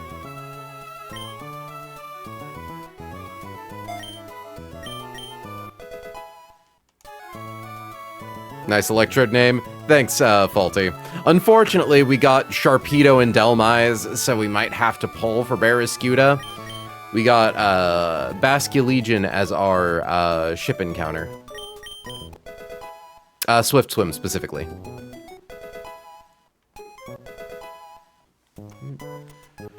I need to turn the fan on. It is getting fucking warm in here.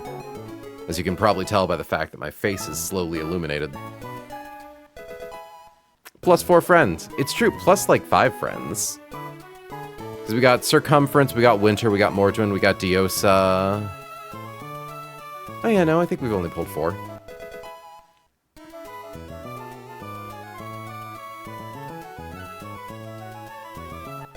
Yeah, I kind of... It's really hard to resist pulling on the regular encounter tables on 105. I would just rip 105 land. Chat, we've got a good box. We can sack things to Bridge Rival if we need to. Do we want Giga Drain on Mordwin? I don't think we do. Yeah, Rapid Spin, Anchor Shot, Shadow Claw, Grassy Glide. Yeah, we're never taking Giga Drain on this thing. Its special attack is like 7. Hold on. Yeah, let me see. Delmise. Yeah, special attack's 86.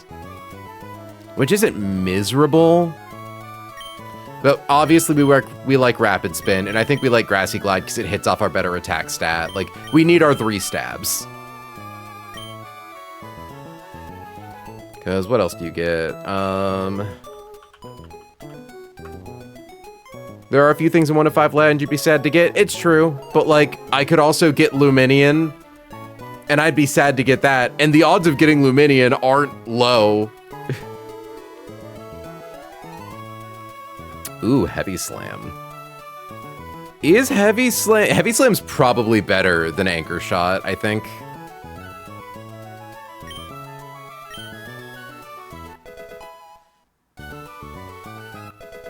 I'm getting the strangest feeling your 105 land was bad, Faulty. It's the impression you're giving me. The last time you talked about your encounters, you told us about the Magmortar that killed one of your guys and failed to get in the ball.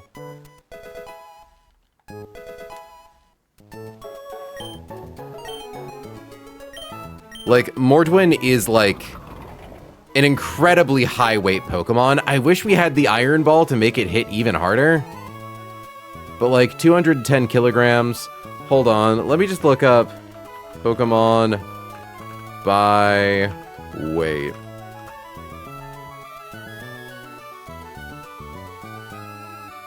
Luminium Finian is in 105 Surf. 105 Surf is theoretically where we would go to get our last shot at Basculin. Like,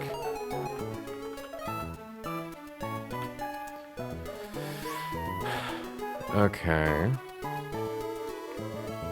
Palisand is heavy.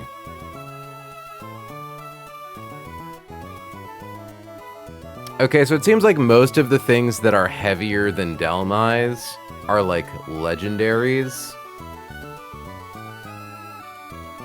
And like Mega Metagross.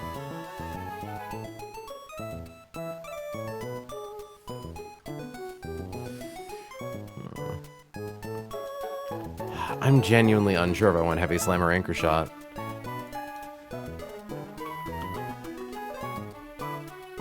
Because, like, what's the range on Heavy Slam? The power of this move depends on the user's weight and the target's weight rounded down. Power is equal to 120 if the result is 5 or more. So we would need to be 3 times the opponent's weight in order for Heavy Slam to be as powerful as Anchor Shot. I think we want Anchor Shot. Because, like, we're on the high end, but we're not that high. Like, we're only 210. We are on the low end of this range.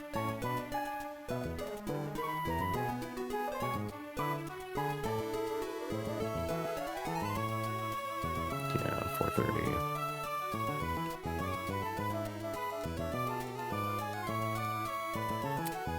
Yeah, if it's a 1 or less. Most Pokemon are just going to be like our weight at this point. We're no Steelix. Like, how heavy is frickin' Steelix?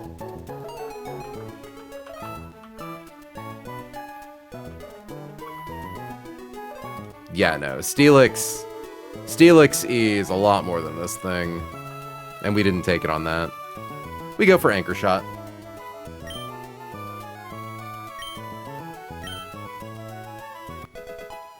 Now, Phantom Force. I went with Heavy Slam on mine, but it is a bit more inconsistent. That's the thing. I think we're nearing the point in the game where it's going to be worse more often than not. Especially, like, as we, like, escalate in difficulty and we start encountering a lot more, like, you know, like, if we had Iron Ball, I would take Heavy Slam, but we don't. So I think we just kind of gotta, like, I think we gotta stick with the consistency.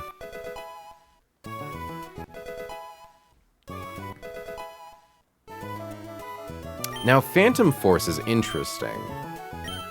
Do we want it? Do we want Phantom Force? Because, like, it's basically just stronger Shadow Claw in a single battle. It theoretically lets us stall, but it's weird for double battles, too. Because, obviously, Mordwin's not fast, so we can't use it to, like, prank a Pokemon that's currently on the field.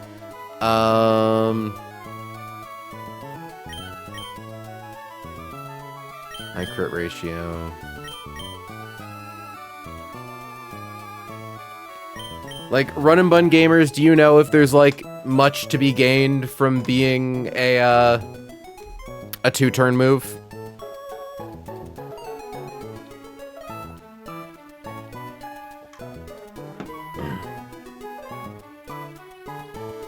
Damn, what are you kids posting over there?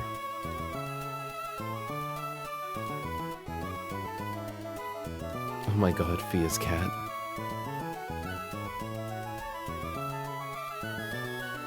Not much gain from being two-turn, but the extra BP is too good. Yeah, no, I just wanted to make sure that there was no downside from it being two-turn. So we take Phantom Force over Shadow Claw. As long as it's not, like, secretly a downgrade. Okay. Yeah, so let's grab the new guys and get them exported into the calculator.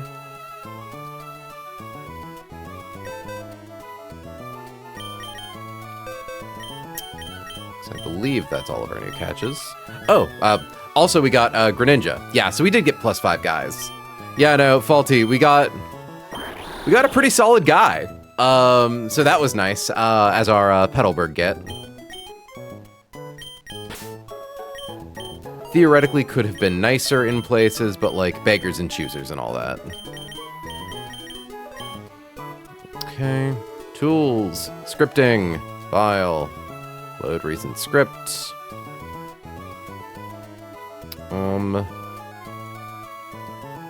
Sharpedo, Delmise, Besky Legion.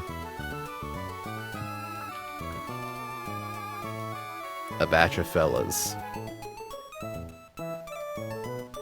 God, that's right. I forgot Sharpedo was modest.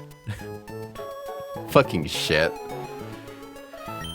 Yeah, no, look at our incredibly funny Sharpedo. 0 attack IV modest.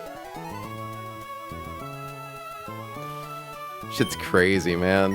Goat Pedo. Okay. I want to pull our next encounter, since we're just gonna rip 105 grass. Oh no, wait, no. Yeah, no, not good. I was making fun of it.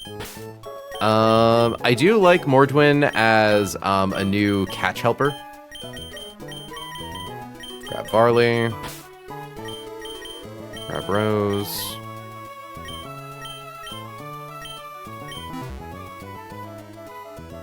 And like, I forgot, what was our nature on Mordwin? That's right, neutral with 31 attack. Fuck, is that our highest attack stat? Mordwood actually has the highest attack stat on our team now. It does more than Garchomp. Varley only has 182. Yeah, well, 195.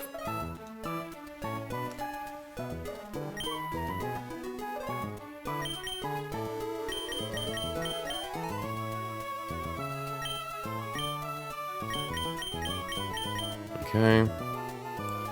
Now we just need to not fuck up getting to the island.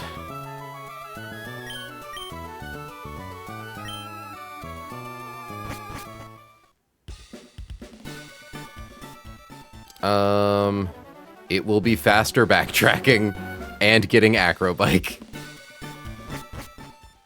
Alright, it's cool we're goated. I'm not goated.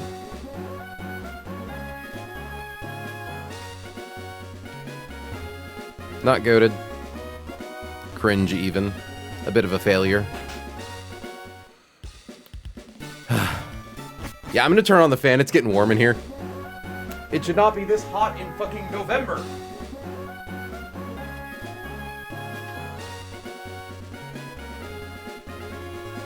Why is it in, like, the 70s outside? Smallest turtle redeemed show beast. Just give me a second to swap out my bike's turtle. I don't want to forget to do that. Save me from Cedar. Oh, is Cedar, like, harassing my wife? 1 second, chat. I need to go acquire the baby. BRB.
I've been muted.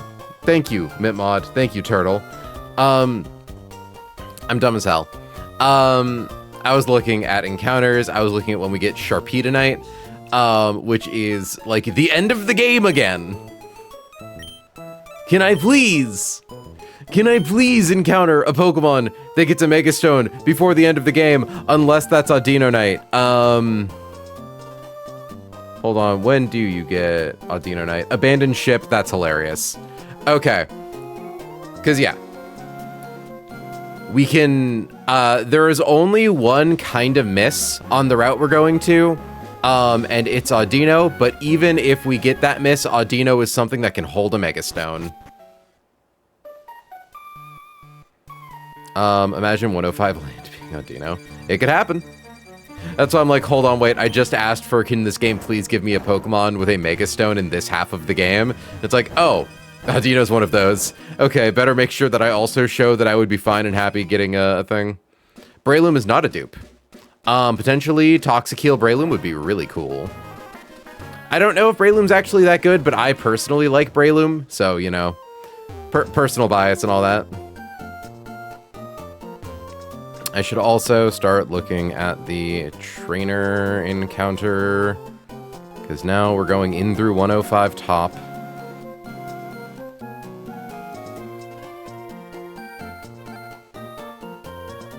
Sailor Dwayne, okay. Good. First possible encountered, first trainer that is possible to be encountered has a Luminian and a Bruxish, which can probably get absolutely clapped by Roserade.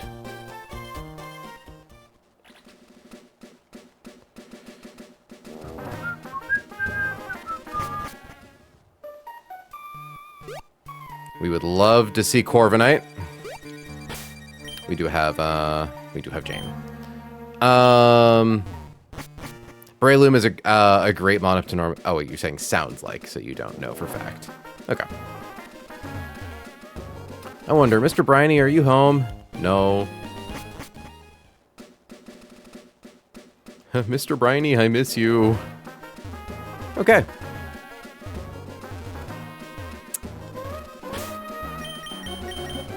Once again, we have to be afraid. It should be fine.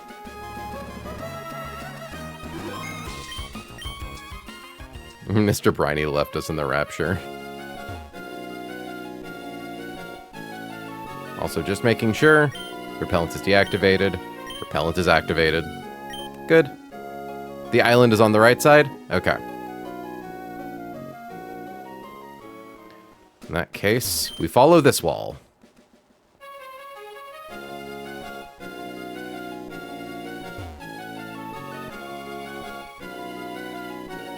Okay.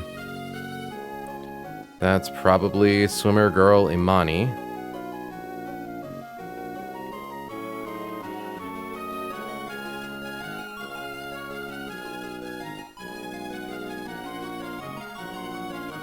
Being so careful.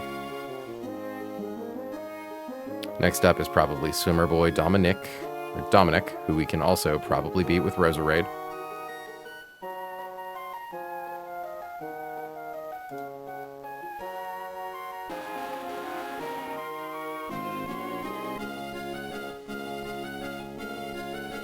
Chat, have I mentioned that I am afraid of fucking up? Wait, no, I can walk south into that rock. Okay, so that's probably Dominic.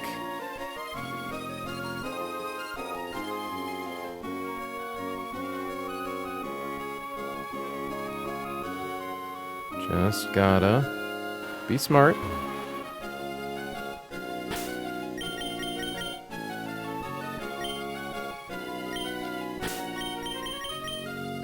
I don't like Surf.sim. I thought I was going to have more fun. I'm just scared. Oh, is Apom Ambipom a bad hit? Bummer. Ruin Maniac Foster, based on him being a Ruin Maniac, that means he's probably on land.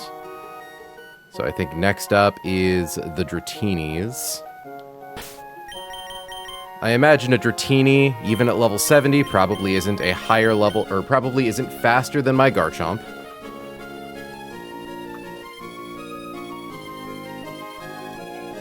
Yeah, believe it or not. Cool. So Varley can KO those. Yeah, Ambi's a totally fine one. Doesn't it get Technician?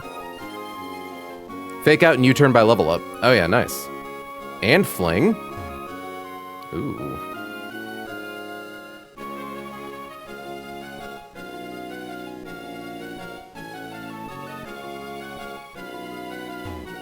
Grass. I see a swimmer boy who I cannot loop around. He was a swimmer boy. I said eat your dinner, boy. Swimmer boy Luis. So that's probably also a guy we can beat with Roserade.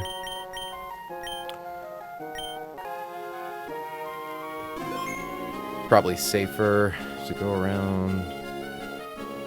No, not necessarily. Okay. Dude, this little island paradise must be fucking Hoenn Fight Club. Like, all these dangerous-ass Pokemon crammed together on one tiny little rock. Alright. Let's see. What are our possible encounters?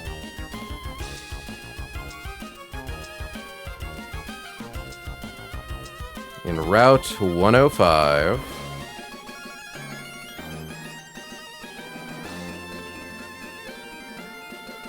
Portrait, where am I? There it is. So, 20% chance at Rabombi. 20% chance at Corviknight. Both of those are great. Stuffle at 10%, incredible. Beware at 5%, incredible. Breloom's pretty alright. I like Breloom, especially if it gets the good ability. Audino is, again, kind of a miss, but it is a Pokemon that gets to hold a Mega Stone. Hawlucha would probably be the biggest prize here. Hawlucha is fucking insane. And as we established, Apom and Ambipom get Stab, Fake Out, and U-Turn. All really good things. And there is a 5% Executor Alola. I don't know how good that is. Boop.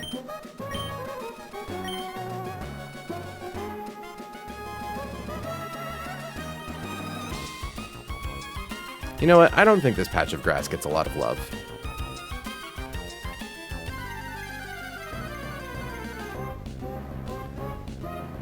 All right, baby. It's totally fine. Can lead on the Groudon, notably. All right. So hold on. We now need to see what its moveset is. Corviknight. I'm so glad we got Corviknight. Our box has really been hurting for a flying type that isn't Talonflame. Does it still get Dual Wing Beat? Oh, it never gets Dual Wing Beat.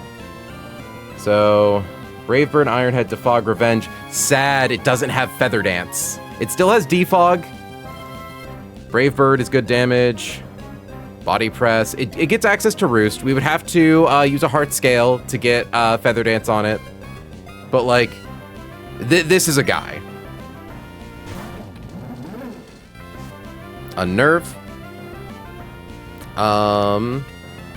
We start by using Thunder Wave. Oh yeah, we do need to worry about, so we're not going to do damage to it because it knows Brave Bird.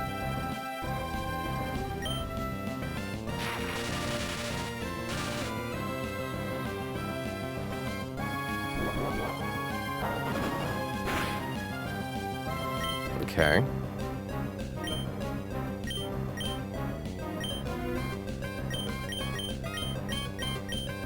Now we throw some Ultra Balls. Unfortunately, I think this thing is kind of hard to catch, so we're just going to kind of have to hope.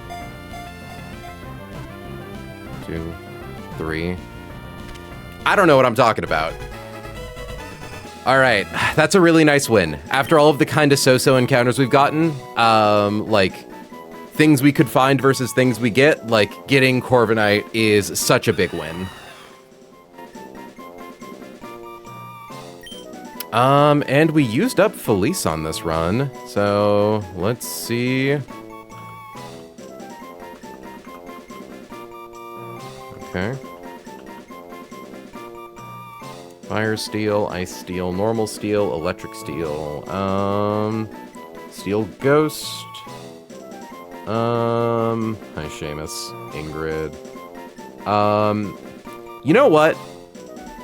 I think it's pretty unlikely that we're going to end up finding a Mawile. So I'm going to have this be the spot where we add Willow to the team.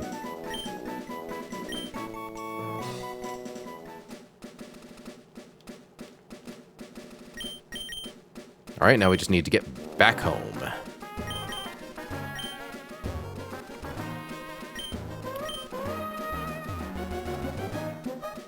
Easier said than done.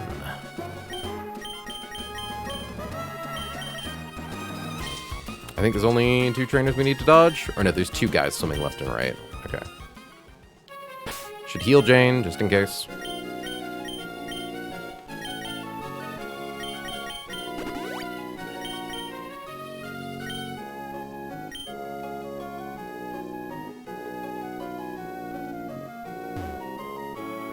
Okay, there's another guy somewhere. I forget where.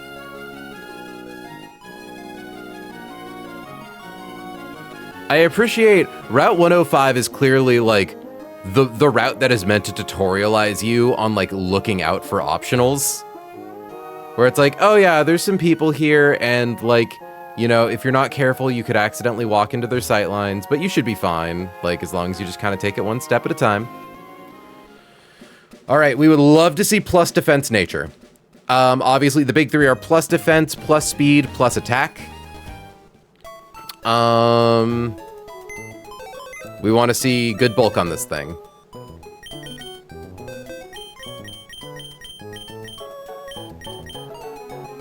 Careful. Okay, so the IVs are a little sad, but a plus special defense nature is not bad. Like, I'm not gonna bitch too much about that. Honestly. Yeah.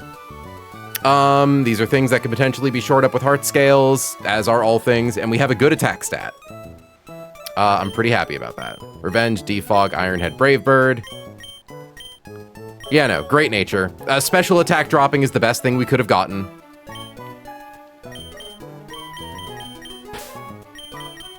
Beggars and choosers, you know? All right, now what do we want to teach this thing?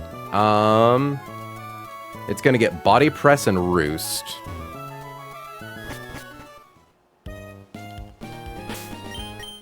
Which we definitely probably want to pick up both of those. Body press is better than revenge, and roost is obviously really good. We want to keep defog.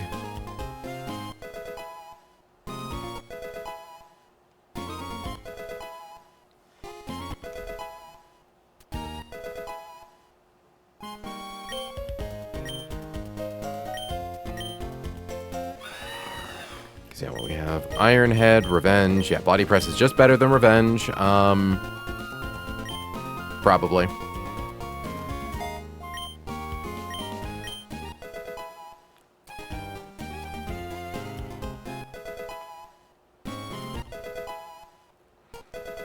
Now, what do we want Roost over? So we want to keep Defog. So do we get rid of Body Press?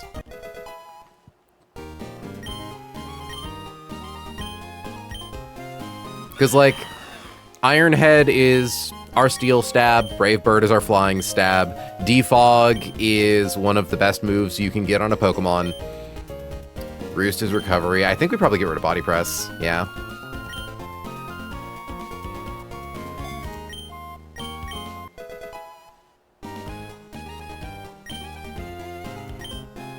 All right. Yeah, no, I'm not bummed about that, even a little.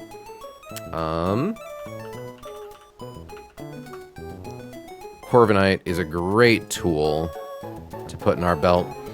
And notably, we do have another encounter coming up pretty soon. We just need to, like, fight a double battle to get to it. So that's cool. I think we also haven't gotten all of the heart scales. Held items, medicine, regular items. Yeah, we only got 2 of the 4 heart scales. So we need to go get some heart scales. We need to go pick up some of the rare candies. Like, there's a lot we still get to do.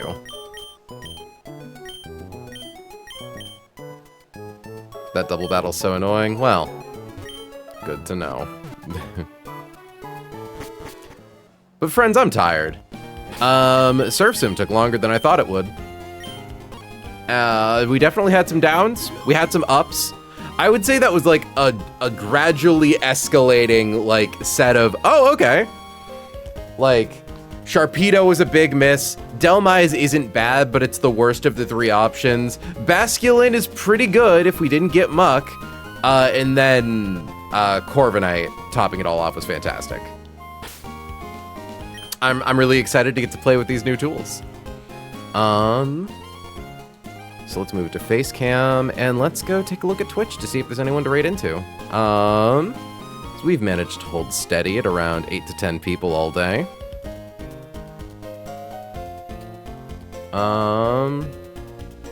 Normal's live, so is Blazimin, but if there's one thing I know about Blaz, this is probably when he's going offline. Yeah, I'll raid you all off into Normal, who's doing repo right now.